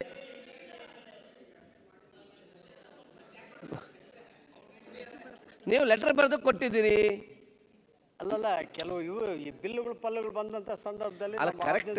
ನೀವು ಮೊನ್ನೆ ಲೆಟರ್ ಕೊಟ್ಟು ಬಂದು ಹೋಗಿದ್ದೀರಿ ಈಗೆಲ್ಲ ಅಂತ ಹೇಳಿ. ಆಯ್ತು, ಈಗ ಮೊನ್ನೆ NY ಗೋಪಾಲಕೃಷ್ಣ ಅವ್ರು ಮೊನ್ನೆ ಲೆಟರ್ ಬರೆದು ಕೊಟ್ಟಿದ್ರು, ಇದೀಗ ಬಂದು ಕೂತ್ಕೊಂಡಿದ್ದಾರೆ. ಆಯ್ತು, ಅಲ್ಲ ಪೂರ್ಣ ಪ್ರಮಾಣ ಆಯ್ತು, ಮುಗೀತು, ಚರ್ಚೆ ಮಾಡಿ ಮುಗೀತಲ್ಲ. ಟೈಮ್ ಮಾತ್ರ ಆಯ್ತು, ಬಂದಿದ್ದೀನಿ. ಸರಿ. ಶ್ರೀ SR ವಿಶ್ವನಾಥ್ ಅವರು ದಿನಾಂಕ 13 ಜುಲೈ 2023ರಿಂದ 21 ಜುಲೈ 2023ರವರೆಗೆ ಅಧಿವೇಶನದಲ್ಲಿ ಭಾಗವಹಿಸಲು ಸಾಧ್ಯವಾಗುತ್ತಿಲ್ಲವೆಂದು ತಿಳಿಸಿ ಈ ಅವಧಿಗೆ ಗೈರಾಜಾರಗಳು ಅನುಮತಿ ನೀಡುವಂತೆ ಕೋರಿರುತ್ತಾರೆ. ಸದಸ್ಯರು ಅಧಿವೇಶನ ಹಾಜರಾಗಲು ಕರ್ನಾಟಕ ವಿಧಾನಸಭೆಯು ಕಾರ್ಯವಿಧಾನ ಮತ್ತು ನಡವಳಿಕೆಯ ನಿಯಮ 203ರ ಮೇರೆಗೆ ಸದನದ ಸಹಮತಿ ಇದೆ ಎಂದು ಭಾವಿಸಿ ಅನುಮತಿ ನೀಡಲಾಗಿದೆ. ಈಗ ಬಹುಶಃ ಪ್ರಥಮ ಬಾರಿ ಬಂದ ಶಾಸಕರು ಮಾತ್ರ ಸಂದರ್ಭದಲ್ಲಿ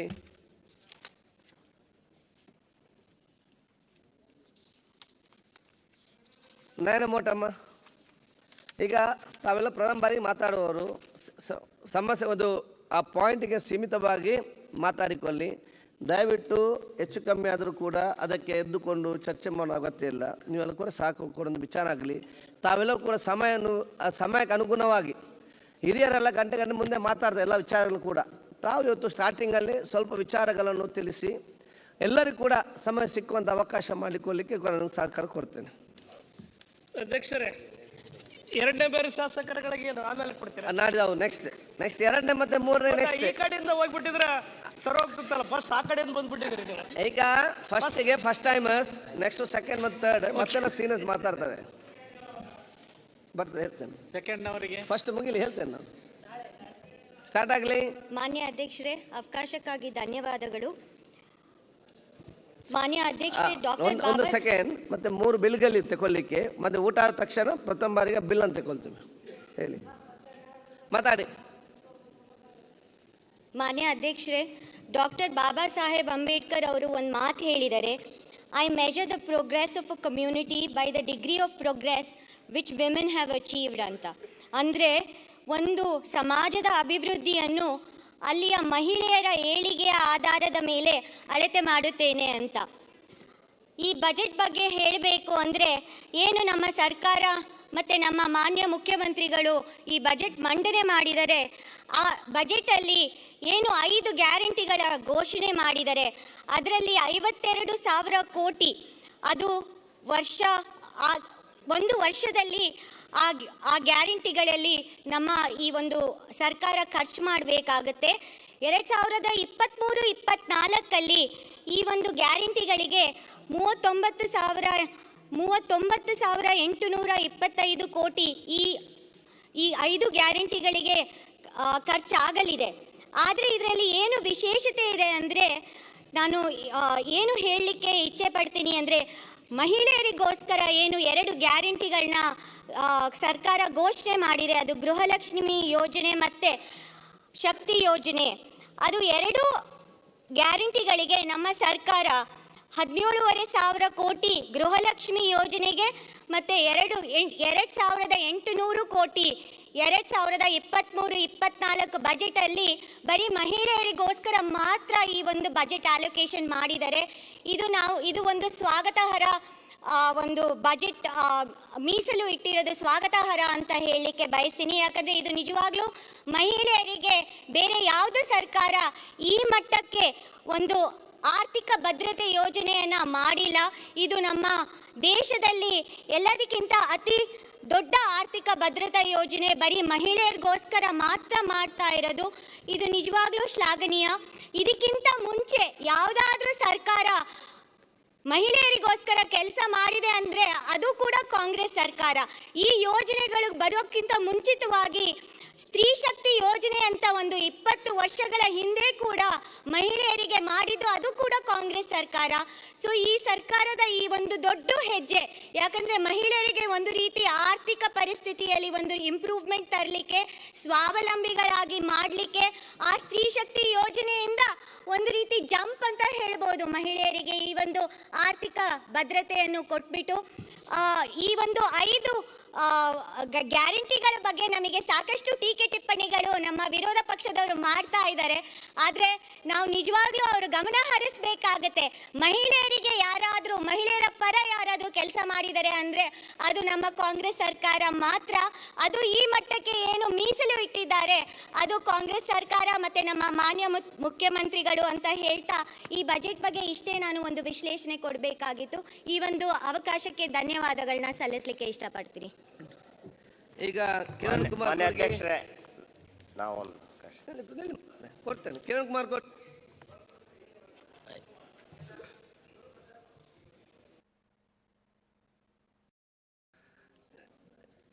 ಬೇರೆ ಇದರಲ್ಲಿ ವಿಜಯೇಂದ್ರ ಗುರುಪ್ರಸಾದ್ ಮಾತಾಡ್ತಿದೆ. ಅಮ್ಮ ಮಾತಾಡ ಗುರು. ಮಾನ್ಯ ಸಭಾಧ್ಯಕ್ಷರೇ, ಈ ಬಜೆಟ್ನ ಚರ್ಚೆಯ ಅವಧಿಯಲ್ಲಿ ನನಗೊಂದು ಮಾತಾಡಲಿಕ್ಕೆ ಅವಕಾಶ ಕೊಟ್ಟದಕ್ಕೆ ತಮಗೆ ಧನ್ಯವಾದ ಹೇಳ್ತಾ ಇದ್ದೇನೆ. ಮೊದಲನೇದಾಗಿ ತಾನು ಈಗ ನಯನ ಮೋಟರ್ ಅಮಿತೇನೆ 10 ನಿಮಿಷ ಕೊಟ್ಟಿದ್ರೆ 8 ನಿಮಿಷದಲ್ಲಿ ಮುಗಿಸಿದ್ದಾರೆ. ನೀವು ಅದಕ್ಕಿಂತ ಹುಷಾರಾಗಬೇಕಾದ್ರೆ 7 ನಿಮಿಷದಲ್ಲಿ ಮುಗಿಸ್ಬೇಕು. ಎಸ್ ಸರ್ ಅದಕ್ಕಿಂತಲೂ ಕಮ್ಮಿಯಲ್ಲಿ ಹೇಳ್ತೇನೆ. ಮೊದಲನೇದಾಗಿ ಒಂದು ಮಾತನ್ನು ನಾನು ಇಲ್ಲಿ ಹೇಳ್ತೇನೆ ಅಧ್ಯಕ್ಷರೇ. ಯಾರು ಈ ಬಡವರಿಗೆ ಅಕ್ಕಿಯನ್ನು ಅವರ ಮನೆಗೆ ಮುಟ್ಟಿಸುವಂಥ ಯೋಚನೆ ಮಾಡಿದ್ದಾರೆ, ನಾನೊಬ್ಬ ಭಾಜಪ ಪಕ್ಷದ ಸದಸ್ಯನಾಗಿ, ಶಾಸಕನಾಗಿ ನಾನು ಹೇಳ್ತೇನೆ, ಖಂಡಿತವಾಗಿಯೂ ನಾನು ಅವರನ್ನು ಅಭಿನಂದಿಸ್ತೇನೆ. ಅದರ ಯೋಚನೆ ಮತ್ತು ಯೋಜನೆ ಯಾರು ಬೇಕಿದ್ರೂ ಮಾಡಿದ್ದಾಗಲಿ, ಅದು ಈ ಸರ್ಕಾರ ಮಾಡಿದ್ದಾಗಲಿ, ಕೇಂದ್ರ ಸರ್ಕಾರ ಕೊಟ್ಟದ್ದಾಗಲಿ, ಇಲ್ಲ ಫುಡ್ ಸೆಕ್ಯೂರಿಟಿ ಆ್ಯಕ್ಟಿಂದ ಬಂದದ್ದಾಗಲಿ, ಕೊನೆಗೂ ಬಡವನ ಮನೆಗೆ ಏನು ಮುಟ್ಟಿದೆ ಅದರದ್ದು ನೋವು ನಲಿವು ಬಡತನ ನೋಡಿದವನಿಗೆ ಮಾತ್ರ ಗೊತ್ತಿರ್ತದೆ. ಖಂಡಿತವಾಗಿಯೂ ನಾವು ಅದನ್ನು ಅಭಿನಂದಿಸ್ತೇನೆ. ಇನ್ನೊಮ್ಮೆ ಆ ಮಾತನ್ನು ಹೇಳ್ತಾ ಇದ್ದೇನೆ. ಆದರೆ ಅಧ್ಯಕ್ಷರೇ, ನಾವು ವಿದ್ಯಾಭ್ಯಾಸ ಮಾಡುವಾಗ, ಕಾಲೇಜಿಗೆ ಹೋಗುವಾಗ ಎಲ್ಲ ಕಡೆಯಲ್ಲಿಯೂ ನಾವು ಇನ್ನೊಂದು ಚರ್ಚೆ ಕೇಳ್ತಾ ಇರ್ತೇವೆ. ಒಂದು ದೇಶ ನಮಗಿಂತ 10 ವರ್ಷ ಮುಂದೆ ಹೋಯಿತು, ಇನ್ಯಾವುದೋ ದೇಶ ನಮಗಿಂತ 20 ವರ್ಷ ಮುಂದಿದೆ, ಮತ್ಯಾವುದೋ ದೇಶ ನಮ್ಮ ಭಾರತಕ್ಕಿಂತ 10 ವರ್ಷ ಹಿಂದಿದೆ, 50 ವರ್ಷ ಹಿಂದಿದೆ. ಈ ಚರ್ಚೆಯನ್ನು ಕೇಳ್ತಾ ಇರ್ತೇವೆ. ನಮ್ಮ ಕನಸಿನಲ್ಲಿಯೂ ಅದಿದೆ. ನಾವು ಅದು ಆಗೋದು ಯಾವಾಗ ಅಂತೇಳಿ ಹೇಳಿ ಅದೆಲ್ಲವೂ ಚರ್ಚೆ ಆಗುವುದು, ಅವಕಾಶ ಸಿಗುವುದು ಈ ಬಜೆಟ್ನಲ್ಲಿ. ಅದು ಎಲ್ಲಿ ಅಂತ ನನ್ನ ಪಕ್ಷದ ಹಿರಿಯ ಶಾಸಕರಲ್ಲಿ, ಒಂದಷ್ಟು ಪತ್ರಕರ್ತರಲ್ಲಿ ಕೇಳಿದೆ, ಅದು ಹೇಗೆ ಗೊತ್ತಾಗ್ತದೆ ಅಂತ. ಯಾವಾಗ ಬಜೆಟ್ನಲ್ಲಿ ಕ್ಯಾಪಿಟಲ್ ಇನ್ವೆಸ್ಟ್ಮೆಂಟ್ ಹೆಚ್ಚಾಗ್ತಾ ಹೋಗ್ತದೆ, ನಾವು ಅಭಿವೃದ್ಧಿಯಲ್ಲಿ ಮುಂದೆ ಹೋಗ್ತಾ ಹೋಗ್ತೇವೆ. ಯಾವಾಗ ಅದನ್ನು ಕಮ್ಮಿ ಮಾಡ್ತಾ ಹೋಗ್ತೇವೆ, ನಾವು ಪುನಃ ಹಿಂದೆ ಉಳಿತಾ ಇರ್ತೇವೆ. ನಾವು ಕರಾವಳಿ ಜಿಲ್ಲೆಯಿಂದ ಬಂದವರು, ನಾವೊಂದು ಲೆಕ್ಕಾಚಾರ ತೆಗೆದು ನೋಡಿದ್ದೇವೆ. ನಮ್ಮಲ್ಲಿ ದುಡಿಯುವ ಅವಕಾಶಗಳು, ಅದು ಮೀನುಗಾರಿಕೆ ಇರ್ಬೋದು, ಉದ್ಯಮ ಇರ್ಬೋದು, ವಿದ್ಯಾಭ್ಯಾಸ ಕೇಂದ್ರಗಳಿರ್ಬೋದು, ಎಲ್ಲವೂ ಸಹಿತ ನಮ್ಮಿಂದಾಗಿ ಸಮಾಜಕ್ಕೆ ಒಂದಷ್ಟು ಕೊಡುಗೆಗಳನ್ನು ಕೊಡ್ತಾ ಇರ್ತೇವೆ. ಈ ಸ್ವಾತಂತ್ರ್ಯ ಬಂದ 70 ವರ್ಷದ ನಂತರವೂ ಅಕ್ಕಿ ಬಡವರಿಗೆ ಕೊಡಬೇಕಾದ ಅವಕಾಶ ಬಂದಾಗ ಕೆಲವೊಮ್ಮೆ ಇದನ್ನು ಈ ಚರ್ಚೆ ನಡೆಯುವಾಗ ನೋವು ಸಹಿತ ಆಗ್ತದೆ. ಇದು ಬಡತನವನ್ನು ಅಣಕಿಸ್ತಾ ಇದ್ದೇವ ನಾವು ಅಥವಾ ಆಡಳಿತವನ್ನು ಅಣಕಿಸ್ತಾ ಇದ್ದೇವ ಅಂತ. ಈ ಸಂದರ್ಭದಲ್ಲಿ ಒಬ್ಬರು ಹೇಳಿದ ಆ ಕಥೆಯನ್ನು ಹೇಳಿದ್ರೆ ಮಾತ್ರ ನನಗೂ ಸುಲಭ ಆದಿತ್ತು ಅಂತ ಅಂದ್ಕೊಳ್ತೇನೆ. ಒಬ್ಬ ಆಡಳಿತಗಾರ ಹೇಳ್ತಾನೆ, ಸರ್ಕಾರ ಹೇಗೆ ನಡೆಸ್ತೇವೆ ಅಂತೇಳಿ ಹೇಳಿದರೆ ಒಂದು ಕೋಳಿಯನ್ನು ತಂದು ಅವನು ಉದಾಹರಣೆ ಕೊಡ್ತಾನೆ. ಆ ಕೋಳಿಯ ಪುಕ್ಕವನ್ನು ಕೀಳ್ತಾ ಹೋಗ್ತಾನೆ. ಪೂರ್ತಿ ಕಿತ್ತಾಗ ಆ ಜೀವಂತ ಕೋಳಿ ನೋವಿನಿಂದ ಒದ್ದಾಡ್ತಾ ಇರ್ತದೆ. ಕೊನೆಗೆ ಅವನು ಅದಕ್ಕೆ ಎರಡೆರಡು ಅಕ್ಕಿ ಕಾಳು ಹಾಕ್ತಾ ಬರ್ತಾನೆ. ಆ ಕೋಳಿ ಅವನ ಅಕ್ಕಿ ಕಾಳು ಹಾಕೋವನ್ನ ಹಿಂದೆ ಬರ್ತಾ ಇರ್ತದೆ. ಅಂದ್ರೆ ಅದರ ಅರ್ಥ, ಯಾವಾಗ ಆ ಬಡತನ ಅನ್ನುವುದು ಅಣಕಿಸುವ ವಿಷಯ ಆಗ್ತದೆ, ಯಾವಾಗ ಬಡತನ ಅನ್ನುವುದು ಆಡಳಿತಕ್ಕೆ ಲಾಭ ಅನ್ನುವಂಥ ವಿಷಯ ಆಗ್ತದೆ, ಆಗ ಈ ದುರಂತ ಅನ್ನುವಂಥದ್ದು ಸಂಭವಿಸ್ತಾ ಇರ್ತದೆ. ಮಾನ್ಯ ಅಧ್ಯಕ್ಷರೇ, ನಾನು ಹೇಳುವಂಥದ್ದು ಬಡತನ ಆ ರೀತಿ ಅಣಕಿಸುವ ವಿಷಯ ಆಗಬಾರ್ದು, ಆಡಳಿತದ ವಿಷಯ ಆಗಬಾರ್ದು. ಎಷ್ಟು ಬೇಗ ನಾವು ದುಡಿಯುವ ಕೈಗಳಿಗೆ ಆಧಾರವನ್ನು ಕೊಡ್ತೇವೆ, ಒತ್ತನ್ನು ಕೊಡ್ತೇವೆ, ಆಗ ಈ ಬಡತನ ಅನ್ನೋಂಥದ್ದು ಹೋಗ್ತದೆ. ನಾನು ಬೇರೆ ಬೇರೆ ಹಿರಿಯ ಪತ್ರಕರ್ತರಲ್ಲಿ ಕೇಳಿದಾಗ ಹೇಳಿದರು, ಸಿದ್ದರಾಮಯ್ಯನವರ 2 ಸರ್ಕಾರಗಳಿದ್ದಾಗ, ಹಿಂದಿನ ಸರ್ಕಾರ ಅಥವಾ ಈಗಿನ ಸರ್ಕಾರ, ನಂತರ ಭಾಜಪ ಸರ್ಕಾರ ಇದ್ದಾಗ ಎಲ್ಲ ಸಂದರ್ಭದಲ್ಲಿಯೂ ಕ್ಯಾಪಿಟಲ್ ಇನ್ವೆಸ್ಟ್ಮೆಂಟ್ ಎಷ್ಟಾಗಿದೆ ಅನ್ನುವಂಥದ್ದನ್ನು ಕೊಟ್ಟರೆ ಕೇಳಿ ನೀವು, ಆಗ ನಿಮಗೆ ಇದರ ಸ್ಪಷ್ಟತೆ ಸಿಗ್ತದೆ, ಯಾವ ದಿಕ್ಕಿನಲ್ಲಿ ಸಾಗ್ತಿದೆ ಅನ್ನುವಂಥದ್ದನ್ನು ಅಂತ ಹೇಳಿದರು. ನಾನು ನನ್ನ ಕ್ಷೇತ್ರದ ವಿಷಯವನ್ನು ತಮ್ಮ ಎದುರಿಗೆ ಹೇಳಿ ನನ್ನ ಮಾತನ್ನು ಮುಗಿಸ್ತೇನೆ. ನನ್ನ ಕ್ಷೇತ್ರದಲ್ಲಿ ಆದಾಯ ಕೊಡುವಂಥ ದೊಡ್ಡ ದೊಡ್ಡ ಪ್ರಾಜೆಕ್ಟ್ಗಳು 2-3 ಇದ್ದಾವೆ. ಆದರೆ ನನ್ನ ಕ್ಷೇತ್ರದಲ್ಲಿ ಇವತ್ತು ಆಸ್ಪತ್ರೆಗೆ ನಾವು ಒದ್ದಾಡ್ತಾ ಇದ್ದೇವೆ, ಸ್ಕೂಲ್ಗಳಿಗೆ ಶಾಲೆಗಳಿಗೆ ಒದ್ದಾಡ್ತಾ ಇದ್ದೇವೆ, ಕಾಲು ಸಂಘಗಳಿಗೆ ಒದ್ದಾಡ್ತಾ ಇದ್ದೇವೆ. 70 ವರ್ಷ ಆಯಿತು ಸ್ವಾತಂತ್ರ್ಯ ಬಂದು, ಪುನಃ ಈ ಪ್ರಶ್ನೆಯನ್ನು ನಾವು ಚರ್ಚೆ ಮಾಡುವಂಥ ಪರಿಸ್ಥಿತಿ ಬಂದಿದೆ. ಒಂದು ದೇವಸ್ಥಾನ, ನಾವು ಕೊಲ್ಲೂರು ಶ್ರೀ ಮೂಕಾಂಬಿಕೆ ದೇವಸ್ಥಾನ ಇದೆ, ವರ್ಷಕ್ಕೆ 60 ಕೋಟಿ ಆದಾಯ ಕೊಡ್ತೇವೆ, ನಮ್ಮ ಕ್ಷೇತ್ರದಿಂದ ಬರ್ತದೆ. ವಾರಾಹಿ ಯೋಜನೆ ಇದೆ, KPC ಇದೆ, ಎಲ್ಲದರಿಂದನೂ ಆದಾಯ ಬರ್ತದೆ. ಆದರೆ ನಮ್ಮಲ್ಲಿನ ಸಮಸ್ಯೆ ಇನ್ನೂ ಪರಿಹಾರ ಮಾಡ್ಕೊಳ್ಳಿಕ್ಕಾಗಲಿಲ್ಲ. ಹಾಗಾಗಿ ನಾನು ಹೇಳ್ತೇನೆ, ಬಡತನ ಅನ್ನುವಂಥದ್ದು ಹೇಗೆ ದೂರ ಹೋಗ್ತದೆ ಅದಕ್ಕೂ ದಾರಿ ಹುಡುಕುವ, ದುಡಿಯುವ ಕೈಗಳು, ಮೀನುಗಾರಿಕೆ ಇರ್ಬೋದು, ಮತ್ತೊಂದಿರ್ಬೋದು, ಆ ಯೋಜನೆಗಳೇನಿದೆ ಅದಕ್ಕೆ ಸಹಿತ ಇನ್ವೆಸ್ಟ್ಮೆಂಟ್ ಕೊಡುವ. ಆಗ ನಾವು ರೆಕ್ಕೆ ಪುಕ್ಕ ಬಲಿತ ಪಕ್ಷಿ ಆಗ್ತೇವೆ, ಬರೀ ಅಕ್ಕಿ ಕಾಳು ಹುಡುಕೋರಾಗೋದಿಲ್ಲ. ಅಂಥದ್ದಕ್ಕೊಂದು ಅವಕಾಶ ಮಾಡುವಂಥ ದೃಷ್ಟಿಯನ್ನು ನಾವಿಲ್ಲಿ ಮಾಡ್ತಾ, ಬರೀ ಬಡತನ ಮತ್ತು ಅಕ್ಕಿಯ ಚರ್ಚೆಗಿಂತ ಬಡವರಿಗೆ ಅದು ತಲುಪಲೇಬೇಕು, ಅದರ ಆಗು ಹೋಗುಗಳನ್ನು ಕೇಳೋದಿಲ್ಲ. ಬಡವರಿಗೆ ತಲುಪಬೇಕಾದ್ದು ತಲುಪಲೇಬೇಕು, ಅದಕ್ಕೆ ನಮ್ಮ ಬೆಂಬಲ ಇದ್ದೇ ಇದೆ.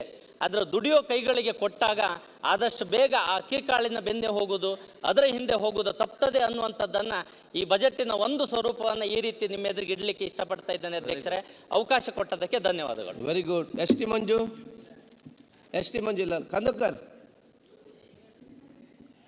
ಶರಣ್ಗೌಡ ಕಂದುಕರ್, ನೆಕ್ಸ್ಟ್ ತಮ್ಮಯ್ಯ. ಅಧ್ಯಕ್ಷರೇ, ಕಂದುಕರಿಗ ನೋಡಿ, ಅವ್ರು 7 ನಿಮಿಷ ಅಂತ ಹೇಳಿದರೆ 7 ನಿಮಿಷ ಮುಗಿಸಿದ್ದಾರೆ. ಅವ್ರಿಗಿಂತ ಹುಷಾರಾಗಬೇಕು, ನೀವು 6 ನಿಮಿಷದಲ್ಲಿ ಮುಗಿಸ್ಬೇಕು. ನಮ್ಮ ಮೇಲೆ ದಯಮಾಡಿ ಕರುಣೆ ತೋರಿಸಲ್ಲ, ಕರುಣೆ ಅಷ್ಟೇ ಇರೋದು. ಈಗ ಮೊದಲನೇದಾಗಿ ಅಧ್ಯಕ್ಷರೇ, ಬೇಗ ಫಾಸ್ಟ್. ಬಜೆಟ್ ಭಾಷಣ ಮೇಲೆ ಮೊದಲನೇ ಶಾಸಕರಿಗೆ ನಮ್ಗೆ ಅವಕಾಶ ಕೊಟ್ಟದಕ್ಕೆ ಧನ್ಯವಾದಗಳನ್ನು ತಿಳಿಸುತ್ತಾ, ಮುಂದೆ ಹೋಗಲಿ. ಇದರಲ್ಲಿ ಮಾನ್ಯ ಮುಖ್ಯಮಂತ್ರಿಗಳು 14ನೇ ಬಾರಿ ಬಜೆಟನ್ನು ಮಂಡಿಸಿದ್ವಿ ಅಂತ ಹೇಳಿದರು. ಮುಖ್ಯಮಂತ್ರಿಗಳಾಗಿ 7 ಬಾರಿ ಬಜೆಟನ್ನು ಮಂಡಿಸಿದ್ರು ಅಂತ ತಿಳ್ಕೊಂಡು ಹೇಳಿರ್ತಕ್ಕಂಥದ್ದು ಸ್ವಾಗತಾರ್ಹ. ಇದ್ರ ಜೊತೆಯಲ್ಲಿ ಅಧ್ಯಕ್ಷರೇ, ಕಲ್ಯಾಣ ಕರ್ನಾಟಕ ಭಾಗಕ್ಕೆ 5,000 ಕೋಟಿ ರೂಪಾಯಿಗಳನ್ನು ಬಜೆಟ್ನಲ್ಲಿ ಘೋಷಣೆ ಮಾಡಿದ್ದಕ್ಕಾಗಿ ಮುಖ್ಯಮಂತ್ರಿಗಳಿಗೆ ಮೊದಲನೇದಾಗಿ ನಾನು ಧನ್ಯವಾದಗಳನ್ನು ಅರ್ಪಿಸಲಿಕ್ಕೆ ಇಷ್ಟಪಡ್ತೀನಿ. ಅಧ್ಯಕ್ಷರೇ, ಇವತ್ತು 2ನೇದ್ದು, ನಮ್ಮ ಕಲ್ಯಾಣ ಕರ್ನಾಟಕ ಭಾಗ ಹೈದರಾಬಾದ್ ಕರ್ನಾಟಕ ಅಂತ ತಿಳ್ಕೊಂಡು ಇದ್ದುದು, ಇವತ್ತು ಯಡಿಯೂರಪ್ಪ ಅವರು ಸಮಯದಲ್ಲಿ ಕಲ್ಯಾಣ ಕರ್ನಾಟಕ ಅಂತ ತಿಳ್ಕೊಂಡು ಘೋಷಣೆ ಮಾಡಿರ್ತಕ್ಕಂಥದ್ದು ಇವತ್ತು ಸ್ಮರಣೆ ಮಾಡಬೇಕಾಗುತ್ತೆ. ಅಧ್ಯಕ್ಷರೇ, ಮೊದಲನೇದಾಗಿ ಕಲ್ಯಾಣ ಕರ್ನಾಟಕ ಭಾಗದಲ್ಲಿ ಅತಿ ಹೆಚ್ಚು ಗುಳೆ ಹೋಗ್ತಕ್ಕಂಥದ್ದು ಇವತ್ತು ಭಾಳ ಖೇದಕರ ಸಂಗತಿ. ಅಧ್ಯಕ್ಷರೇ, ಇವತ್ತು ನಮ್ಮ ಭಾಗದಲ್ಲಿ, ವಿಶೇಷವಾಗಿ ನನ್ನ ಕ್ಷೇತ್ರದಲ್ಲಿ, ಗುರುಮಿಟ್ಕಲ್ ಮತಕ್ಷೇತ್ರದಲ್ಲಿ ಕಡೇಚೂರು ಬಾಡಿಯಲ್ಲಿ ಇಂಡಸ್ಟ್ರಿಯಲ್ ಏರಿಯಾ ಇದೆ. ಅಧ್ಯಕ್ಷರೇ, 3,000 ಎಕರೆ ಈಗಾಗಲೇ ಜಗದೀಶ್ ಶೆಟ್ಟರ್ ಅವರು ಇರುವಾಗ ಅಕ್ವೈರ್ ಮಾಡ್ಕೊಂಡಿರ್ತಕ್ಕಂಥದ್ದು. ಪುನಃ 2ನೇದ್ದು 3,000 ಕೋಟಿನ ತಗೋಬೇಕಂತ ತಿಳ್ಕೊಂಡು ಹೇಳಿರ್ತಕ್ಕಂಥದ್ದು.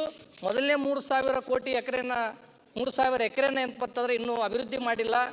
2ನೇದು ಪ್ರಸ್ತಾಪ ಎಂತಂತಂದರೆ ಬಂದಿರತಕ್ಕಂಥದ್ದಾದ, ಅದನ್ನು ದಯಮಾಡಿ ಕೈಬಿಟ್ಟು 3,000 ಎಕರೆಗಳನ್ನು ಅಭಿವೃದ್ಧಿ ಪಡಿಸಬೇಕು. ಇಲ್ಲಿ ಏನಾಗಿದೆ ಅಧ್ಯಕ್ಷರೇ, ನಮ್ಮ ಮಿತ್ರರೊಬ್ಬರು ಹೇಳ್ತಾ ಇದ್ದರು, ಯಾವುದೋ ಬಡತನನೋ ನಿರುದ್ಯೋಗನೋ ಹಂಗಿಸ್ತಕ್ಕಂಥ ಕೆಲಸನ ನಾವು ಮಾಡ್ತೀವಿ ಅಂತ ತಿಳ್ಕೊಂಡು ಮಾಡಬಾರ್ದು ಅಂತ ತಿಳ್ಕೊಂಡು ಬೈಂದೂರು ಶಾಸಕರು ಹೇಳಿದ್ದು. ನಮ್ಮ ಭಾಗದಲ್ಲಿ ಯುವ ನಿಧಿ ಅಂತ ತಿಳ್ಕೊಂಡು ಬಜೆಟಲ್ಲಿ ಪ್ರಸ್ತಾಪನೆ ಮಾಡಿರ್ತಕ್ಕಂಥದ್ದು. ಇವತ್ತು ತಾವು ಕೊಡ್ತಕ್ಕಂಥ ಯುವ ನಿಧಿಯನ್ನು ಅದ್ರ ಜೊತೆಯಲ್ಲಿ ಯುವಕರಿಗೆ ಹೆಚ್ಚಿನ ರೀತಿಯಲ್ಲಿ ಇನ್ನೂ ಕೆಲಸಗಳನ್ನು ಕೊಡಲಿಕ್ಕೆ ಅವಕಾಶ ಮಾಡಿಕೊಡ್ಬೇಕಂತ ತಿಳ್ಕೊಂಡು ಸರ್ಕಾರದಲ್ಲಿ ಮನವಿ ಮಾಡುತ್ತಾ, ಕಳೆದ ದಿನಗಳಲ್ಲಿ ಒಂದು 7 ತಿಂಗಳ ಹಿಂದೆ ನಮ್ಮ ತಂದೆಯವರು ಶಾಸಕರಾಗಿದ್ದರು. ನನ್ನ ಕ್ಷೇತ್ರದಲ್ಲಿ ಬರ್ತಕ್ಕಂಥ ಅನುಪೂರ್ ಅಂತ ಗ್ರಾಮದಲ್ಲಿ ನಮ್ಮ ಜೀವನದಲ್ಲಿ ಯಾವತ್ತು ಮರೆಯಲಾರದಂಥ ಘಟನೆ ಯಾವತ್ತು ನಾನು ಸ್ಮರಣೆ ಮಾಡಬೇಕಾಗುತ್ತೆ ಅಧ್ಯಕ್ಷರೇ. ಕಲುಷಿತ ನೀರಿನಿಂದ 3 ಜನ ತೀರ್ಕೊಂಡ್ರು ಅಧ್ಯಕ್ಷರೇ. ಕಲುಷಿತ ನೀರಿನಿಂದ 3 ಜನ ತಿಳ್ಕೊಂಡಾಗ ಇವತ್ತಿಗೂ ಇನ್ನೂ ಸ್ವಲ್ಪ ಪರಿಹಾರ ಬಂದಿಲ್ಲ. ಕಳಿಸಲ್ಲ. ನಮ್ಮ ತಂದೆಯವರು ಶಾಸಕರಿದ್ದಾಗ ಮುಖ್ಯಮಂತ್ರಿ ಬೊಮ್ಮಾಯಿ ಸಾಹೇಬರು ಇದ್ದರು, ಅವತ್ತು ಪರಿಹಾರ ಕೊಡ್ತೀವಿ ಅಂತ ತಿಳ್ಕೊಂಡು ಹೇಳಿದ್ರು, ಇವತ್ತಿಗೆ ಕೊಟ್ಟಿಲ್ಲ ಅಧ್ಯಕ್ಷರೇ. ದಯಮಾಡಿ ಅದ್ರ ಬಗ್ಗೆ ತಾವು ಸ್ವಲ್ಪ ಗಮನ ಹರಿಸಿ ಆ ಪರಿಹಾರ ನಿಧಿ ಕೊಡ್ತಕ್ಕಂಥದ್ದು. ನಾನು ಒಂದನ್ನು ಮತ್ತೊಮ್ಮೆ ಮುಖ್ಯಮಂತ್ರಿಗಳಿಗೆ ಅಭಿನಂದನೆ ಸಲ್ಲಿಸಬೇಕಾಗುತ್ತೆ. ಯಾಕಂದರೆ ಕಳೆದ ನಮ್ಮ ನೂತನ ಶಾಸಕರಿಗೆ ತಾವೇನು ಟ್ರೈನಿಂಗ್ ಇಟ್ಟಿದ್ದೀರಿ, ಅವತ್ತು ತಮ್ಗೆ ಹೇಳಿ ನಾನು ಹೋಗಿರ್ತಕ್ಕಂಥದ್ದು. ಕಲುಷಿತ ನೀರಿನಿಂದ ನನ್ನ ಗುರುಮಿಟ್ಕಲ್ ಮತಕ್ಷೇತ್ರದಲ್ಲಿ 70ಕ್ಕೂ ಹೆಚ್ಚು ಜನ ಇಮಲಾಪುರ ಗ್ರಾಮದಲ್ಲಿ ಕಲುಷಿತ ನೀರಿನಿಂದ ಆಸ್ಪತ್ರೆಗೆ ಅಡ್ಮಿಟ್ ಆಗ್ತಾರೆ ಅಧ್ಯಕ್ಷರೇ. ಅಡ್ಮಿಟ್ ಆಗ್ತಕ್ಕಂಥ ಸಂದರ್ಭದಲ್ಲಿ ನಾನು ಹೋಗುವಾಗ ಮುಖ್ಯಮಂತ್ರಿಗಳಿಗೆ ಫೋನ್ ಮಾಡ್ತೀನಿ ಅಧ್ಯಕ್ಷರೇ. ನಾನು ಫೋನ್ ಮಾಡಿ ಮುಖ್ಯಮಂತ್ರಿಗೆ, ಸರ್ ಈ ಥರ ಆಗಿದೆ ನನ್ನ ಕ್ಷೇತ್ರದಲ್ಲಿ ಅಂತ ತಿಳ್ಕೊಂಡು ಹೇಳಿದಾಗ ತತ್ಕ್ಷಣ ಮುಖ್ಯಮಂತ್ರಿಗಳು, ಜಿಲ್ಲಾ ಉಸ್ತುವಾರಿ ಸಚಿವ ದರ್ಶನಾಪುರ ಅವರು ಇವತ್ತಿಲ್ಲ ಇಲ್ಲಿ, ತತ್ಕ್ಷಣ ಅವತ್ತು ಕ್ಯಾಬಿನೆಟ್ ಏನೋ ಇತ್ತು, ಆದರೂ ಎಂತಂದರೆ ಜಿಲ್ಲಾ ಉಸ್ತುವಾರಿ ಸಚಿವರುಗಳನ್ನ ಕಳಿಸಿರ್ತಕ್ಕಂಥದ್ದು ಭಾಳ ಕಾಳಜಿ ವಹಿಸಿರ್ತಕ್ಕಂಥದ್ದು. ಧನ್ಯವಾದಗಳು. 10 ವರ್ಷ ಆದಮೇಲೆ ಅಧ್ಯಕ್ಷರೇ, ನಮ್ಮ ಜಿಲ್ಲೆಗೆ 10 ವರ್ಷ ಆದಮೇಲೆ ಸ್ಥಳೀಯರಿಗೆ ಇವತ್ತು ಮಂತ್ರಿಗೆ ಕೊಟ್ಟಿರ್ತಕ್ಕಂಥದ್ದು. ಯಾಕೆ ಈ ಮಾತು ಹೇಳಬೇಕಾಗಿತ್ತು ಅಧ್ಯಕ್ಷರೇ ಅಂದರೆ, ಅನುಪೂರ್ ಗ್ರಾಮದಲ್ಲಿ ಘಟನೆ ನಡೆದಾಗ ಜಿಲ್ಲಾ ಉಸ್ತುವಾರಿ ಸಚಿವರು 3 ಜನ ಸತ್ತಾಗ ಸೌಜನ್ಯಕ್ಕೂ ಅಲ್ಲಿ ಭೇಟಿ ಕೊಡಲಿಲ್ಲ ಅಧ್ಯಕ್ಷರೇ. 3 ಜನ ಸತ್ತಾಗ ಅಲ್ಲಿರ್ತಕ್ಕಂಥ ಉಸ್ತುವಾರಿ ಸಚಿವರು ಸೌಜನ್ಯಕ್ಕೂ ಭೇಟಿ ಕೊಡಲಿಲ್ಲ. ಅಂಥ ಒಂದು ಸಂದರ್ಭದಲ್ಲಿ ಇವತ್ತು ಮುಖ್ಯಮಂತ್ರಿಗಳು ಈ ಒಂದು ಆಯಾಮ ಬಜೆಟನ್ನು ಏನು ಮಂಡನೆ ಮಾಡಿದ್ದಾರೆ, ತಮಗೆ ನಾನು ಮನವಿ ಮಾಡ್ತಕ್ಕಂಥದ್ದು ಇಷ್ಟೇ ಅಧ್ಯಕ್ಷರೇ. ನಮ್ಮ ಭಾಗದಲ್ಲಿ ಕುಡಿಯೋ ನೀರಿಗೆ ಭಾಳ ಎಂತಂದರೆ ಒಂದು ಗುರುಮಿಟ್ಕಲ್ ಪಟ್ಟಣಕ್ಕೆ 1 ವಾರಕ್ಕೆ ಒಮ್ಮೆ ನೀರು ಕೊಡ್ತಕ್ಕಂಥ ಸಂದಿಗ್ಧ ಪರಿಸ್ಥಿತಿ ಬಂದಿದೆ ಅಧ್ಯಕ್ಷರೇ. ಈಗಾಗಲೇ ತಮ್ಮ ಗಮನಕ್ಕೂ ನಾನು ಇದ್ರ ಬಗ್ಗೆ ತಂದಿರತಕ್ಕಂಥದ್ದಿದೆ. ಈ ಒಂದು ನಮ್ಮ ಕ್ಷೇತ್ರದಲ್ಲಿ, ನಮ್ಮ ಜಿಲ್ಲೆಯಲ್ಲಿ ನಾವು ಚುನಾವಣೆ ಸಂದರ್ಭದಲ್ಲಿ ಬೆಂಗಳೂರು, ಬಾಂಬೆ, ಪುನಾದಾಗಿರ್ತಕ್ಕಂಥ ಜನರನ್ನ ಓಟ್ ಹಾಕ್ಸಿ ಕರ್ಸ್ಕೊಂತೀವಿ ಅಧ್ಯಕ್ಷರೇ. ಓಟ್ ಕರ್ಸ್ಕೊಂಡ ಮೇಲೆ ನಾವು ಟ್ರೈನಿಗೆ ಯಾದಗಿರಿಲಿಂದ ಬರುವಾಗ ಅಧ್ಯಕ್ಷರೇ, ಯಾವ ಜನರಲ್ಲಿಂದ ನಾವು ಓಟ್ ಹಾಕ್ಸ್ಕೊಂಡವರು ಟಿಕೆಟ್ ಇಲ್ಲಾರ್ದೆ ಹೆಂಡತಿ ಮಕ್ಕಳು ಕೊಂಕಣದಲ್ಲಿ ಇಟ್ಕೊಂಡು ಅಂತ ಬರ್ತಾರೆ, ಟಿಕೆಟ್ ಇಲ್ಲಾರ್ದೆ ಟ್ರೈನಿಗೆ ಬರ್ತಾರೆ. ನಮ್ಮನ್ನ ಓಟ್ ಹಾಕಿ ಕಳಿಸಿರ್ತಕ್ಕಂಥ ಜನ ನಾವು ರಿಸರ್ವೇಷನ್ ಕುಪ್ಪೆದಾಗೋ ಎಸಿದಾಗೋ ಬರ್ತೀವಿ ಅಧ್ಯಕ್ಷರೇ. ಇದು ಭಾಳ ನನ್ನ ಜೀವನದಾಗ ನೋವಿನ ಸಂಗತಿ ಇದೆ. ತಮ್ಮ ಮುಖಾಂತರ ಸರ್ಕಾರಕ್ಕೆ ನಾನು ಮನವಿ ಮಾಡ್ತಕ್ಕಂಥದ್ದು ಇಷ್ಟೇ. ನಮ್ಮ ಭಾಗದಾಗ ಎಂತಂದರೆ ಕೈಗಳಿಗೆ ಕೆಲಸ ಕೊಡಬೇಕು, ನಿರುದ್ಯೋಗ ಯುವಕರಿಗೆ ಎಂತಂದರೆ ಕೆಲಸ ಕೊಡಬೇಕು, ಗುಳೆ ಹೋಗ್ತಕ್ಕಂಥ ಜನರನ್ನ ನಿಲ್ಲಿಸಬೇಕು ಅಂತ ತಿಳ್ಕೊಂಡು ಹೇಳ್ತಕ್ಕಂಥದ್ರ ಜೊತೆಯಲ್ಲಿ ನಮ್ಮ ಒಂದು ಜಿಲ್ಲೆಯಲ್ಲಿ, ನನ್ನ ಕ್ಷೇತ್ರದಲ್ಲಿ ನೀರಿಂದು ಭಾಳ ತೊಂದರೆ ಇದೆ. ಪ್ರತಿ ಸಲನೂ ಎಂತಂದರೆ ಕಲುಷಿತ ನೀರಿನಿಂದ ಜನ ಕಂಗಾಲಾಗ್ತಾ ಇದ್ದಾರೆ. ಇದ್ರ ಬಗ್ಗೆ ಸರ್ಕಾರ ಶಾಶ್ವತವಾಗಿ ಕ್ರಮ ಜರುಗಿಸ್ಬೇಕಂತ ತಿಳ್ಕೊಂಡು ಹೇಳುತ್ತಾ, ಇವತ್ತು ಅಧ್ಯಕ್ಷರಿಗೆ ನಾನು ಮತ್ತೊಂದು ಮನವಿ ಮಾಡ್ತಕ್ಕಂಥದ್ದು ಇಷ್ಟೇ. ನೂತನ ಶಾಸಕರಿದ್ದೀವಿ, ತಮ್ಮೆಲ್ಲರದ್ದು ಸಹಕಾರ ಇರಬೇಕು. ಸಚಿವರು ಎಂತಂದರೆ ಮುಖ್ಯಮಂತ್ರಿಗಳು ವಾರದಾಗ 1 ಸಲನೋ 2 ಸಲನೋ ಶಾಸಕರುಗಳಿಗೆ ಎಂತಂದರೆ ಯಾವಾಗೋ ಒಂದು ಸಮಯನ ನಿಗದಿ ಮಾಡಿ ನಮ್ಮ ಒಂದು ಕುಂದು ಕೊರತೆಗಳನ್ನು ಸ್ವಲ್ಪ ಎಂತಂದರೆ ಆಲಿಸಲಿಕ್ಕೆ ಅವಕಾಶ ಮಾಡಿ ಕೊಡಬೇಕಂತ ತಿಳ್ಕೊಂಡು ಹೇಳಿ ನಮಗೆ ಒಂದು ಅವಕಾಶ ಮಾಡಿ ಕೊಟ್ಟದಕ್ಕಾಗಿ ಮತ್ತೊಮ್ಮೆ ತಮ್ಗೆ ಧನ್ಯವಾದಗಳನ್ನು ತಿಳಿಸಿ ನನ್ನ ಮಾತಿಗೆ ವಿರಾಮಿಸ್ತೀನಿ ಅಧ್ಯಕ್ಷರೇ. Very good. ತಮ್ಮಯ್ಯವರೇ, ಈಗ ಮೋಟಮ್ಮ ಮತ್ತು ಗುರು ಮತ್ತು ಕಂದುಕರ್ದನ್ನು ತಾವು ಕೂಡ ಪಾಲಿಸ್ತಿರೋ ವಿಶ್ವಾಸ ನನಗೆ ಇದೆ.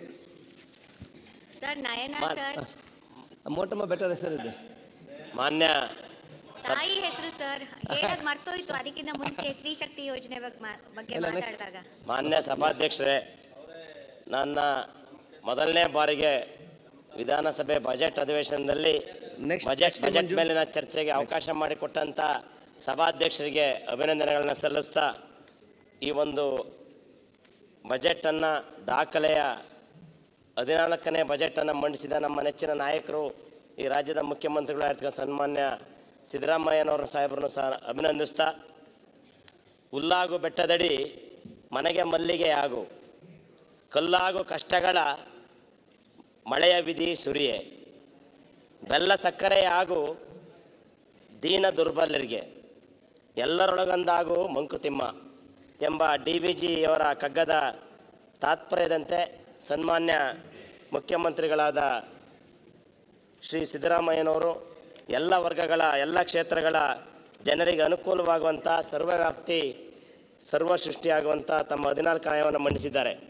3,27,747 ಕೋಟಿ ರು ಗಾತ್ರದ ದಾಖಲೆ ಬಜೆಟನ್ನು ರಾಜ್ಯಕ್ಕೆ ನೀಡಿದ್ದು, ಚುನಾವಣಾ ಪೂರ್ವವಾಗಿ ದೀನದಲಿತರ ಮಹಿಳೆಯರ ಸಬಲೀಕರಣಕ್ಕಾಗಿ ಘೋಷಿಸಿದಂಥ ಶಕ್ತಿ, ಗೃಹಜ್ಯೋತಿ, ಗೃಹಲಕ್ಷ್ಮಿ, ಅನ್ನಭಾಗ್ಯ ಹಾಗೂ ಯುವ ನಿಧಿ ಕಾರ್ಯಕ್ರಮಗಳನ್ನು ಜಾರಿಗೆ ತರುವ ಸಲುವಾಗಿ ಸುಮಾರು 60,000 ಕೋಟಿಗೂ ಹೆಚ್ಚಿನ ಹಣವನ್ನು ಹೊಸ ಯೋಜನೆಗಳಿಗಾಗಿ ಮೀಸಲಿರಿಸುವುದು ಮಾನ್ಯ ಮುಖ್ಯಮಂತ್ರಿಗಳ ಆರ್ಥಿಕ ಜ್ಞಾನಕ್ಕೆ ಹಿಡಿದ ಕನ್ನಡಿಯಾಗಿದೆ.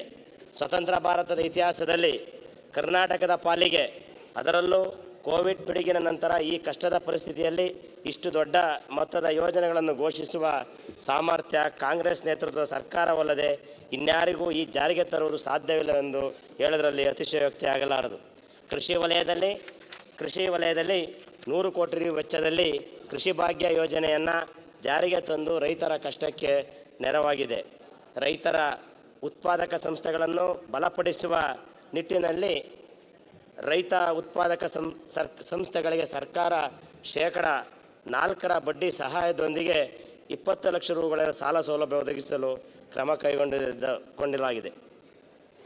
ಶೂನ್ಯ ಬಡ್ಡಿ ದರದಲ್ಲಿ ನೀಡುವ ಅಲ್ಪಾವಧಿ ಸಾಲದ ಮಿತಿಯನ್ನು 5 ಲಕ್ಷ ರುಗೆ ಹೆಚ್ಚಿಸಿದ್ದು, ಶೇಕಡ 3% ಬಡ್ಡಿ ದರದಲ್ಲಿ ಮಧ್ಯಮಾವಧಿ ಮತ್ತು ದೀರ್ಘಾವಧಿ ಸಾಲಗಳ ಮಿತಿಯನ್ನು 15 ಲಕ್ಷ ರುಗಳಿಗೆ ಹೆಚ್ಚಿಸಿ ಸುಮಾರು 30 ಲಕ್ಷಕ್ಕೂ ಹೆಚ್ಚು ರೈತರಿಗೆ 25,000 ಕೋಟಿ ರು ಹೆಚ್ಚು ಸಾಲ ವಿತರಣೆ ಗುರಿ ಹೊಂದಿರುವುದು ಕೃಷಿ ಕ್ಷೇತ್ರದ ಪ್ರಗತಿಗೆ ಹೊಸ ಭಾಷ್ಯ ಬರೆದಂತಾಗಿದೆ.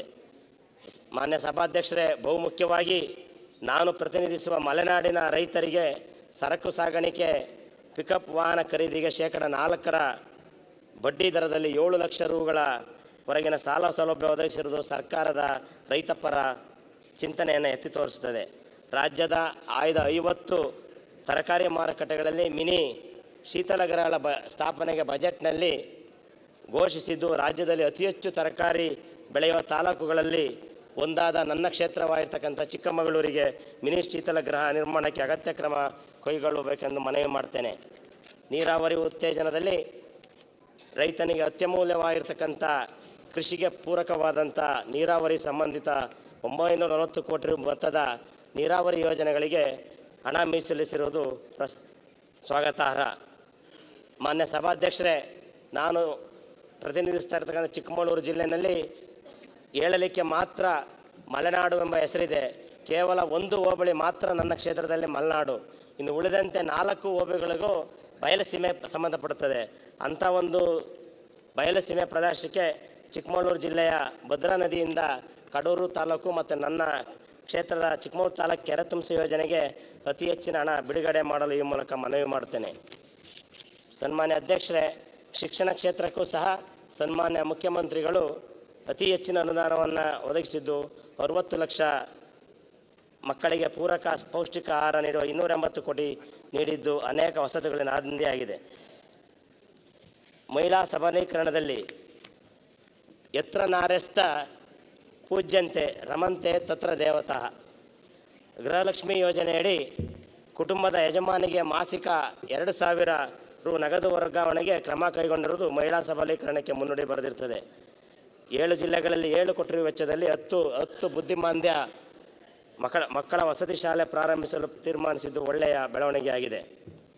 ದುರ್ಬಲ ವರ್ಗದ ಕಲ್ಯಾಣಕ್ಕಾಗಿ SCP ಮತ್ತು TSP ಯೋಜನೆ 34,000 ಕೋಟಿ 594 ಕೋಟಿ ಹಂಚಿಕೆ ಮಾಡಿರೋದು 2023-24 ಫೆಬ್ರವರಿ ಆಯವ್ಯಕ್ಕಿಂತ 4,079 ಕೋಟಿ ಹೆಚ್ಚಳ ಮಾಡಿದ್ದು ದೇಶದಲ್ಲಿಯೇ ಹೊಸ ಅಭಿವೃದ್ಧಿಗೆ ಕ್ರಾಂತಿಗೆ ಕಾರಣವಾಗಿದೆ. ಮಾನ್ಯ ಅಧ್ಯಕ್ಷರೇ,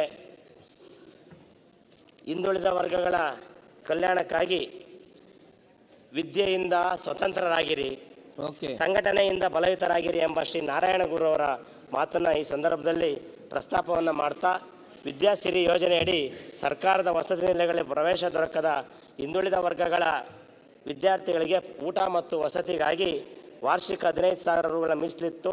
ಅದನ್ನು ನಮ್ಮ ಸರ್ಕಾರದ ಅವಧಿಯಲ್ಲಿ 3.6 ಲಕ್ಷ ವಿದ್ಯಾರ್ಥಿಗಳಿಗೆ 432 ಕೋಟಿ ನೆರವು ನೀಡಲಾಗ್ತಿತ್ತು. ಈ ಯೋಜನೆಯನ್ನು ಮುಂದುವರಿಸಿರ್ತಕ್ಕಂಥದ್ದು ಸ್ವಾಗತಾರ್ಹ. ಓಕೆ.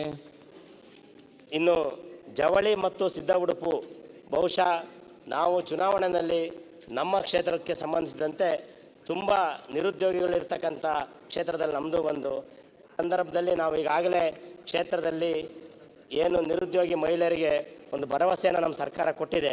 ಆ ನಿಟ್ಟಿನಲ್ಲಿ ಜವಳಿ ಮತ್ತು ಸಿದ್ಧ ಉಡುಪು ನೀತಿಯಡಿ ಉತ್ತರ ಕರ್ನಾಟಕ ಭಾಗಕ್ಕೆ ಹೆಚ್ಚು ಹೂಡಿಕೆಗಳನ್ನ ಆಕರ್ಷಣೆ ಮಾಡಿದ್ದ ಬಜೆಟ್ನಲ್ಲಿ. ನಾನು ಸಭಾಧ್ಯಕ್ಷರೇ ತಮ್ಮಲ್ಲಿ ಮನವಿ ಮಾಡ್ತೇನೆ, ಸ್ಥಳೀಯರಿಗೆ ಉದ್ಯೋಗಾವಕಾಶ ಮಾಡುವ ನಿಟ್ಟಿನಲ್ಲಿ ನಮ್ಮ ಚಿಕ್ಕಮಗಳೂರು ಜಿಲ್ಲೆ ಚಿಕ್ಕಮಗಳೂರು ಕ್ಷೇತ್ರವನ್ನು ಸಹ ಆಯ್ಕೆ ಮಾಡ್ಕೊಬೇಕು ಅಂತ ಈ ಸಂದರ್ಭದಲ್ಲಿ ಪ್ರಸ್ತಾಪ ಮಾಡ್ತಾ, ಈ ಒಂದು ಬಜೆಟ್ನಲ್ಲಿ ನನ್ನ ಕ್ಷೇತ್ರದ ನೀರಾವರಿ ಸಮಸ್ಯೆ ಮತ್ತು ಏನು ಉದ್ಯೋಗ ಸಮಸ್ಯೆಯನ್ನು ಬಗೆಹರಿಸಲಿಕ್ಕೆ ಪ್ರಯತ್ನವನ್ನು ತಾವು ಮಾಡ್ತಾರೆ ಅಂತ ಹೇಳ್ತಾ, ನಾವು ಈ ಸದನದಲ್ಲಿ ಇವತ್ತು ಈ ಬಜೆಟ್ ಸೆಷನ್ನಲ್ಲಿ ಮಾತನಾಡಲು ಅವಕಾಶ ಮತ್ತು ಈ ಸದನಕ್ಕೆ ಬರಲು ಅನುವು ಮಾಡಿಕೊಟ್ಟಂಥ ನನ್ನ ಚಿಕ್ಕಮಗಳೂರು ಕ್ಷೇತ್ರದ ಎಲ್ಲ ಮತದಾರ ಬಂಧುಗಳಿಗೆ ನಾನು ಹೃದಯಪೂರ್ವಕ ಕೃತಜ್ಞತೆಗಳನ್ನು ಸಲ್ಲಿಸಿ ನನ್ನ ಮಾತನ್ನ ಮುಕ್ತಾಯ ಮಾಡ್ತೇನೆ. ನಮಸ್ಕಾರ. ಮಾನ್ಯ ಸಭಾಧ್ಯಕ್ಷೆ, ಸಕಲೇಶಪುರ ವಿಧಾನಸಭಾ ಕ್ಷೇತ್ರ ಮಲೆನಾಡು, ಅರೆಮಲೆನಾಡು ಮತ್ತು ಬಯಲುಸೀಮೆ ವ್ಯಾಪ್ತಿಗೆ ಸೇರಿದೆ. ಸಕಲೇಶಪುರದಲ್ಲಿ ಇರ್ತಕ್ಕಂಥ ಅತಿ ಮುಖ್ಯ ಸಮಸ್ಯೆ ಅಂತೇಳಿದ್ರೆ ಸಭಾಧ್ಯಕ್ಷೆ ಆನೆ ಸಮಸ್ಯೆ. ಆನೆ ಸಮಸ್ಯೆಯಿಂದ ಕಳೆದ 15 ವರ್ಷಗಳಲ್ಲಿ 75 ಜನಕ್ಕೂ ಹೆಚ್ಚು ಪ್ರಾಣವನ್ನು ತೆತ್ತಿದ್ದಾರೆ ಸಭಾಧ್ಯಕ್ಷೆ. ಹಲವಾರು ವರ್ಷಗಳಿಂದ ಈ ಒಂದು ಆನೆ ಸಮಸ್ಯೆಗೆ ಯಾವುದೇ ರೀತಿಯ ಪರಿಹಾರ ಮಾಡಲಿಕ್ಕೆ ಸಾಧ್ಯವಾಗಿಲ್ಲ. ಈ ಸತಿ ಬಜೆಟ್ನಲ್ಲಿ ನಾನು ನೋಡಿದೆ, ಆ್ಯಕ್ಚುಲಿ ಸನ್ಮಾನ್ಯ ಮುಖ್ಯಮಂತ್ರಿಯವರು 120 ಕೋಟಿ ರೂಪಾಯಿನ ಹಣನ ಇಟ್ಟಿದ್ದಾರೆ, 5 ಜಿಲ್ಲೆಗೆ ಇಟ್ಟಿದ್ದಾರೆ. ನಮ್ಮ ಸಕಲೇಶಪುರ ತಾಲೂಕಿನಲ್ಲಿ ಬ್ಯಾರಿಕೇಡ್ ಕೆಲಸ ಮುಗಿಬೇಕು ಅಂದರೆ ನಮಗೇನೆ ಕನಿಷ್ಠ 100 ಕೋಟಿ ರೂಪಾಯಿನ ಹಣ ಬೇಕು ಅಂತಕ್ಕಂಥ ಅಂದಾಜಿದೆ. ಈ ನಿಟ್ಟಿನಲ್ಲಿ ನಾನು ಸರ್ಕಾರಕ್ಕೆ ಮನವಿ ಮಾಡೋದೇನು ಅಂತಂದರೆ, ಸಕಲೇಶಪುರದ ಜನ ಆನೆ ವಿಚಾರದಲ್ಲಿ ತತ್ತರಿಸಿ ಹೋಗಿದ್ದಾರೆ. ಮನೆಯಿಂದ ಹೊರಗಡೆ ಬರಲಿಕ್ಕೆ ಸಾಧ್ಯ ಇಲ್ಲ, ಮಕ್ಕಳು ಸ್ಕೂಲಿಗೆ ಹೋಗ್ಲಿಕ್ಕೆ ಸಾಧ್ಯ ಇಲ್ಲ, ಯಾವ ತೋಟಕ್ಕೆ ಯಾವುದೇ ಜನಗಳು ಕೂಡ ಕೆಲಸಕ್ಕೆ ಬರ್ದಿರ್ತಕ್ಕಂಥ ವಾತಾವರಣ ನಿರ್ಮಾಣ ಆಗಿದೆ. ಈ ನಿಟ್ಟಿನಲ್ಲಿ ಇದೇ ವರ್ಷದಲ್ಲಿ ಬಜೆಟಲ್ಲಿ ಆನೆ ಬ್ಯಾರಿಕೇಡ್ಗೆ ಹಣವನ್ನು ಕೊಟ್ಟು ಈ ಒಂದು ಸಮಸ್ಯೆಯಿಂದ ಮುಕ್ತಿ ಕೊಡಬೇಕಾದಂಥ ಜವಾಬ್ದಾರಿ ಸರ್ಕಾರದ ಮೇಲಿದೆ. ಅರಣ್ಯ ಸಚಿವರು ಇಲ್ಲೇ ಇದ್ದಾರೆ, ಕೈ ಮುಗಿದು ಪ್ರಾರ್ಥನೆಯನ್ನು ಮಾಡ್ತೀನಿ. ನಮ್ಮ ಕ್ಷೇತ್ರದ ಜನರ ಜೀವನ ಉಳಿಸಬೇಕಾದಂಥ ಜವಾಬ್ದಾರಿ ಸರ್ಕಾರದ ಮೇಲಿದೆ. ಈ ನಿಟ್ಟಿನಲ್ಲಿ ಆದಷ್ಟು ಶೀಘ್ರವಾಗಿ ಅವರು ನಮ್ಮ ಜಿಲ್ಲೆಗೆ ಬಂದು ಪ್ರವಾಸವನ್ನು ಮಾಡಿ, ನಮ್ಮ ತಾಲೂಕಿಗೆ ಬಂದು ಪ್ರವಾಸವನ್ನು ಮಾಡಿ, ಆನೆಯಿಂದ ಹೆಚ್ಚು ಜೀವಗಳು ಬಲಿಯಾಗ್ತಾ ಇದ್ದಾವೆ, ಇದಕ್ಕೊಂದು ಪರಿಹಾರನ ಮಾಡಬೇಕು ಅಂತೇಳಿ ಕಳಕಳಿಯ ಮನವಿನ ಮಾಡ್ತಾಯಿದ್ದೀನಿ. ಹಾಗೆಯೇ ಸಭಾಧ್ಯಕ್ಷರೇ, ಇವತ್ತು ಸಕಲೇಶಪುರದ ಹಾಗೂ ಹಾಲೂರು ಮತ್ತು ಕಟ್ಟಾಯದಲ್ಲಿ ಅತಿ ಹೆಚ್ಚು ಜಲಾಶಯಗಳಿದ್ದಾವೆ. ಇವತ್ತೇನು ಎತ್ತಿನೊಳೆ ಅಂತಕ್ಕಂಥ ಪ್ರಾಜೆಕ್ಟ್ನ ಶುರು ಮಾಡಿದಿರಾ, ಅದಕ್ಕೆ ಮೂಲ ನೀರಿರ್ತಕ್ಕಂಥ ನನ್ನ ಕ್ಷೇತ್ರದಲ್ಲಿ. ಈ ಕ್ಷೇತ್ರದಲ್ಲಿ ಇವತ್ತು 8ರಿಂದ 10 ಜಿಲ್ಲೆಗೆ ಕುಡಿಯೋ ನೀರನ್ನು ಕೊಡಬೇಕು ಅಂತಕ್ಕಂಥ ಯೋಜನೆಯನ್ನು ಮಾಡಿದಿರಾ, ಸಂತೋಷದ ವಿಚಾರ. ಕುಡಿಯೋ ನೀರು ಕೊಡೋಂಥ ವಿಚಾರದಲ್ಲಿ ನಮ್ಮ ಕ್ಷೇತ್ರದ ಜನತೆ ಯಾವತ್ತೂ ಕೂಡ ಬೇಡ ಅಂತಕ್ಕಂಥ ಮನಸ್ಥಿತಿನ ಯಾವತ್ತೂ ಕೂಡ ಇಟ್ಕೊಂಡಿಲ್ಲ. ಆದರೆ ಎತ್ತಿನೊಳೆ ಪ್ರಾಜೆಕ್ಟ್ ಶುರುವಾಗಿ ಇಷ್ಟು ವರ್ಷ ಆದರೂ ಕೂಡ ಅದು ಮೊದಲು ತಗೊಂಡೋಗಿಂತಕ್ಕಿಂತ ಮುಂಚೆ ಎಲ್ಲ ರೀತಿ ಮೂಲಭೂತ ಸೌಕರ್ಯನ ಕೊಟ್ಟು ಇಲ್ಲಿಂದ ನೀರನ್ನ ತಗೊಂಡೋಗ್ತೀವಿ ಅಂತಕ್ಕಂಥ ವಾಗ್ದಾನವನ್ನು ಮಾಡಿದರು. ಇವತ್ತು ಎತ್ತಿನೊಳೆ ಹುಡ್ತಕ್ಕಂಥ ಜಾಗದಲ್ಲಿ ಇವತ್ತು ನಮಗೆ ಕುಡಿಯೋಕ್ಕೆ ನೀರಿಲ್ದಿರ್ತಕ್ಕಂಥ ವಾತಾವರಣ ನಿರ್ಮಾಣ ಆಗಿದೆ. ನಾನು ಸರ್ಕಾರಕ್ಕೆ ಮನವಿನ ಮಾಡ್ತೀನಿ, ದಯವಿಟ್ಟು ನಮ್ಮ ಕ್ಷೇತ್ರಕ್ಕೆ ಬೇಕಾಗಿರ್ತಕ್ಕಂಥ ಎಲ್ಲ ಮೂಲಭೂತ ಸೌಕರ್ಯವನ್ನು, ರಸ್ತೆ ಇರ್ಬೋದು, ಕುಡಿಯೋ ನೀರು ಇರ್ಬೋದು, ಈ ಎಲ್ಲ ಮೂಲಭೂತ ಸೌಕರ್ಯವನ್ನು ಕೊಟ್ಟು ಇವರು ನೀರನ್ನ ತಗೊಂಡೋಗ್ತಕ್ಕಂಥ ಕೆಲಸವನ್ನು ಮಾಡಬೇಕು. ಈಗ ಆಲ್ರೆಡಿ ಸಕಲೇಶಪುರದಲ್ಲಿ 90% ಎತ್ತಿನೊಳೆ ಇದನ್ನು ಕಂಪ್ಲೀಟ್ ಆಗ್ತಾ ಬಂದಿದೆ. ಆದರೆ ಮೂಲಭೂತ ಸೌಕರ್ಯದಲ್ಲಿ ಇನ್ನೂ ಎಲ್ಲಿ ಎತ್ತಿನೊಳೆ ಈ ವರ್ಕ್ ಆಗ್ತಾ ಇದೆ ಆ ಭಾಗದ ಹಲವಾರು ಪಂಚಾಯಿತಿಗಳಲ್ಲಿ ಇನ್ನು ಕುಡಿಯೋಕ್ಕೆ ನೀರಿಲ್ಲ, ರಸ್ತೆಗಳಿಲ್ಲ. ಸರ್ಕಾರ ಇದನ್ನು ಮನಗಂಡು ಎಲ್ಲಿ ಎತ್ತಿನೊಳೆ ವರ್ಕ್ ನಡೀತಿರ್ತಕ್ಕಂಥ ಜಾಗ ಇದೆ ಪ್ರತಿ ಹಳ್ಳಿಗೂ ಕೂಡ ಮೂಲಭೂತ ಸೌಕರ್ಯನ ಕೊಡಬೇಕಾದಂಥ ಜವಾಬ್ದಾರಿ ಇವ್ರ ಮೇಲಿದೆ. ಹಾಗೆಯೇ ಸಭಾಧ್ಯಕ್ಷೆ, ನಮ್ಮಲ್ಲಿ ಅರಣ್ಯ ಇಲಾಖೆಯವರು ದಿನನಿತ್ಯ ತೊಂದರೆಯನ್ನು ಕೊಡ್ತಾ ಇದ್ದಾರೆ ಎಲ್ಲರಿಗೂ. ಸಕಲೇಶಪುರದಲ್ಲಿಂತರೂ ಅರಣ್ಯ ಇಲಾಖೆಯವರು ನೋಡಿ ಡ್ರೀಮ್ ಫಾರೆಸ್ಟ್ ಅಂತ ಹೇಳ್ಬಿಟ್ಟು ಮಾಡ್ಕೊಂಡು 50 ವರ್ಷದಿಂದ ಮನೆ ಕಟ್ಕೊಂಡಿದ್ದಾರೆ, 50 ವರ್ಷದಿಂದ ಊರುಗಳಿದ್ದಾವೆ. ಸರ್ಕಾರ PWD ಇಲಾಖೆಯಿಂದ ರಸ್ತೆ ಸ್ಯಾಂಕ್ಷನ್ ಆದರೆ ರಸ್ತೆ ಮಾಡಲಿಕ್ಕೆ ಬಿಡಲ್ಲ, ವೆಹಿಕಲ್ ಮೇಲೆ FIR ಮಾಡ್ತಾರೆ. ಇವತ್ತೊಂದು ರಸ್ತೆ ಮಾಡೋಕ್ಕೆ ಬಿಡ್ತಾ ಇಲ್ಲ, ಒಂದು ಸ್ಮಶಾನಕ್ಕೆ ಜನ ತಾಣ ಉಣಕ್ಕೆ ಬಿಡ್ತಾ ಇಲ್ಲ, ಒಂದು ಟಾಯ್ಲೆಟ್ ಕಟ್ಟಕ್ಕೆ ಬಿಡ್ತಾ ಇಲ್ಲ, ಏನು ಬೇಡ. ಜಲ್ ಜೀವನ್ ಮಿಷನಲ್ಲಿ ಒಂದು ಟ್ಯಾಂಕನ್ನು ನಿರ್ಮಾಣ ಮಾಡಬೇಕು ಅಂತೇಳ್ಬಿಟ್ಟು ನೀರಾವರಿ ಇವರು ಹೋಗ್ಬಿಟ್ಟು ಕುಡಿಯೋ ನೀರಿನ ಯೋಜನೆ ಹೋಗ್ಬಿಟ್ಟು ಒಂದು ಟ್ಯಾಂಕಿಗೆ ಗುಂಡಿ ತೊಡೆಯೋಕ್ಕೆ ಹೋದರೆ ಎಲ್ಲವನ್ನು ಸೀಸ್ ಮಾಡಿ FIR ಮಾಡ್ತಾರೆ. ಈ ರೀತಿ ವಾತಾವರಣ ಮಾಡಿದ್ರೆ ಎಲ್ಲಿಂದ ಕುಡಿಯೋಕ್ಕೆ ನೀರು ಬರುತ್ತೆ? ಈಗ ಜಲ್ ಜೀವನ್ ಮಿಷನಲ್ಲಿ ಹೆಚ್ಚು ಕಮ್ಮಿ ಸಕಲೇಶ್ಪುರದಲ್ಲಿ ಒಂದು 80 ಟ್ಯಾಂಕ್ಗಳು ಇವತ್ತು ಪ್ರೋಗ್ರೆಸ್ ಆಗೋಂಥ ಹಂತದಲ್ಲಿದ್ದಾವೆ. ಫಾರೆಸ್ಟ್ ಇಲಾಖೆ ಎಲ್ಲ ಕಡೆ ತೊಂದರೆನ ಕೊಡ್ತಾರೆ. ಈ ನಿಟ್ಟಿನಲ್ಲಿ ಅರಣ್ಯ ಮಂತ್ರಿಗಳಿದ್ದಾರೆ, ದಯವಿಟ್ಟು ಕುಡಿಯೋ ನೀರಿಗೆ ಯಾವುದೇ ಕಾರಣಕ್ಕೂ ತೊಂದರೆ ಕೊಡಬೇಡಿ ಅಂತಕ್ಕಂಥ ಮಾತನ್ನು ಹೇಳಬೇಕು. ಇಡೀ ಸಕಲೇಶ್ಪುರ ಜನತೆಗೆ ಅರಣ್ಯ ಇಲಾಖೆ ದಿನನಿತ್ಯ ಕಿರುಕುಳವನ್ನು ಕೊಡ್ತಾರೆ. ಹಾಗೆಯೇ ಇವತ್ತು ಆಲೂರಲ್ಲಿ ವಾಟೆಹೊಳೆ ಜಲಾಶಯ ಇದೆ, ಸಕಲೇಶ್ಪುರದಲ್ಲಿ ಹೇಮಾವತಿ ನೀರು ಹರಿಯುತ್ತೆ. ಹೇಳ್ತೀನಿ ಅಧ್ಯಕ್ಷೆ, ಸಕಲೇಶ್ಪುರ ನಗರಕ್ಕೆ ಒಂದು ಬಿಟ್ಟರೆ ಇಡೀ ಕಾನ್ಸ್ಟಿಟ್ಯೂನ್ಸಿಲಿ ನಾನು ಹೆಚ್ಚು ಕಮ್ಮಿ ನೋಡಿ 10 ಜಿಲ್ಲೆಗೆ ಕುಡಿಯೋಕ್ಕೆ ನೀರು ತಗೊಂಡು ಹೋಗ್ತಾರೆ. ಇವತ್ತು ಆಲೂರು ತಾಲೂಕಿಗೆ ವಾಟೆಹೊಳೆ ಡ್ಯಾಮ್ ಇದೆ, ನಾವು ಇವತ್ತು ಒಳ್ಳೆ ನೀರು ಕುಡಿಯೋಕ್ಕಿಲ್ಲ. ಸಕಲೇಶ್ಪುರದಲ್ಲಿ ಹೇಮಾವತಿ ಹೊಳೆ ಹರಿಯುತ್ತೆ. ಇವತ್ತು ನಮ್ಮ ಸಕಲೇಶ್ಪುರ ನಗರ ಬಿಟ್ಟರೆ ಬೇರೆ ಯಾರಿಗೂ ಕೂಡ ಹೇಮಾವತಿ ನೀರು ಕುಡಿತಕ್ಕಂಥ ಇದಿಲ್ಲ. ಕಟ್ಟಾಯದಲ್ಲಿ ಅಷ್ಟು ದೊಡ್ಡ ಡ್ಯಾಮ್ ಇದೆ, ಇಡೀ ಕಟ್ಟಾಯ ಹೋಬಳಿಗೆ ಒಬ್ಬರು ಮನೆಗೂ ಸಮೇತ ಹೇಮಾವತಿ ಇದರಿಂದ ಕುಡಿಯೋಕ್ಕೆ ನೀರಿಲ್ಲ. ಇವತ್ತು ಇಷ್ಟು ಜಿಲ್ಲೆಗಳಿಗೆ ನಾವು ನೀರು ಕೊಡ್ತಕ್ಕಂಥ ವ್ಯವಸ್ಥೆ ಮಾಡ್ತೀವಿ. ಇಡೀ ನಮ್ಮ ಕಾನ್ಸ್ಟಿಟ್ಯೂನ್ಸಿಲಿ ಕುಡಿಯೋ ನೀರಿನ ಸಮಸ್ಯೆ ಇದೆ. ತಾವುಗಳು ದಯವಿಟ್ಟು ಈ ವಿಚಾರನ ಸರ್ಕಾರ ಮನಗಂಡು ನಮ್ಮ ಇಡೀ ಕ್ಷೇತ್ರದಲ್ಲಿ ಕುಡಿಯೋ ನೀರಿನ ಸಮಸ್ಯೆನ ಪರಿಹಾರ ಮಾಡಿಕೊಡ್ಬೇಕು ಅಂತೇಳಿ ಕಳಕಳಿ ಮನವಿ ಮಾಡ್ತೀನಿ. ಹೇಳಿ ಸಭಾಧ್ಯಕ್ಷರೇ. ಓಕೆ, ಕುಡಿಯೋ ನೀರಿಗಾಗಿ ಅರಣ್ಯ ಇಲಾಖೆಯದೇನು ಸಮಸ್ಯೆ ಇಲ್ಲ, ಆದರೆ ಎಲ್ಲೆಲ್ಲಿ ವೈಲ್ಡ್ ಲೈಫ್ ಅರಣ್ಯ ಕ್ಷೇತ್ರ ಬರುತ್ತೆ ಅಲ್ಲಿ ಕೆಲವೊಂದು ಸಮಸ್ಯೆಗಳಿದ್ದಾವೆ. ನನ್ನ ಗಮನಕ್ಕೆ ತಂದರೆ ಒಂದು ಸರ್ವೆ ಮಾಡಿ ಅದನ್ನು ಬಗೆಹರಿಸುವಂತ ವ್ಯವಸ್ಥೆ ಮಾಡ್ತಾರೆ. ಇಲ್ಲ ಮಂತ್ರಿಯವರೇ, ಟೀಮ್ ಫಾರೆಸ್ಟ್ ಅಂತ ಎಷ್ಟಿದೆ ಅಲ್ಲೂ ಕೂಡ ದಿನನಿತ್ಯ ತೊಂದರೆ ಮಾಡ್ತಾರೆ. ದಯವಿಟ್ಟು ತಮ್ಮ ಅಧಿಕಾರಿಗೆ ಹೇಳಬೇಕು, ದಿನನಿತ್ಯ ನನಗೆ ಟೀಮ್ಡ್ ಫಾರೆಸ್ಟ್ ಎಲ್ಲಿದೆ, ಟೀಮ್ಡ್ ಫಾರೆಸ್ಟ್ ಅಲ್ಲಿ ಅವಕಾಶ ಇದೆ, ಆ ಪ್ರಸ್ತಾವನೆ ಕಳಿಸಿಕೊಂಡ್ರೆ ತಕ್ಷಣವೇ ಮಿನಿಸ್ಟರ್ ಏನ್ ಹೇಳ್ತಾರೆ, ನಿಮ್ಗೆ ಎಲ್ಲೆಲ್ಲಿ ಸಮಸ್ಯೆ ಬರ್ತದೆ ಅದರ ರೈಟಿಂಗ್ ಹೆಚ್ಚಿಗೆ ಕೊಟ್ಟರೆ ಸಂಬಂಧಪಟ್ಟ ಅಧಿಕಾರಿಗಳು ಅವರು ಮಾತಾಡ್ತಾರೆ ಅಂತೇಳಿ. Very good. ಲತಾ ಮಲ್ಲಿಕಾರ್ಜುನ್ ಮತ್ತೆ MR ಮಂಜುನಾಥ್ ಮಾತಾಡ್ತೀರಾ? ಅದೇ ಲತಾ ಅವ್ರು ಮಾತಾಡಿ.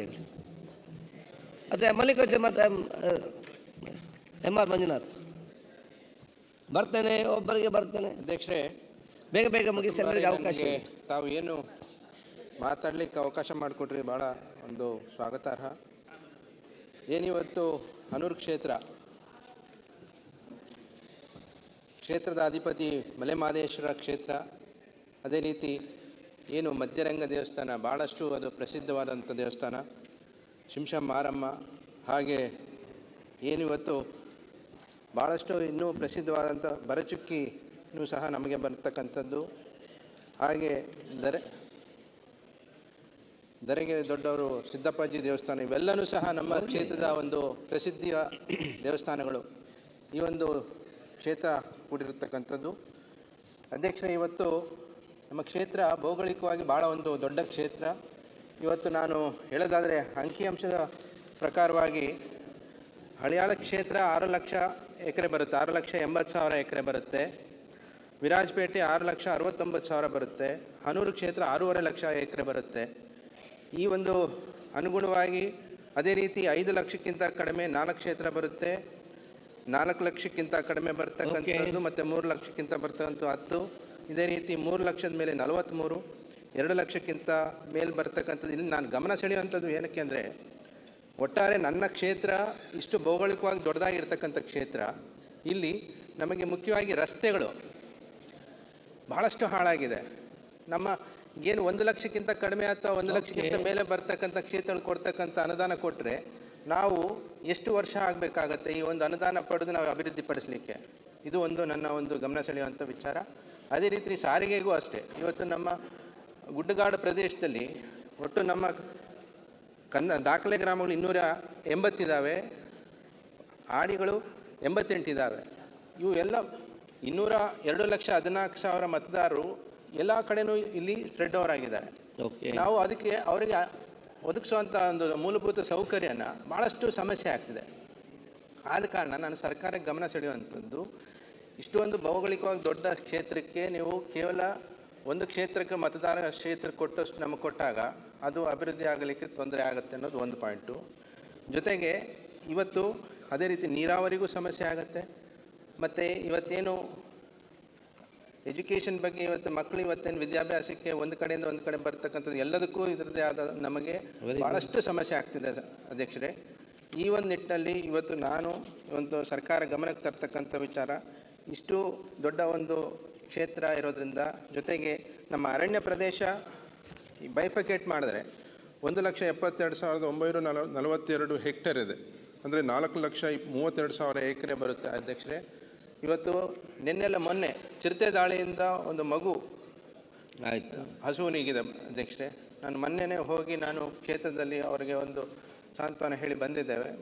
ಮತ್ತೆ ಮರುಕಳಿಸಬಾರ್ದು ಅಂತ ಹೇಳಿ ಅಂಥ ಒಂದು ಸಮಸ್ಯೆಗಳಿಗೆ, ಅದೇ ರೀತಿ ಎಲಿಫೆಂಟ್ ಕಾರಿಡಾರಲ್ಲೂ ಸಹ ETPನೂ ಸಾಕಷ್ಟು ಸಮಸ್ಯೆ ಇದೆ. ಈಗೇನು ಶಾಸಕ ಹೇಳ್ತಿದ್ರು, ನಮ್ಮ ಕ್ಷೇತ್ರದಲ್ಲೂ ಮೊನ್ನೆ ಕಳೆದ ವಾರ ಒಬ್ಬ ವ್ಯಕ್ತಿ ಮೃತಪಟ್ಟಿದ್ದಾನೆ. ಮತ್ತು ಈ ಚಿರತೆ ದಾಳಿ ಮತ್ತು ಹುಲಿ ಇವೆರಡೂ ಸಹ ಇವತ್ತು ನಾವು ನಮ್ಮ ಗುಡ್ಡಗಾಡು ಪ್ರದೇಶದಲ್ಲಿ ರೈತರಿಗೆ ಭಾಳಷ್ಟು ಅನಾನುಕೂಲ ಆಗ್ತಿದೆ. ಅದನ್ನು ತಡಿಲಿಕ್ಕೆ ಸಾಕಷ್ಟು ಅದರ ಕ್ರಮ ವಹಿಸಬೇಕನ್ನೋದು ಒಂದು ಒಟ್ಟಾರೆ ವಿಚಾರ. ಜೊತೆಗೆ ನಮ್ಮ ರೈತರಿಗೆ ಕರೆಂಟಿನ ವಿದ್ಯುತ್ ಶಕ್ತಿ ಸಮಸ್ಯೆ ಭಾಳ ಇದೆ ಅಧ್ಯಕ್ಷರೇ. ಇಲ್ಲಿ ಏನಾಗಿದೆ, ನಮ್ಮ ಸಾಕಷ್ಟು ಇನ್ನು ಪವರ್ ಸ್ಟೇಷನ್ಸು ಆಗಬೇಕಾಗಿದೆ, ಇನ್ನು 2-3 ಕಡೆ ಆಗಬೇಕಾಗಿದೆ. ಆ ಪವರ್ ವೋಲ್ಟೇಜ್ ಇಲ್ಲದೆ ಇರೋದ್ರಿಂದ ಸಮಯದ ಏನು ಇವತ್ತು ಸಮಯ 7 ಗಂಟೆಗಳ ಕಾಲ ಕೊಟ್ಟಿದ್ದಾರೆ, ಅದನ್ನು ಒಟ್ಟಾರೆ 3 ಮತ್ತು 4 ಗಂಟೆಗಳ ಕಾಲ ಸ್ಪ್ರೆಡ್ ಮಾಡಿದ್ದಾರೆ. ಅದನ್ನು ಏನು ಈ ಅರಣ್ಯ ಪ್ರದೇಶ ಭಾಗದಲ್ಲಿ ಇರ್ತಕ್ಕಂಥ ರೈತರಿಗೆ ಒಂದು 7 ಗಂಟೆಗಳ ಕಾಲ ಸಂಪೂರ್ಣವಾಗಿ ಕೊಡಬೇಕಂತೇಳಿ ನನ್ನ ಮನವಿ ಇದೆ ಅಧ್ಯಕ್ಷರೇ. ಈ ಒಂದು ಕೆಲಸಗಳು ದಯವಿಟ್ಟು ಈ ಸರ್ಕಾರದ ಗಮನಕ್ಕೆ ತರಂಥ ಕೆಲಸವನ್ನು ನಾವು ಮಾಡಬೇಕು ಅಂತ ಹೇಳಿ, ನಾವು ನಮ್ಮ ಕ್ಷೇತ್ರಕ್ಕೆ ಇನ್ನಷ್ಟು ಹೆಚ್ಚು ಅನುದಾನ ಕೊಡಬೇಕನ್ನೋ ಮಾತನ್ನು ತಮ್ಮ ಮೂಲಕ ಸರ್ಕಾರ ಗಮನ ಸೆಳೆಯುವಂಥ ಕೆಲಸ ನಾನು ಈ ಒಂದು ಸಂದರ್ಭದಲ್ಲಿ ನನಗೆ ಮಾತಾಡಲಿಕ್ಕೆ ಅವಕಾಶ ಮಾಡಿಕೊಟ್ಟಿದ್ದೆ. ಅದೇ ರೀತಿ ಮುಂದೆ ಎಲ್ಲನೂ ಸಹ ಸರ್ಕಾರನ ನಾನು ಮತ್ತೊಮ್ಮೆ ಕೇಳ್ಕೊಳ್ಳೋದಷ್ಟೇ ಸರ್. ನಮಸ್ಕಾರ. ಅದಕ್ಕೆ ಬನ್ನಿ Arjun. Next AC Srinivas. Next ಅವ್ರು ಆದ ನಂತರ ರೆಡಿ ಆಗಿದೆ ಅಂತ ಇರ್ಲಿಕ್ಕೆ ಅಷ್ಟೇ. AC ಶ್ರೀನಿವಾಸ್ ನೀವಲ್ಲ, ಲತಾ ಆದ ನಂತರ ಎಲ್ಲರಿಗೆ ಅವಕಾಶ ಸಿಗ್ತದೆ. ಫಾಸ್ಟ್ ಮುಗಿಸ್ತೇನೆ, ಡೋಂಟ್ ವರಿ. ಮಾನ್ಯ ಅಧ್ಯಕ್ಷರೇ, ಮತ್ತೆ ಒಂದು ಇಲ್ಲಿ ನಾನು ನೋಡ್ತಾ ಇದ್ದೇನೆ, ಫಸ್ಟ್ ಟೈಮ್ ಅಲ್ಲಿ ಚೆನ್ನಾಗಿ ಮಾತಾಡ್ತೀರಿ. ಒಂದೇ ಸಮಸ್ಯೆಯನ್ನು ಮಾತಾಡಿದ ನಂತರ ಕೈ ಮುಗಿದವರೆಗೆ ಹೋಗೋದು, ಅದನ್ನು ಆಗಬಾರ್ದು. ಬೇರೆಯವ್ರು ಮಾತಾಡೋ ಕೂಡ ಕೇಳಬೇಕು ಇಲ್ಲಿ. ಮಾನ್ಯ ಅಧ್ಯಕ್ಷರೇ, ಬಜೆಟ್ ಬಗ್ಗೆ ಮಾತಾಡೋದಕ್ಕೆ ಅವಕಾಶ ಮಾಡಿಕೊಟ್ಟಿದ್ದಕ್ಕೆ ಧನ್ಯವಾದಗಳು. ಮಾನ್ಯ ಮುಖ್ಯಮಂತ್ರಿಯು ಮಂಡಿಸಿರುವ ಬಜೆಟ್ ಉತ್ತಮವಾಗಿದೆ, ಅದನ್ನು ನಾನು ಸ್ವಾಗತ ಮಾಡ್ತಿದ್ದೇನೆ. ಎಲ್ಲ ವರ್ಗದ ಜನರಿಗೆ ಉಪಯೋಗವಾಗುವ ಯೋಜನೆಗಳನ್ನು ನೀಡಿದ್ದಾರೆ. ಚುನಾವಣೆ ಪೂರ್ವದಲ್ಲಿ ನೀಡಿದ ಭರವಸೆಗಳನ್ನು ಈಡೇರಿಸಲು ಈ ಬಜೆಟ್ ಸಂಪೂರ್ಣ ಪೂರಕವಾಗಿದೆ. ನನ್ನ ಮತಕ್ಷೇತ್ರವಾದ ಹರಪನಹಳ್ಳಿ ವಿಧಾನಸಭಾ ಕ್ಷೇತ್ರದ ಡಾಕ್ಟರ್ ನಂಜುಂಡಪ್ಪ ವರದಿಯ ಪ್ರಕಾರವಾಗಿ ಅತ್ಯಂತ ಹಿಂದುಳಿದ ಪ್ರದೇಶವಾಗಿ ತಾಲೂಕಾಗಿ ಇದೆ ನಮ್ಮದು. ನಮ್ಮ ಭಾಗದಲ್ಲಿ ನಮ್ಮ ತಂದೆ ಹೇಳೋ ಮಾತನ್ನು ನೆನಪಿಸ್ಕೊತಾ ಇದ್ದೀನಿ. ನಮ್ಮಲ್ಲಿ 2 ಋತುಗಳು ಬರುತ್ತೆ, ಒಂದು ಬೇಸಿಗೆ ಮತ್ತೊಂದು ಕಡು ಬೇಸಿಗೆ ಅಂತ ನಮ್ಮ ತಂದೆ ಯಾವಾಗ ಹೇಳ್ತಾ ಇದ್ರು. ಆ ವರದಿ ಪ್ರಕಾರ ನಮ್ಮಲ್ಲಿ ಚಳಿಗಾಲ ಮಾತ್ರ ಬರುತ್ತೆ, ಇಲ್ಲಿದ್ರೆ ಬರೋಲ್ಲ. ಮಳೆಗಾಲ ಅಂತೂ ಮೊದಲೇ ನಮ್ಮಲ್ಲಿ ಇಲ್ಲ. ನಮ್ಮಲ್ಲಿ ಮಳೆಗಾಲ ಕಡಿಮೆ ಇರೋದ್ರಿಂದ ನಮ್ಮ ರೈತರಿಗೆ ಅನುಕೂಲವಾಗುವಂತೆ ಈಗಾಗಲೇ ತಾವುಗಳು ಮಾನ್ಯ ಮುಖ್ಯಮಂತ್ರಿ ಹಿಂದೆ ಮಾಡಿರೋದು ನಮ್ಮಲ್ಲಿ 60 ಕೆರೆಗಳ ನೀರು ತುಂಬಿಸುವ ಯೋಜನೆ ನಮ್ಮ ತಮ್ಮನಾದ MP ರವೀಂದ್ರ ಅವರು ಮಾಡಿಸಿರೋ ಅಂಥದ್ದಕ್ಕೆ ಅನುಮೋದನೆ ಕೊಟ್ಟಿದ್ದರು ಮಾನ್ಯ ಮುಖ್ಯಮಂತ್ರಿಗಳು. ಅದು ಕೊನೆಯ ಹಂತದಲ್ಲಿದೆ ಈ ಕಾಮಗಾರಿಕೆ. ಆ ಕಾರಣಕ್ಕೆ ಅದಕ್ಕೆ ಧನ್ಯವಾದಗಳನ್ನು ಹೇಳೋದಕ್ಕೆ ಇಷ್ಟಪಡ್ತೀನಿ.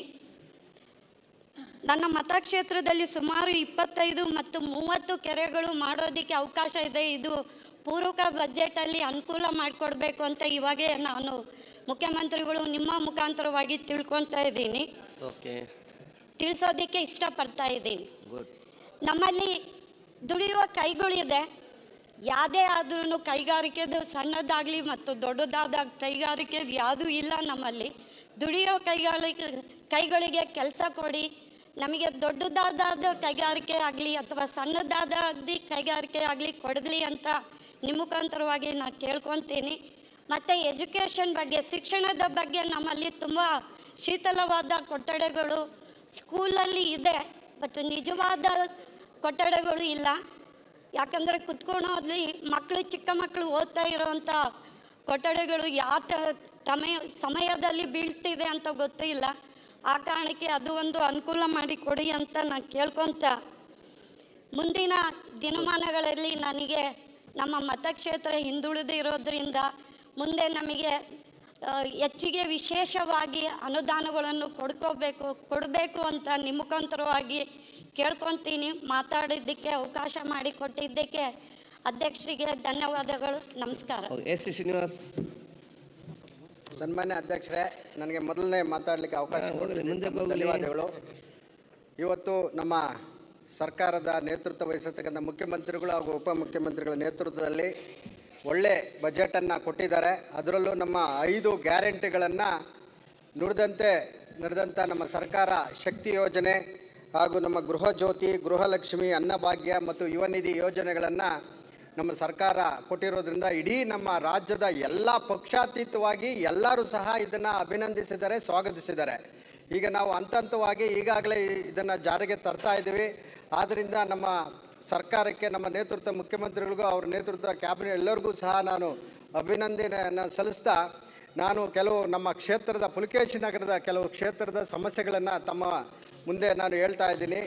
ನಮ್ಮ ಬೆಂಗಳೂರಿಗೆ ವಿಧಾನಸೌಧಕ್ಕೆ 4-5 ಕಿಲೋಮೀಟರ್ ಇರ್ತಕ್ಕಂಥ ನಮ್ಮ ಪುಲಕೇಶಿ ನಗರದಲ್ಲಿ 28 ಕ್ಷೇತ್ರಗಳಿದೆ. ಆದರೆ ಅದೇನು ಅಂತ ನನಗೆ ಗೊತ್ತಾಗ್ತಾ ಇಲ್ಲ. ನನ್ನ ಕ್ಷೇತ್ರ ಬಹಳ ಹಿಂದುಳಿದಿದೆ. ನಮ್ಮಲ್ಲಿ ಹೆಚ್ಚು ಅಲ್ಪಸಂಖ್ಯಾತರು ದೀನದಲ್ಲಿರ್ತಕ್ಕಂಥ ಕ್ಷೇತ್ರದಲ್ಲಿ ನನಗೆ ಅಭಿವೃದ್ಧಿ ತುಂಬ ಕ್ಷೀಣಿಸಿದೆ. ಅದೇನು ಕಾರಣ ಅಂತ ಗೊತ್ತೇ ಇಲ್ಲ. ನಮ್ಮಲ್ಲಿ ಮುಖ್ಯವಾಗಿ ನೀರಿನ ಸಮಸ್ಯೆ ಇದೆ. ಇಡೀ 28 ಕ್ಷೇತ್ರದಲ್ಲಿ ಕಡಿಮೆ ನೀರು ಕೊಡ್ತಾ ಇದ್ದಾರೆ. ನನ್ನ ಕ್ಷೇತ್ರದಲ್ಲಿ ಸುಮಾರು 2 ತಿಂಗಳಿಗೆ 3 ತಿಂಗಳಿಗೆ ನೀರು ಬರ್ತಾ ಇದೆ. ಕೇವಲ 5 ದಿನಕ್ಕೆ ನಾನು ಕೇಳ್ಕೊತಾ ಇದ್ದೀನಿ, 5 ದಿನಕ್ಕೂ ಸಹ ನೀರು ಬರ್ತಾ ಇಲ್ಲ. ನೀರಿನ ಸಮಸ್ಯೆ ಬಹಳ ಇದೆ. ಮತ್ತು ಎರಡನೇದು, ನಮ್ಮಲ್ಲಿ ಸರಿಯಾದಂಥ ಒಂದು ಶಾಲಾ ಕಾಲೇಜುಗಳಿಲ್ಲ. ಒಂದು ಕಾಲೇಜು ಸಹ, ಡಿಗ್ರಿ ಕಾಲೇಜು ನಮ್ಮ ಕ್ಷೇತ್ರದಲ್ಲಿಲ್ಲ. ಒಂದು ಪ್ರಾಥಮಿಕ ಒಂದು ಹಾಸ್ಪಿಟ್ಲು ಸಹ ಇಲ್ಲ. ಒಂದು ಸೂಪರ್ ಸ್ಪೆಷಾಲಿಟಿ ಹಾಸ್ಪಿಟ್ಲನ್ನು ನಮ್ಮ ಸರ್ಕಾರ, ಘನ ಸರ್ಕಾರ ಕೊಡಬೇಕು ಅಂತ ಈ ಸಂದರ್ಭದಲ್ಲಿ ತಮ್ಮಲ್ಲಿ ಬೇಡ್ಕೊತೀನಿ. ನನಗೆ ಒಂದು ಡಿಗ್ರಿ ಕಾಲೇಜನ್ನು ಕೊಡಬೇಕು ಅಂತ ಸಹ ಕೇಳ್ಕೊತೀನಿ. ಆಮೇಲೆ ನನ್ನ ಕ್ಷೇತ್ರದಲ್ಲಿ 3 ಮನೆಗೆ 1 ಮನೆ ಡ್ರಗ್ ಅಡಿಕ್ಟ್ ಆಗಿದ್ದಾರೆ. 3 ಮನೆಗೆ 1 ಡ್ರಗ್ ಅಡಿಕ್ಟ್ ಆಗಿದ್ದಾರೆ. ಅದಕ್ಕೆ ಕಾರಣ ನಿರುದ್ಯೋಗ. ಯುವಕರಿಗೆ ಅವ್ರಿಗೆ ಸರಿಯಾಗಿ ಉದ್ಯೋಗ ಇಲ್ಲ, ಸರಿಯಾಗಿ ಎಜುಕೇಷನ್ ಇಲ್ಲ. ಅದಕ್ಕೆ ನಮ್ಮ ಸಂಬಂಧಪಟ್ಟ ನಮ್ಮ ಸರ್ಕಾರ ನಾನು ಮನವಿ ಮಾಡ್ತೀನಿ. ನಮ್ಮ ಸರ್ಕಾರನೂ ಸಹ ಉತ್ತಮವಾಗಿ ನಡ್ಕೊಳ್ತಾ ಇದೆ. ನನಗೆ ಒಳ್ಳೆ ಎಜುಕೇಷನ್, ಸ್ಕೂಲು, ಕಾಲೇಜು ಮತ್ತು ಒಳ್ಳೆ ಪಾರ್ಕನ್ನು, ಒಳ್ಳೆ ಸ್ಪೋರ್ಟ್ಸ್ ಕ್ಲಬ್ಬನ್ನು ಕೊಟ್ಟರೆ ಯುವಕರಿಗೆ ಒಂದು ಅವೇರ್ನೆಸ್ ಬರ್ತಾರೆ, ಈ ಕೆಟ್ಟ ಚಟುವಟಿಕೆಗಳಿಗೆ ಕಡಿಮೆ ಆಗ್ತದೆ ಅಂತೇಳಿ ನಾನು ಈ ಸಂದರ್ಭದಲ್ಲಿ ನಮ್ಮ ಸರ್ಕಾರನ ಸಹ ಕೇಳ್ಕೊತೀನಿ. ನನಗೆ ನೀರಿನ ಸಮಸ್ಯೆ, ಎಜುಕೇಷನ್ನು ಮತ್ತು ಹೆಲ್ತ್ಗೆ ಹೆಚ್ಚಿನ ಗಮನ ಕೊಡಬೇಕಂತ ಈ ಸಂದರ್ಭದಲ್ಲಿ ನಾನು ಕೇಳ್ಕೊಳ್ತಾ ನಾನು ಮಾತಾಡಲಿಕ್ಕೆ ಅವಕಾಶ ಕೊಟ್ಟಿದ್ದಾರೆ. ನಮ್ಮ ಧನ್ಯವಾದಗಳನ್ನು ಹೇಳ್ತೀನಿ. BY ವಿಜೇಂದ್ರ. ಈಗ ವಿಜೇಂದ್ರ ಅವರೇ, ತಾವು ಫಸ್ಟ್ ಟೈಮ್ MLA ಮತ್ತು ರಾಜ್ಯಕ್ಕೆ ಅನುಭವ ಜಾಸ್ತಿ ಇರ್ಬೋದು. ಸೊ ಎಲ್ಲರಿಗೆ ಒಂದು ಮಾಡೆಲ್ ಆಗಿ ಅದು ಸಣ್ಣ ಸಮಯದಲ್ಲಿ ಲಿಮಿಟೆಡ್ ಟೈಮಲ್ಲಿ ಮಾಡಿ. ನೆಕ್ಸ್ಟ್ ಮಾನ್ಯ ಸಭಾಧ್ಯಕ್ಷರೇ, ಮಾನ್ಯ ಮುಖ್ಯಮಂತ್ರಿಗಳು ಕೆಲವು ದಿನಗಳ ಹಿಂದೆ ಬಜೆಟನ್ನು ಮಂಡನೆ ಮಾಡಿದ್ದಾರೆ. ರಾಜ್ಯದ ಇತಿಹಾಸದಲ್ಲಿ ಹಿಂದಿನ ಮುಖ್ಯಮಂತ್ರಿಗಳಾಗಿದ್ದಂಥ ದಿವಂಗತ ರಾಮಕೃಷ್ಣ ಹೆಗಡೆ ಅವರು 13 ಬಜೆಟನ್ನು ಸಲ್ಲಿಸಿರ್ತಕ್ಕಂಥದ್ದು ದಾಖಲೆ. ಆದರೆ ಇಂದಿನ ಮುಖ್ಯಮಂತ್ರಿಗಳು ಮುಖ್ಯಮಂತ್ರಿಯಾಗಿ 7ನೇ ಬಜೆಟನ್ನು ಮತ್ತು ಹಣಕಾಸಿನ ಸಚಿವರಾಗಿ 14ನೇ ಬಜೆಟನ್ನು ಮಂಡನೆ ಮಾಡಿರ್ತಕ್ಕಂಥ ಸಂದರ್ಭದಲ್ಲಿ ಮಾನ್ಯ ಮುಖ್ಯಮಂತ್ರಿಗಳ ಸಂದರ್ಭದಲ್ಲಿ ನಾನು ಅಭಿನಂದನೆಯನ್ನು ಸಲ್ಲಿಸೋದಕ್ಕೆ ಇಚ್ಛಪಡ್ತೇನೆ. ಭಾಳ ಅನುಭವಿ ಮುಖ್ಯಮಂತ್ರಿಗಳು ರಾಜ್ಯಕ್ಕೆ ಇರ್ತಕ್ಕಂಥ ಸಂದರ್ಭದಲ್ಲಿ ಈ ಬಜೆಟ್ನಲ್ಲಿ ಸಾಕಷ್ಟು ನಿರೀಕ್ಷೆಗಳು ರಾಜ್ಯದ ಜನರಲ್ಲೇ ಇತ್ತು. ಆದರೆ ಬಜೆಟನ್ನು ಮಂಡನೆ ಮಾಡ್ತಕ್ಕಂಥ ದಿನದಂದು ಈ ಸದನವನ್ನು ಮಾನ್ಯ ಮುಖ್ಯಮಂತ್ರಿಗಳು ಕೇಂದ್ರ ಸರ್ಕಾರವನ್ನು ಟೀಕೆ ಮಾಡೋದಕ್ಕೆ ಉಪಯೋಗಿಸ್ಕೊಂಡಿರ್ತಕ್ಕಂಥದ್ದು ನಿಜವಾಗ್ಲೂ ಕೂಡ ದುರಾದೃಷ್ಟ. ಒಂದು ಹೊಸ ಸಂಪ್ರದಾಯಕ್ಕೆ ಒಂದು ನಾಂದಿಯನ್ನು ಹಾಡಿದ್ದಾರೆ ಮಾನ್ಯ ಹಣಕಾಸಿನ ಸಚಿವರು ಅನ್ನೋದನ್ನು ಈ ಸಂದರ್ಭದಲ್ಲಿ ನಾನು ಹೇಳೋದಕ್ಕೆ ಇಚ್ಛಪಡ್ತೇನೆ. ಮಾನ್ಯ ಸಿದ್ದರಾಮಯ್ಯನವರು ರಾಜ್ಯದ ಮುಖ್ಯಮಂತ್ರಿಗಳು, ಕಾಂಗ್ರೆಸ್ ಪಕ್ಷದ ಮುಖ್ಯಮಂತ್ರಿಗಳಲ್ಲ. ಈ ರಾಜ್ಯದ ಮುಖ್ಯಮಂತ್ರಿಗಳಾಗಿ ನಾಡಿನಲ್ಲಿರ್ತಕ್ಕಂಥ 6.5 ಕೋಟಿ ಕನ್ನಡಿಗರನ್ನು ಪ್ರತಿನಿಧಿಸ್ತಕ್ಕಂಥ ಒಬ್ಬರು ಮುಖ್ಯಮಂತ್ರಿಗಳು. ಅದ್ರ ಬಗ್ಗೆ ನಮಗೂ ಕೂಡ ಹೆಮ್ಮೆ ಇದೆ. ಅದೇ ರೀತಿ ನರೇಂದ್ರ ಮೋದಿಜಿಯವರು ಈ ದೇಶದಲ್ಲಿರ್ತಕ್ಕಂಥ 135-140 ಕೋಟಿ ಜನರನ್ನು ಪ್ರತಿನಿಧಿಸ್ತಕ್ಕಂಥ ಒಬ್ಬ ಪ್ರಧಾನಮಂತ್ರಿ ಅನ್ನೋದನ್ನು ಕೂಡ ಈ ಸದನ ಗೌರವಿಸಬೇಕು ಅನ್ನೋ ಮಾತನ್ನು ಈ ಸಂದರ್ಭದಲ್ಲಿ ನಾನು ಮೊಟ್ಟ ಮೊದಲದಾಗಿ ಹೇಳೋದಕ್ಕೆ ಇಚ್ಛಪಡ್ತೇನೆ. ಮಾನ್ಯ ಸಭಾಧ್ಯಕ್ಷರೇ, ಇವತ್ತು ಪಕ್ಷ ಅಧಿಕಾರಕ್ಕೆ ಬಂದಂಥ ಸಂದರ್ಭದಲ್ಲಿ ಸಾಕಷ್ಟು ಭರವಸೆಗಳನ್ನು, ಘೋಷಣೆಗಳನ್ನು ಮಾಡಿದರು. 5 ಗ್ಯಾರಂಟಿಗಳನ್ನು ಘೋಷಣೆ ಮಾಡಿದ್ದಂಥ ಸಂದರ್ಭದಲ್ಲಿ ಸರಿಸುಮಾರು 80,000ರಿಂದ 1,00,000 ಕೋಟಿವರೆಗೂ ಕೂಡ ಬಹುಶಃ ಸರ್ಕಾರ ಒಂದು ಸಾಲವನ್ನು ಮಾಡ್ತಕ್ಕಂಥ ಪರಿಸ್ಥಿತಿ ನಿರ್ಮಾಣ ಆಗಿದೆ ಅಂತ ಹೇಳಿದರೆ ತಪ್ಪಾಗಲಾರದು. ಮಾನ್ಯ ಮುಖ್ಯಮಂತ್ರಿಗಳು ತಮ್ಮ ಬಜೆಟನ್ನು ಮಂಡನೆ ಮಾಡಿದಂಥ ಸಂದರ್ಭದಲ್ಲಿ ಯಾವ ಮೂಲಗಳಿಂದ ಹಣವನ್ನು ಕ್ರೋಢೀಕರಿಸ್ತೇವೆ ಅನ್ನುವ ಅಂಶವನ್ನು ಸ್ಪಷ್ಟವಾಗಿ ಹೇಳಿಲ್ಲ. ಆದರೆ ಒಂದು ಹೇಳಿದ್ದಾರೆ, ಇವತ್ತು ರಾಜ್ಯದಲ್ಲಿ ಎಕ್ಸೈಸ್ ಸುಮಾರು 26,000 ಕೋಟಿ ಹಣ ಸಂಗ್ರಹ ಆಗ್ತಕ್ಕಂಥದ್ದು ರಾಜ್ಯದಲ್ಲಿ. ಆ ಎಕ್ಸೈಸನ್ನು ರೇಟನ್ನು ಜಾಸ್ತಿ ಮಾಡಿ 36,000 ಕೋಟಿಯನ್ನು ನಾವು ಗಳಿಸ್ತೇವೆ ಅನ್ನೋ ಅಂಶವನ್ನು ಮಾನ್ಯ ಮುಖ್ಯಮಂತ್ರಿಗಳು ಹೇಳಿದ್ದಾರೆ. ಸಂತೋಷ. ಆದರೆ ಒಂದು ಕಡೆ ಎಕ್ಸೈಸಿಂದ 26,000 ಕೋಟಿಯಿಂದ 36,000 ಕೋಟಿಯನ್ನು ಸಂಗ್ರಹ ಮಾಡ್ತಕ್ಕಂಥದ್ದು ಒಂದು ಕಡೆ ಆದರೆ ಇದರ ಪರಿಣಾಮ ಏನಾಗ್ಬೋದು ರಾಜ್ಯದಲ್ಲಿ? ಇವತ್ತು ರಾಜ್ಯದಲ್ಲಿ ಎಕ್ಸೈಸ್ ರೇಟನ್ನು, ಲಿಕ್ಕರ್ ರೇಟನ್ನು ಜಾಸ್ತಿ ಮಾಡಿದಂಥ ಸಂದರ್ಭದಲ್ಲಿ ಬಹುಶಃ ಗ್ರಾಮೀಣ ಭಾಗದಲ್ಲಿ ಇದಕ್ಕೆ ಹೆಚ್ಚು ಕಳಬಟ್ಟಿ ವ್ಯಾಪಾರಕ್ಕೆ ಹೆಚ್ಚು ಅವಕಾಶನ ಮಾಡಿಕೊಡ್ತಕ್ಕಂಥದ್ದು ಆಗ್ತದೆ.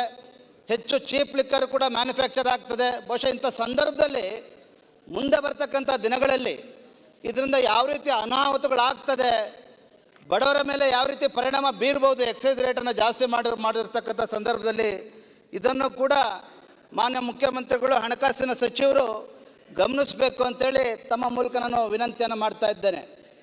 ಮಾನ್ಯ ಸಭಾಧ್ಯಕ್ಷರೇ, ಮಾನ್ಯ ಮುಖ್ಯಮಂತ್ರಿಗಳು ತಮ್ಮ ಬಜೆಟ್ಟಿನ ಮೂಲಕ ಬಜೆಟನ್ನು ಮಂಡನೆ ಮಾಡಿರ್ತಕ್ಕಂಥ ಸಂದರ್ಭದಲ್ಲಿ ಅನೇಕ ಸಂದರ್ಭದಲ್ಲಿ ಕೇಂದ್ರ ಸರ್ಕಾರವನ್ನು ದೂಷಿಸತಕ್ಕಂಥ, ಕೇಂದ್ರ ಸರ್ಕಾರವನ್ನು ತಪ್ಪಾಗಿ ಬಿಂಬಿಸ್ತಕ್ಕಂಥ ಕೆಲಸ ಯಶಸ್ವಿಯಾಗಿ ಮಾನ್ಯ ಮುಖ್ಯಮಂತ್ರಿಗಳು ಮಾಡಿರ್ತಕ್ಕಂಥದ್ದು ಮೇಲ್ನೋಟಕ್ಕೆ ಗೊತ್ತಾಗ್ತದೆ. ಈ ಸಂದರ್ಭದಲ್ಲಿ ಕೆಲವು 4-5 ಅಂಶಗಳನ್ನು ಮಾತ್ರ ಈ ಸದನದ ಗಮನಕ್ಕೆ ತರ್ತಕ್ಕಂಥ ಪ್ರಯತ್ನ ಮಾಡ್ತೇನೆ. ಇವತ್ತು ಮಾನ್ಯ ಮುಖ್ಯಮಂತ್ರಿಗಳು ಹೇಳಿರ್ತಕ್ಕಂಥದ್ದು, ಇವತ್ತು ಬಜೆಟನ್ನು ಮಂಡನೆ ಮಾಡ್ತಕ್ಕಂಥ ಸಂದರ್ಭದಲ್ಲಿ ಹಿಂದಿನ ರಾಜ್ಯ ಸರ್ಕಾರ ಇವತ್ತು ಹಣಕಾಸಿನ ಒಂದು ಶಿಸ್ತನ್ನು ಮೀರಿದ್ದಾರೆ ಅನ್ನೋ ಮಾತನ್ನು ಉಲ್ಲೇಖವನ್ನು ಮಾಡಿದ್ದಾರೆ. ಆದರೆ ಈ ಸಂದರ್ಭನ ಹೇಳ್ತಕ್ಕಂಥದ್ದು, ಹಿಂದಿನ ಮುಖ್ಯಮಂತ್ರಿಗಳಾಗಿರ್ತಕ್ಕಂಥ ಮಾನ್ಯ ಬಸವರಾಜ ಬೊಮ್ಮಾಯಿ ಅವರು BJP ಸರ್ಕಾರ ರಾಜ್ಯದಲ್ಲಿ ಇದ್ದಂಥ ಸಂದರ್ಭದಲ್ಲಿ ಇವತ್ತು ಹಣಕಾಸಿನ ಶಿಸ್ತನ್ನು ಕಾಪಾಡಿಕೊಂಡು ಇವತ್ತು ಸರ್ಪ್ಲಸ್ ಬಜೆಟನ್ನು ಮಂಡನೆ ಮಾಡಿರ್ತಕ್ಕಂಥದ್ದು ಯಾರೂ ಕೂಡ ಅಲ್ಲಗಳಿದ್ದಕ್ಕೆ ಸಾಧ್ಯ ಇಲ್ಲ.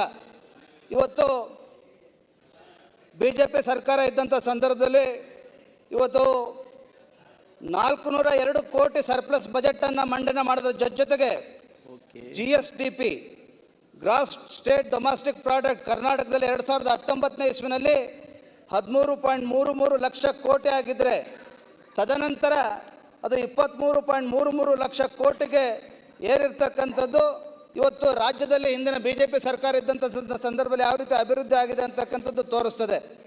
ಅದೇ ರೀತಿ ಆರ್ಥಿಕ ಶಿಸ್ತನ್ನು ಉಲ್ಲಂಘನೆ ಮಾಡಿದೆ ಅನ್ನುವ ಆರೋಪನ ಮಾಡ್ತಕ್ಕಂಥ ಸಂದರ್ಭದಲ್ಲಿ ಹಿಂದಿನ ಭಾರತೀಯ ಜನತಾ ಪಾರ್ಟಿ ಸರ್ಕಾರ ಇದ್ದಾಗ ಅವತ್ತು ಅಂದಿನ ಸರ್ಕಾರದಲ್ಲಿ 2019ರಲ್ಲಿ ಒಂದು ಫಿಸಿಕಲ್ ಡೆಫಿಸಿಟ್ 2.7% ಇದ್ದರೆ ತದನಂತರ ಇವತ್ತು 2.6ರಿಂದ 2.7% ಅಷ್ಟು ಏರಿಕೆ ಆಗಿರ್ತಕ್ಕಂಥದ್ದು.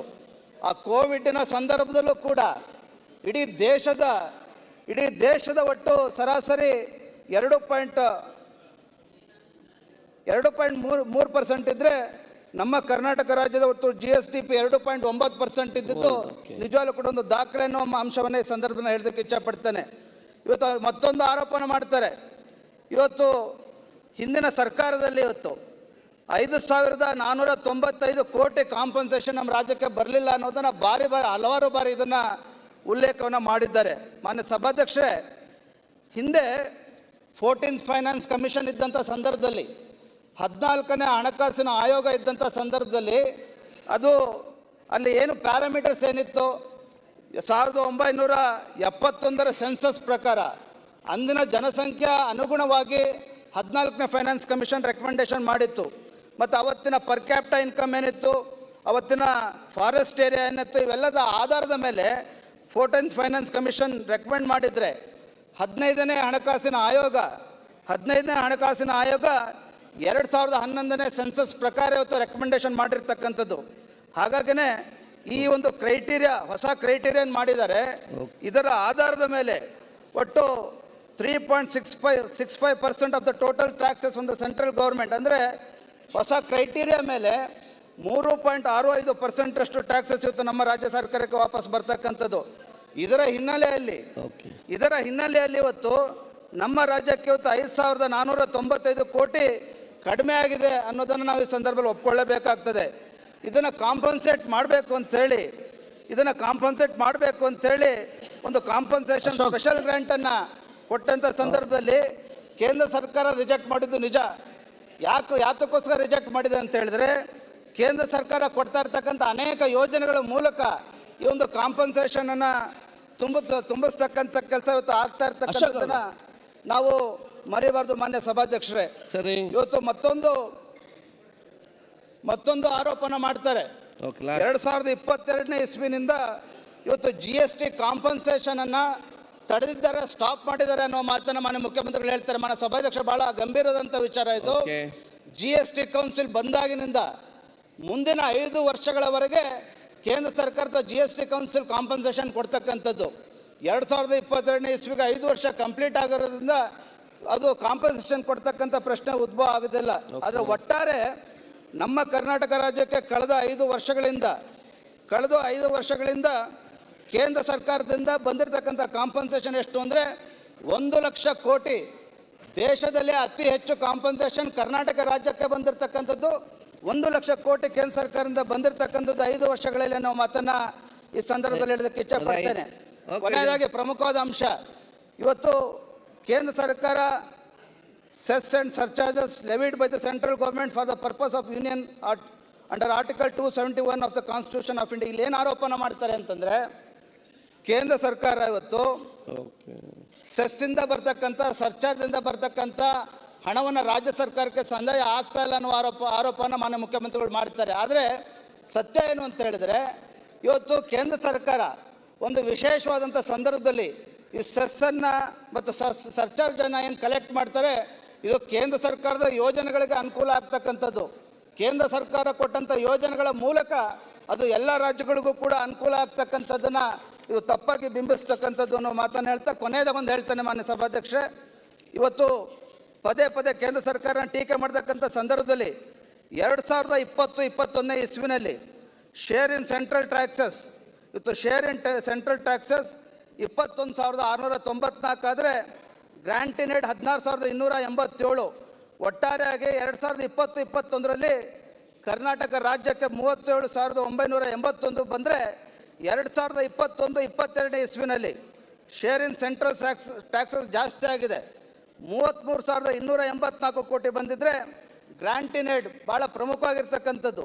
ಕೋವಿಡ್ ಇದ್ದಂಥ ಸಂದರ್ಭದಲ್ಲಿ ಕೇಂದ್ರ ಸರ್ಕಾರ ಹೆಚ್ಚು ನಮ್ಮ ರಾಜ್ಯಕ್ಕೆ ಬೆಂಬಲವನ್ನು ಕೊಟ್ಟಿರ್ತಕ್ಕಂಥ ಸಂದರ್ಭದಲ್ಲಿ 20,986 ಕೋಟಿ ಗ್ರ್ಯಾಂಟ್ ಇನ್ ಏಡ್ 2021-22 ಬಂದಿರತಕ್ಕಂಥದ್ದು. ಒಟ್ಟಾರೆಯಾಗಿ 2020-21ರಲ್ಲಿ ಕೇಂದ್ರದಿಂದ 37,981 ಕೋಟಿ ಬಂದರೆ 21-22ರಲ್ಲಿ 54,270 ಕೋಟಿ ಬಂದಿರತಕ್ಕಂಥದ್ದು. ಮಾನ್ಯ ಸಭಾಧ್ಯಕ್ಷನ ಇಷ್ಟು ಮಾತ್ರ ಹೇಳ್ತಾನೆ.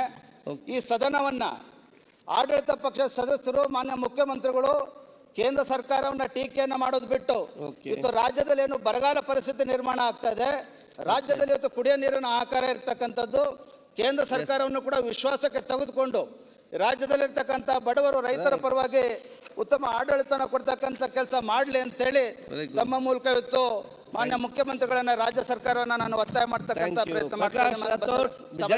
ಧನ್ಯವಾದ. 2 ನಿಮಿಷ ನಮ್ಮ ಫಾರೆಸ್ಟ್ ಮಿನಿಸ್ಟರ್ ಪ್ರೆಸೆಂಟ್ ಮಾಡಲಿಕ್ಕೆ ಅಂದರೆ ಪ್ರಕಾರ 2 ನಿಮಿಷ ಮಾಡಿ. ಮತ್ತೆ ಶ್ರೀನಿವಾಸ್ ನೆಕ್ಸ್ಟ್. ಡಾಕ್ಟರ್ ಸರ್, ನಾನು ಪ್ರಕಾಶ್ ಕೋಳಿವಾಡ್ ಸರ್.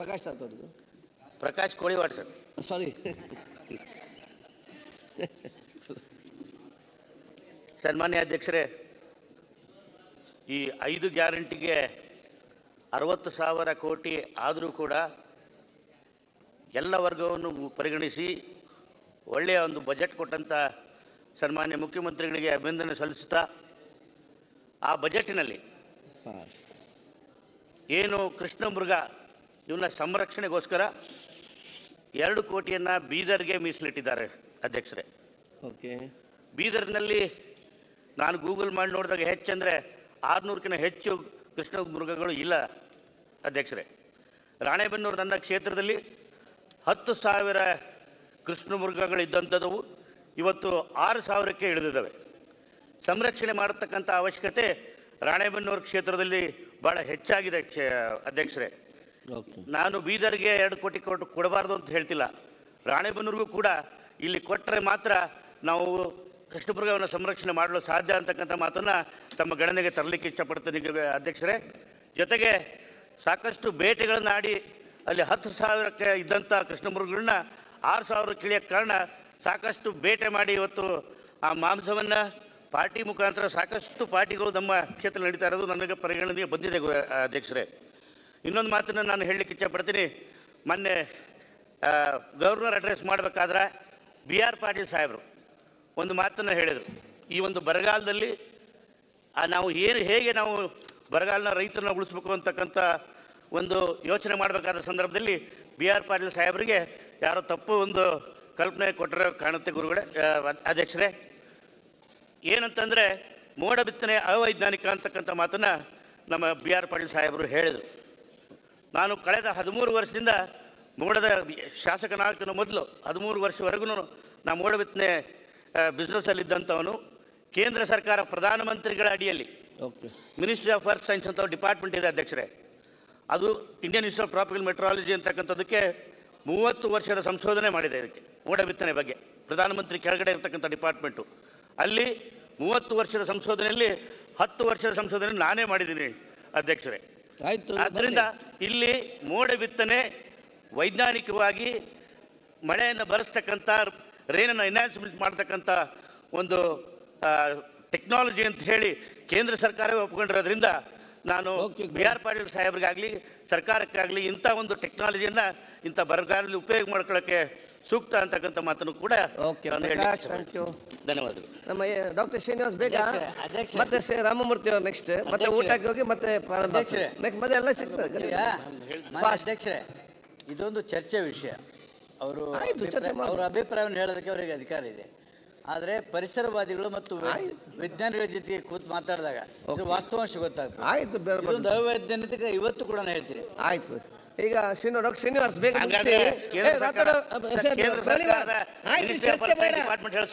ಆಯ್ತು, ನಿಮ್ಮ ಅಭಿಪ್ರಾಯ ಹೇಳಿದ್ದೀರಿ, ಅವರ ಅಭಿಪ್ರಾಯ ಚರ್ಚೆ ಬೇಡ. ಈಗ ಡಾಕ್ಟರ್ ಶ್ರೀನಿವಾಸ್ ಮತ್ತೆ CK ರಾಮಮೂರ್ತಿ ಅವರು ಮತ್ತೆ ಊಟಕ್ಕೆ ಮತ್ತೆ ಮಧ್ಯಾಹ್ನದ ಎಲ್ಲರಿಗೂ ಕೂಡ ಸ್ಟಾರ್ಟ್ ಆಗ್ತದೆ. ಸನ್ಮಾನ ಬೇಗ ಮುಗಿಸಿ ಶ್ರೀನಿವಾಸ್. ಮೊನ್ನೆ ಕೂಡ ಬಜೆಟ್ ಮಾತಾಡಿದ್ದೀರಿ, ನಮಗೆ ಬಜೆಟ್ ಮೇಲೆ ಚರ್ಚೆಗೆ ಅವಕಾಶ ನೀಡಿದ್ದಕ್ಕಾಗಿ ತುಂಬ ಧನ್ಯವಾದಗಳನ್ನು ಅರ್ಪಿಸ್ತೀನಿ ಸಭಾಧ್ಯಕ್ಷರೇ. ಸಾಮಾಜಿಕ ನ್ಯಾಯದ ಹರಿಕಾರ, ಬಡವರ ಬಂಧು, ಮುಖ್ಯಮಂತ್ರಿಗಳಾದ ಸನ್ಮಾನ್ಯ ಸಿದ್ದರಾಮಯ್ಯವರು ಮತ್ತು ಸದಾ ಉತ್ಸಾಹದ ಚಿಲುಮೆ, ಸ್ಫೂರ್ತಿದಾಯಕ ವ್ಯಕ್ತಿತ್ವದ ಮಾಜಿ ಮುಖ್ಯಮಂತ್ರಿಗಳಾದಂಥ DK ಶಿವಕುಮಾರವರ ನೇತೃತ್ವದ ಸರ್ಕಾರದಲ್ಲಿ ನಾನೊಬ್ಬನಂತ ಹೇಳೋದಕ್ಕೆ ಹೆಮ್ಮೆ ಪಡ್ತೀನಿ. ಸನ್ಮಾನ ಸಭಾಧ್ಯಕ್ಷರೇ, ದೇಶದಲ್ಲಿ ಅತಿ ಹೆಚ್ಚು ಬಜೆಟ್ ಮಂಡಿಸಿದ ದಾಖಲೆಯನ್ನು ಹೊಂದಿರುವಂತಹ ಶ್ರೀ ಸಿದ್ದರಾಮಯ್ಯನವರು 7/7/2023 ಮಂಡಿಸಿರುವ 23-24 ಸಾಲಿನ ಬಜೆಟ್ ಅಭಿವೃದ್ಧಿಗೆ ಪೂರಕವಾದಂಥ ಆರ್ಥಿಕ ಶಿಸ್ತನ್ನು ಒಳಗೊಂಡಂಥ ಒಂದು ಅತ್ಯುತ್ತಮ ಬಜೆಟ್. ಮತ್ತು ಈ ಅಭಿವೃದ್ಧಿ, ಸಾಮಾಜಿಕ ನ್ಯಾಯ ಒಟ್ಟೊಟ್ಟಿಗೆ ಕೊಂಡೊಯ್ಯುವಂಥ ನಾಡು ಅಂದರೆ ಅದು ಕರ್ನಾಟಕ. ಬಸವಣ್ಣನ ಕಾಲದಿಂದ ನಾಲ್ಮಡಿ ಕೃಷ್ಣರಾಜರು ಅಭಿವೃದ್ಧಿ ಮತ್ತು ಸಾಮಾಜಿಕ ತೇರನ್ನು ಒಟ್ಟೊಟ್ಟಿಗೆ ಎಳ್ಕೊಂಡು ಹೋಗೋಂಥ ಘನ ಪರಂಪರೆಯನ್ನು ನಮ್ಮ ಸರ್ಕಾರ ಮುಂದುವರಿಸ್ಕೊಂಡು ಬಂದಿದ್ದದ್ದು ತುಂಬ ಶ್ಲಾಘನೀಯ. ಮತ್ತು ಏನು ಈ ಚುನಾವಣಾ ಗ್ಯಾರಂಟಿಗಳಿದ್ದಾವೆ ಅಧ್ಯಕ್ಷರೇ, ಈ 5 ಗ್ಯಾರಂಟಿಗಳಲ್ಲಿ ಮೊದಲನೇ ಕ್ಯಾಬಿನೆಟ್ನಲ್ಲೇ ತಾತ್ವಿಕ ಒಪ್ಪಿಗೆಯನ್ನು ಪಡೆದು 52,000 ಕೋಟಿಗೂ ಅಧಿಕ ಮೊತ್ತದ ಕಾರ್ಯಕ್ರಮಗಳನ್ನು ಕೊಟ್ಟ ಮಾತಂತೆ ಜಾರಿ ಮಾಡ್ತಾ ಇರೋದು ಅತ್ಯಂತ ಶ್ಲಾಘನೀಯ. ಮತ್ತು ವಿಶೇಷವಾಗಿ ಹೇಳಬೇಕಂದ್ರೆ ಈಗಾಗಲೇ ಜಾರಿಯಾಗಿರೋಂಥ ಶಕ್ತಿ ಯೋಜನೆ, ಇದಕ್ಕೊಂದು ಸಣ್ಣ ಎಕ್ಸಾಂಪಲ್, ಇದು ಅತ್ಯಂತ ಯಶಸ್ವಿ ಅನ್ನೋದಕ್ಕೆ ಇದೊಂದು ಪತ್ರ ಅಧ್ಯಕ್ಷರೇ. ಸನ್ಮಾನ್ಯ ಶ್ರೀ ಧರ್ಮಾಧಿಕಾರಿ ವೀರೇಂದ್ರ ಹೆಗ್ಗಡೆಯವರು ಮುಖ್ಯಮಂತ್ರಿಗಳಿಗೆ ಬರೆದಿರೋಂಥ ಒಂದು ಪತ್ರ. ಭಕ್ತರು, ವಿಶೇಷವಾಗಿ ಮಹಿಳೆಯರು ಸಂತೋಷ ವ್ಯಕ್ತಪಡಿಸಿದ್ದಾರೆ. ಅನೇಕ ಮಹಿಳೆಯರು ನಿಮ್ಮ ಹೆಸರಿನಲ್ಲಿ ಮಂಜುನಾಥ ಸ್ವಾಮಿಗೆ ಸೇವೆ ಮತ್ತು ಕಾಣಿಕೆ ಸಲ್ಲಿಸಿದ್ದಾರೆ ಅಂತ ಹೇಳ್ತಾ ಇದ್ದಾರೆ ಅಧ್ಯಕ್ಷರೇ. ಇದಕ್ಕಿಂತ ಒಳ್ಳೆ ಉದಾಹರಣೆ ಬೇಕಿಲ್ಲ ಇದೊಂದು ಯಶಸ್ವಿ ಕಾರ್ಯಕ್ರಮ ಅನ್ನೋದಕ್ಕೆ ಅಧ್ಯಕ್ಷರೇ. ಮತ್ತು ಇನ್ನು ನಮ್ಮ ಜಿಲ್ಲೆಗೆ, ನಮ್ಮ ತಾಲೂಕಿಗೆ ಬರೋದಾದರೆ, ನಮ್ಮ ಜಗತ್ತಿನ ಶ್ರೇಷ್ಠ ಮತ್ತು ಶ್ರೀಮಂತ ಸಾಮ್ರಾಜ್ಯಗಳಲ್ಲಿ ಒಂದು ಈ ವಿಜಯನಗರ ಸಾಮ್ರಾಜ್ಯ. ಅಂಥ ಒಂದು ವೈಭವದ ಪರಂಪರೆ ಹೊಂದಿದ್ದಂಥ ವಿಜಯನಗರ ಜಿಲ್ಲೆಯ ಭಾಗವಾದ ಕೂಡ್ಲಿಗೆ ಇಂದು ಅತ್ಯಂತ ನಂಜುಂಡಪ್ಪ ವರದಿ ಪ್ರಕಾರ ಅತ್ಯಂತ ಹಿಂದುಳಿದ ತಾಲೂಕುಗಳು ಒಂದು ಗುರುತಿಸಿಕೊಂಡಿದೆ. ಅದರಲ್ಲಿ ಒಂದು ಇಷ್ಟು ಹಳೆ ಇದಾಗಿದ್ರೂ ಅಲ್ಲಿ ಒಂದು ಚಿತಾಭಸ್ಮ ಇದೆ ಅಧ್ಯಕ್ಷರೇ, ಗಾಂಧೀಜಿ ಚಿತಾಭಸ್ಮ ದೇಶದಲ್ಲೇ ಎರಡನೇದು. ದೆಹಲಿಯಲ್ಲಿ ರಾಜ್ಘಾಟ್ ಬಿಟ್ಟರೆ ಕೂಡ್ಲಿಗೆಲ್ಲೇ ಇರೋದು. ಇದು ಅಂದಿನ ಮದ್ರಾಸ್ ಪ್ರಾಂತ್ಯದ ಕಂದಾಯ ಮಂತ್ರಿ ಸೀತಾರಾಮ ರೆಡ್ಡಿ ಮತ್ತು ಬಿಂದು ಮಾಧವರಾವ್ ಅವರ ಪರಿಶ್ರಮದ ದಿಂದ ಈ ಪವಿತ್ರ ಚಿತಾಭಸ್ಮನ್ನು ಕೂಡ್ಲಿಗೆ ಇಡಲಾಯಿತು.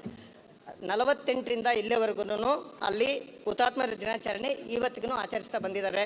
ಇಲ್ಲಿ ಮತ್ತು ಈ ಸ್ಮಾರಕದಲ್ಲಿ ಇಂದಿರಾ ಗಾಂಧಿಯವರಿಂದ ಹಿಡಿದ್ಬಿಟ್ಟು ಕಾರ್ಯಪ್ಪನವರು, ನಿಜಲಿಂಗಪ್ಪನವರು, ಕಡಿದಾಳ್ ಮಂಜಪ್ಪನವರು, ಕೆಂಗಲ್ ಹನುಮಂತಯ್ಯನವರಿದ್ರು ಇಲ್ಲಿ ಬಂದು ಶ್ರದ್ಧಾಂಜಲಿ ಅರ್ಪಿಸಿದ್ದಾರೆ.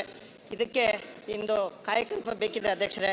ಮತ್ತು ರಾಜ್ಯದಲ್ಲೇ ಅತಿ ದೊಡ್ಡದಾದ 2ನೇ ದೊಡ್ಡದಾದ ಆಲದ ಮರ ನಮ್ಮ ಕೂಡ್ಲಿಗೆಯಲ್ಲಿದೆ ಅನ್ನೋದು ಹೆಮ್ಮೆಯ ವಿಚಾರ.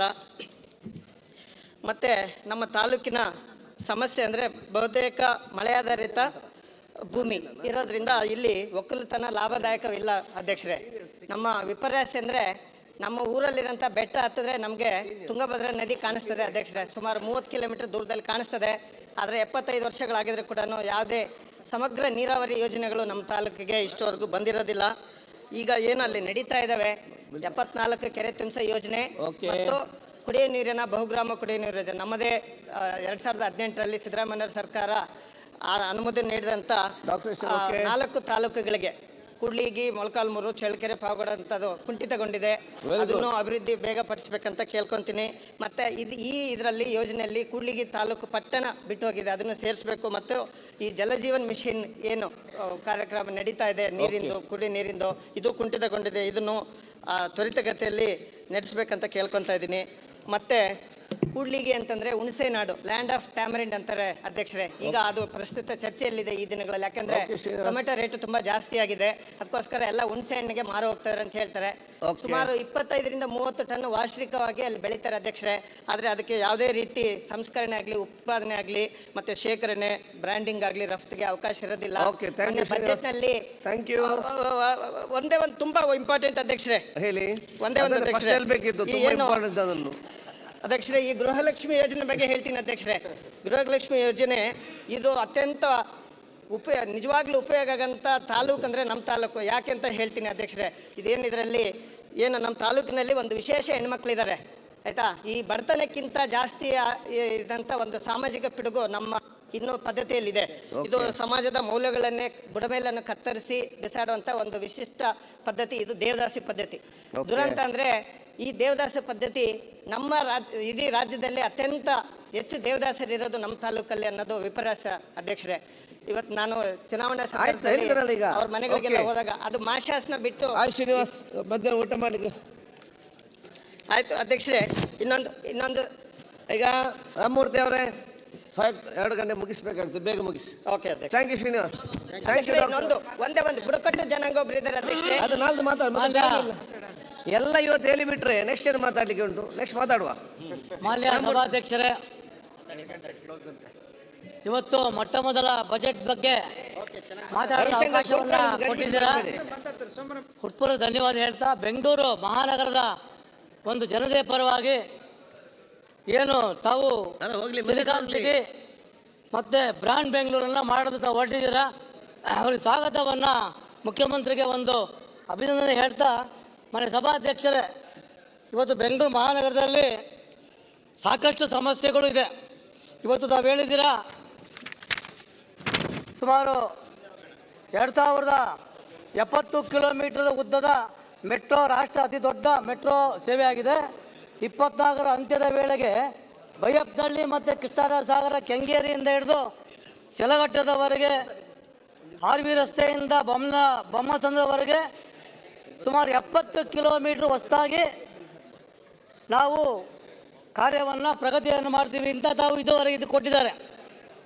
ಮಾನ್ಯ ಸಭಾಧ್ಯಕ್ಷರೇ, ಇವತ್ತು ಏನು ಮೆಟ್ರೋ ಇದೆ ಬೈಯಪ್ಪನಹಳ್ಳಿಯಿಂದ ನಮ್ಮ ಆರ್ ವಿ ರಸ್ತೆ, ಜಯನಗರ ಇರ್ಬೋದು, ಇಡೀ ಬೆಂಗಳೂರಿನಲ್ಲಿ ನಾನು ಅವರನ್ನ ಒಂದು ವರದಿಯನ್ನು ಕೇಳಿದ್ದೆ.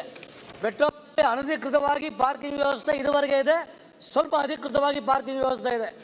ಎಲ್ಲೆಲ್ಲಿ ಮೆಟ್ರೋ ನಿಲ್ದಾಣಗಳಿದೆ ಅಲ್ಲಿ ಅನಧಿಕೃತವಾಗಿ ಎಲ್ಲದರಲ್ಲಿ ಪಾರ್ಕಿಂಗನ್ನು ಮಾಡ್ತಾರೆ. ಮತ್ತು ಅಲ್ಲಿ ಒಂದು ಟಾಯ್ಲೆಟ್ ಫೆಸಿಲಿಟಿ ಕೂಡ ಇಲ್ಲ ಇಡೀ ಮೆಟ್ರೋದಲ್ಲಿ. ಮೆಟ್ರೋ ಒಳಗಡೆ ಇದೆ, ನಿಲ್ದಾಣದಲ್ಲಿಲ್ಲ. ಆ ದೃಷ್ಟಿಯಿಂದ ಮೆಟ್ರೋ ಸುತ್ತಮುತ್ತ ಇರುವಂಥ ನಿವಾಸಿಗಳಿಗೆ ಸಾಕಷ್ಟು ತೊಂದರೆಯನ್ನು ಆಗ್ತಿದೆ. ಎಲ್ಲ ಕಡೆ ಅನಧಿಕೃತ ದೊಡ್ಡ ಪಾರ್ಕಿಂಗ್ ಮಾಫಿಯಾ ಆಗಿದೆ. ದಯಮಾಡಿ ಇದ್ರ ಬಗ್ಗೆ ಮಾನ್ಯ ಮುಖ್ಯಮಂತ್ರಿಗಳು ಇದ್ರ ಬಗ್ಗೆ ತಾವು ತಗೋಬೇಕು ಅಂತ ಹೇಳ್ತೀವಿ. ಎರಡನೇದು ವೈಟ್ ಟ್ಯಾಪಿಂಗ್ ಬಗ್ಗೆ ಹೇಳಿದ್ದಾರೆ. ವೈಟ್ ಟ್ಯಾಪಿಂಗ್ ಬೆಂಗಳೂರು ನಗರದಲ್ಲಿ ಸುಮಾರು 100 ಕಿಲೋಮೀಟರ್ ಬೆಟ್ಟದಲ್ಲಿ 800 ಕೋಟಿ ರೂಪಾಯಿ ಹೊಸದಾಗಿ ವೈಟ್ ಟ್ಯಾಪಿಂಗನ್ನು ಮಾಡ್ತಾರೆ ಅಂತ ತಾವು ಇದರಲ್ಲಿ ಹೇಳಿದ್ದಾರೆ. ಆದರೆ ನಾವು ಕೇಳ್ಕೊಳ್ಳೋದಷ್ಟೇ, ಇಡೀ ಬೆಂಗಳೂರು ನಗರದಲ್ಲಿ ಇವತ್ತು ಏನು ನಮ್ಮದು ವಾಟ್ರ್ ಟೇಬಲ್ ಏನಿದೆ ಸುಮಾರು 800,000 ಅಡಿ ಬೋರನ್ನು ಕೊರಿಬೇಕು. ಇಡೀ ಎಲ್ಲ ಕಡೆ ನಮಗೆ ಸಿಮೆಂಟ್ ರಸ್ತೆಯನ್ನು ಮಾಡ್ತಾ ಇತ್ತು ಅಂತಂದರೆ ನೀರು ಎಲ್ಲಿ ಹೊರಗಡೆ ಹೋಗೋಂಥ ಇಲ್ಲ. ಪಾರ್ಕ್ಗಳು ಬಿಟ್ಬಿಟ್ರೆ ಎಲ್ಲ ಚರಂಡಿದು ಸಿಮೆಂಟ್ ರಸ್ತೆಗಳು ವೈಟ್ ಟಾಪಿಂಗು ಮಾಡ್ತು ಅಂತಂದರೆ ದಯವಿಟ್ಟು ನೀರನ್ನು ಕುಡಿಯೋ ವ್ಯವಸ್ಥೆ ಎಲ್ಲೂ ಇಲ್ಲ. ಆ ದೃಷ್ಟಿಯಿಂದ ಬೆಂಗಳೂರು ನಗರದಲ್ಲಿ ಮಾಡುವಂಥ ವೈಟ್ ಟಾಪಿಂಗ್ಗಳು ಮುಖ್ಯ ರಸ್ತೆ ಮಾತ್ರ ಸೀಮಿತ ಆಗಿರಬೇಕು. ಎಲ್ಲ ಕ್ರಾಸ್ ರಸ್ತೆಗಳು ದಯಮಾಡಿ ಸ್ಟಾಪ್ ಮಾಡಬೇಕು ಅಂತ ತಾವು ಹೇಳೋಕ್ಕೆ ಇಷ್ಟಪಡ್ತೀವಿ. ಇನ್ನೊಂದು ಹೇಳಿದ್ದಾರೆ ಅಧ್ಯಕ್ಷರೇ, ಇವತ್ತು ಸುಮಾರು 5,000 ಟನ್ ಕಸ ಉತ್ಪತ್ತಿ ಆಗ್ತಾಯಿದೆ. ಆ ದೃಷ್ಟಿಯಿಂದ ಸಿಲಿಕಾನ್ ಸಿಟಿನಲ್ಲಿ ಕಸ ನಿರ್ವಹಣೆ ಬಗ್ಗೆ ಸಾಕಷ್ಟು ನಾವು ಒಂದು ಒಳ್ಳೆಯ ರೀತಿಯಲ್ಲಿ ಕಸವನ್ನು ನಿರ್ವಹಣೆ ಮಾಡ್ತೀವಿ ಅಂತ ಹೇಳಿದ್ದಾರೆ. ಆದರೆ ಇವತ್ತು ಕಸ ಏನು ನಿರ್ವಹಣೆ ಮಾಡ್ತಾ ಇದೆ ಅಧ್ಯಕ್ಷರೇ, ಇವತ್ತು ಎಲ್ಲ ಹೈಕೋರ್ಟ್ ಆರ್ಡ್ರುಗಳನ್ನ ನಾವು ಒಬೇ ಮಾಡ್ತಿಲ್ಲ, NGT ಆರ್ಡ್ರುಗಳನ್ನ ಒಬೇ ಮಾಡ್ತಿಲ್ಲ. ಸುಮಾರು ಬೆಂಗಳೂರು ನಗರದಲ್ಲಿ 5,000 ಟನ್ನು ಕಸ ಉತ್ಪತ್ತಿ ಆಗ್ತಾ ಇದೆ. ಇದರಲ್ಲಿ ನಾವು ಒಂದು ವರದಿ ತೊಗೊಂಡಿದ್ದೀವಿ. ತ್ಯಾಜ್ಯ ಇವತ್ತು ಬೆಂಗಳೂರು ನಗರದಲ್ಲಿ ನಾವೇನು ಕಸಕ್ಕೆ ನಾವು ಖರ್ಚು ಮಾಡೋದು 1,150 ಕೋಟಿ ರೂಪಾಯಿ, ಇನ್ಕ್ಲೂಡಿಂಗ್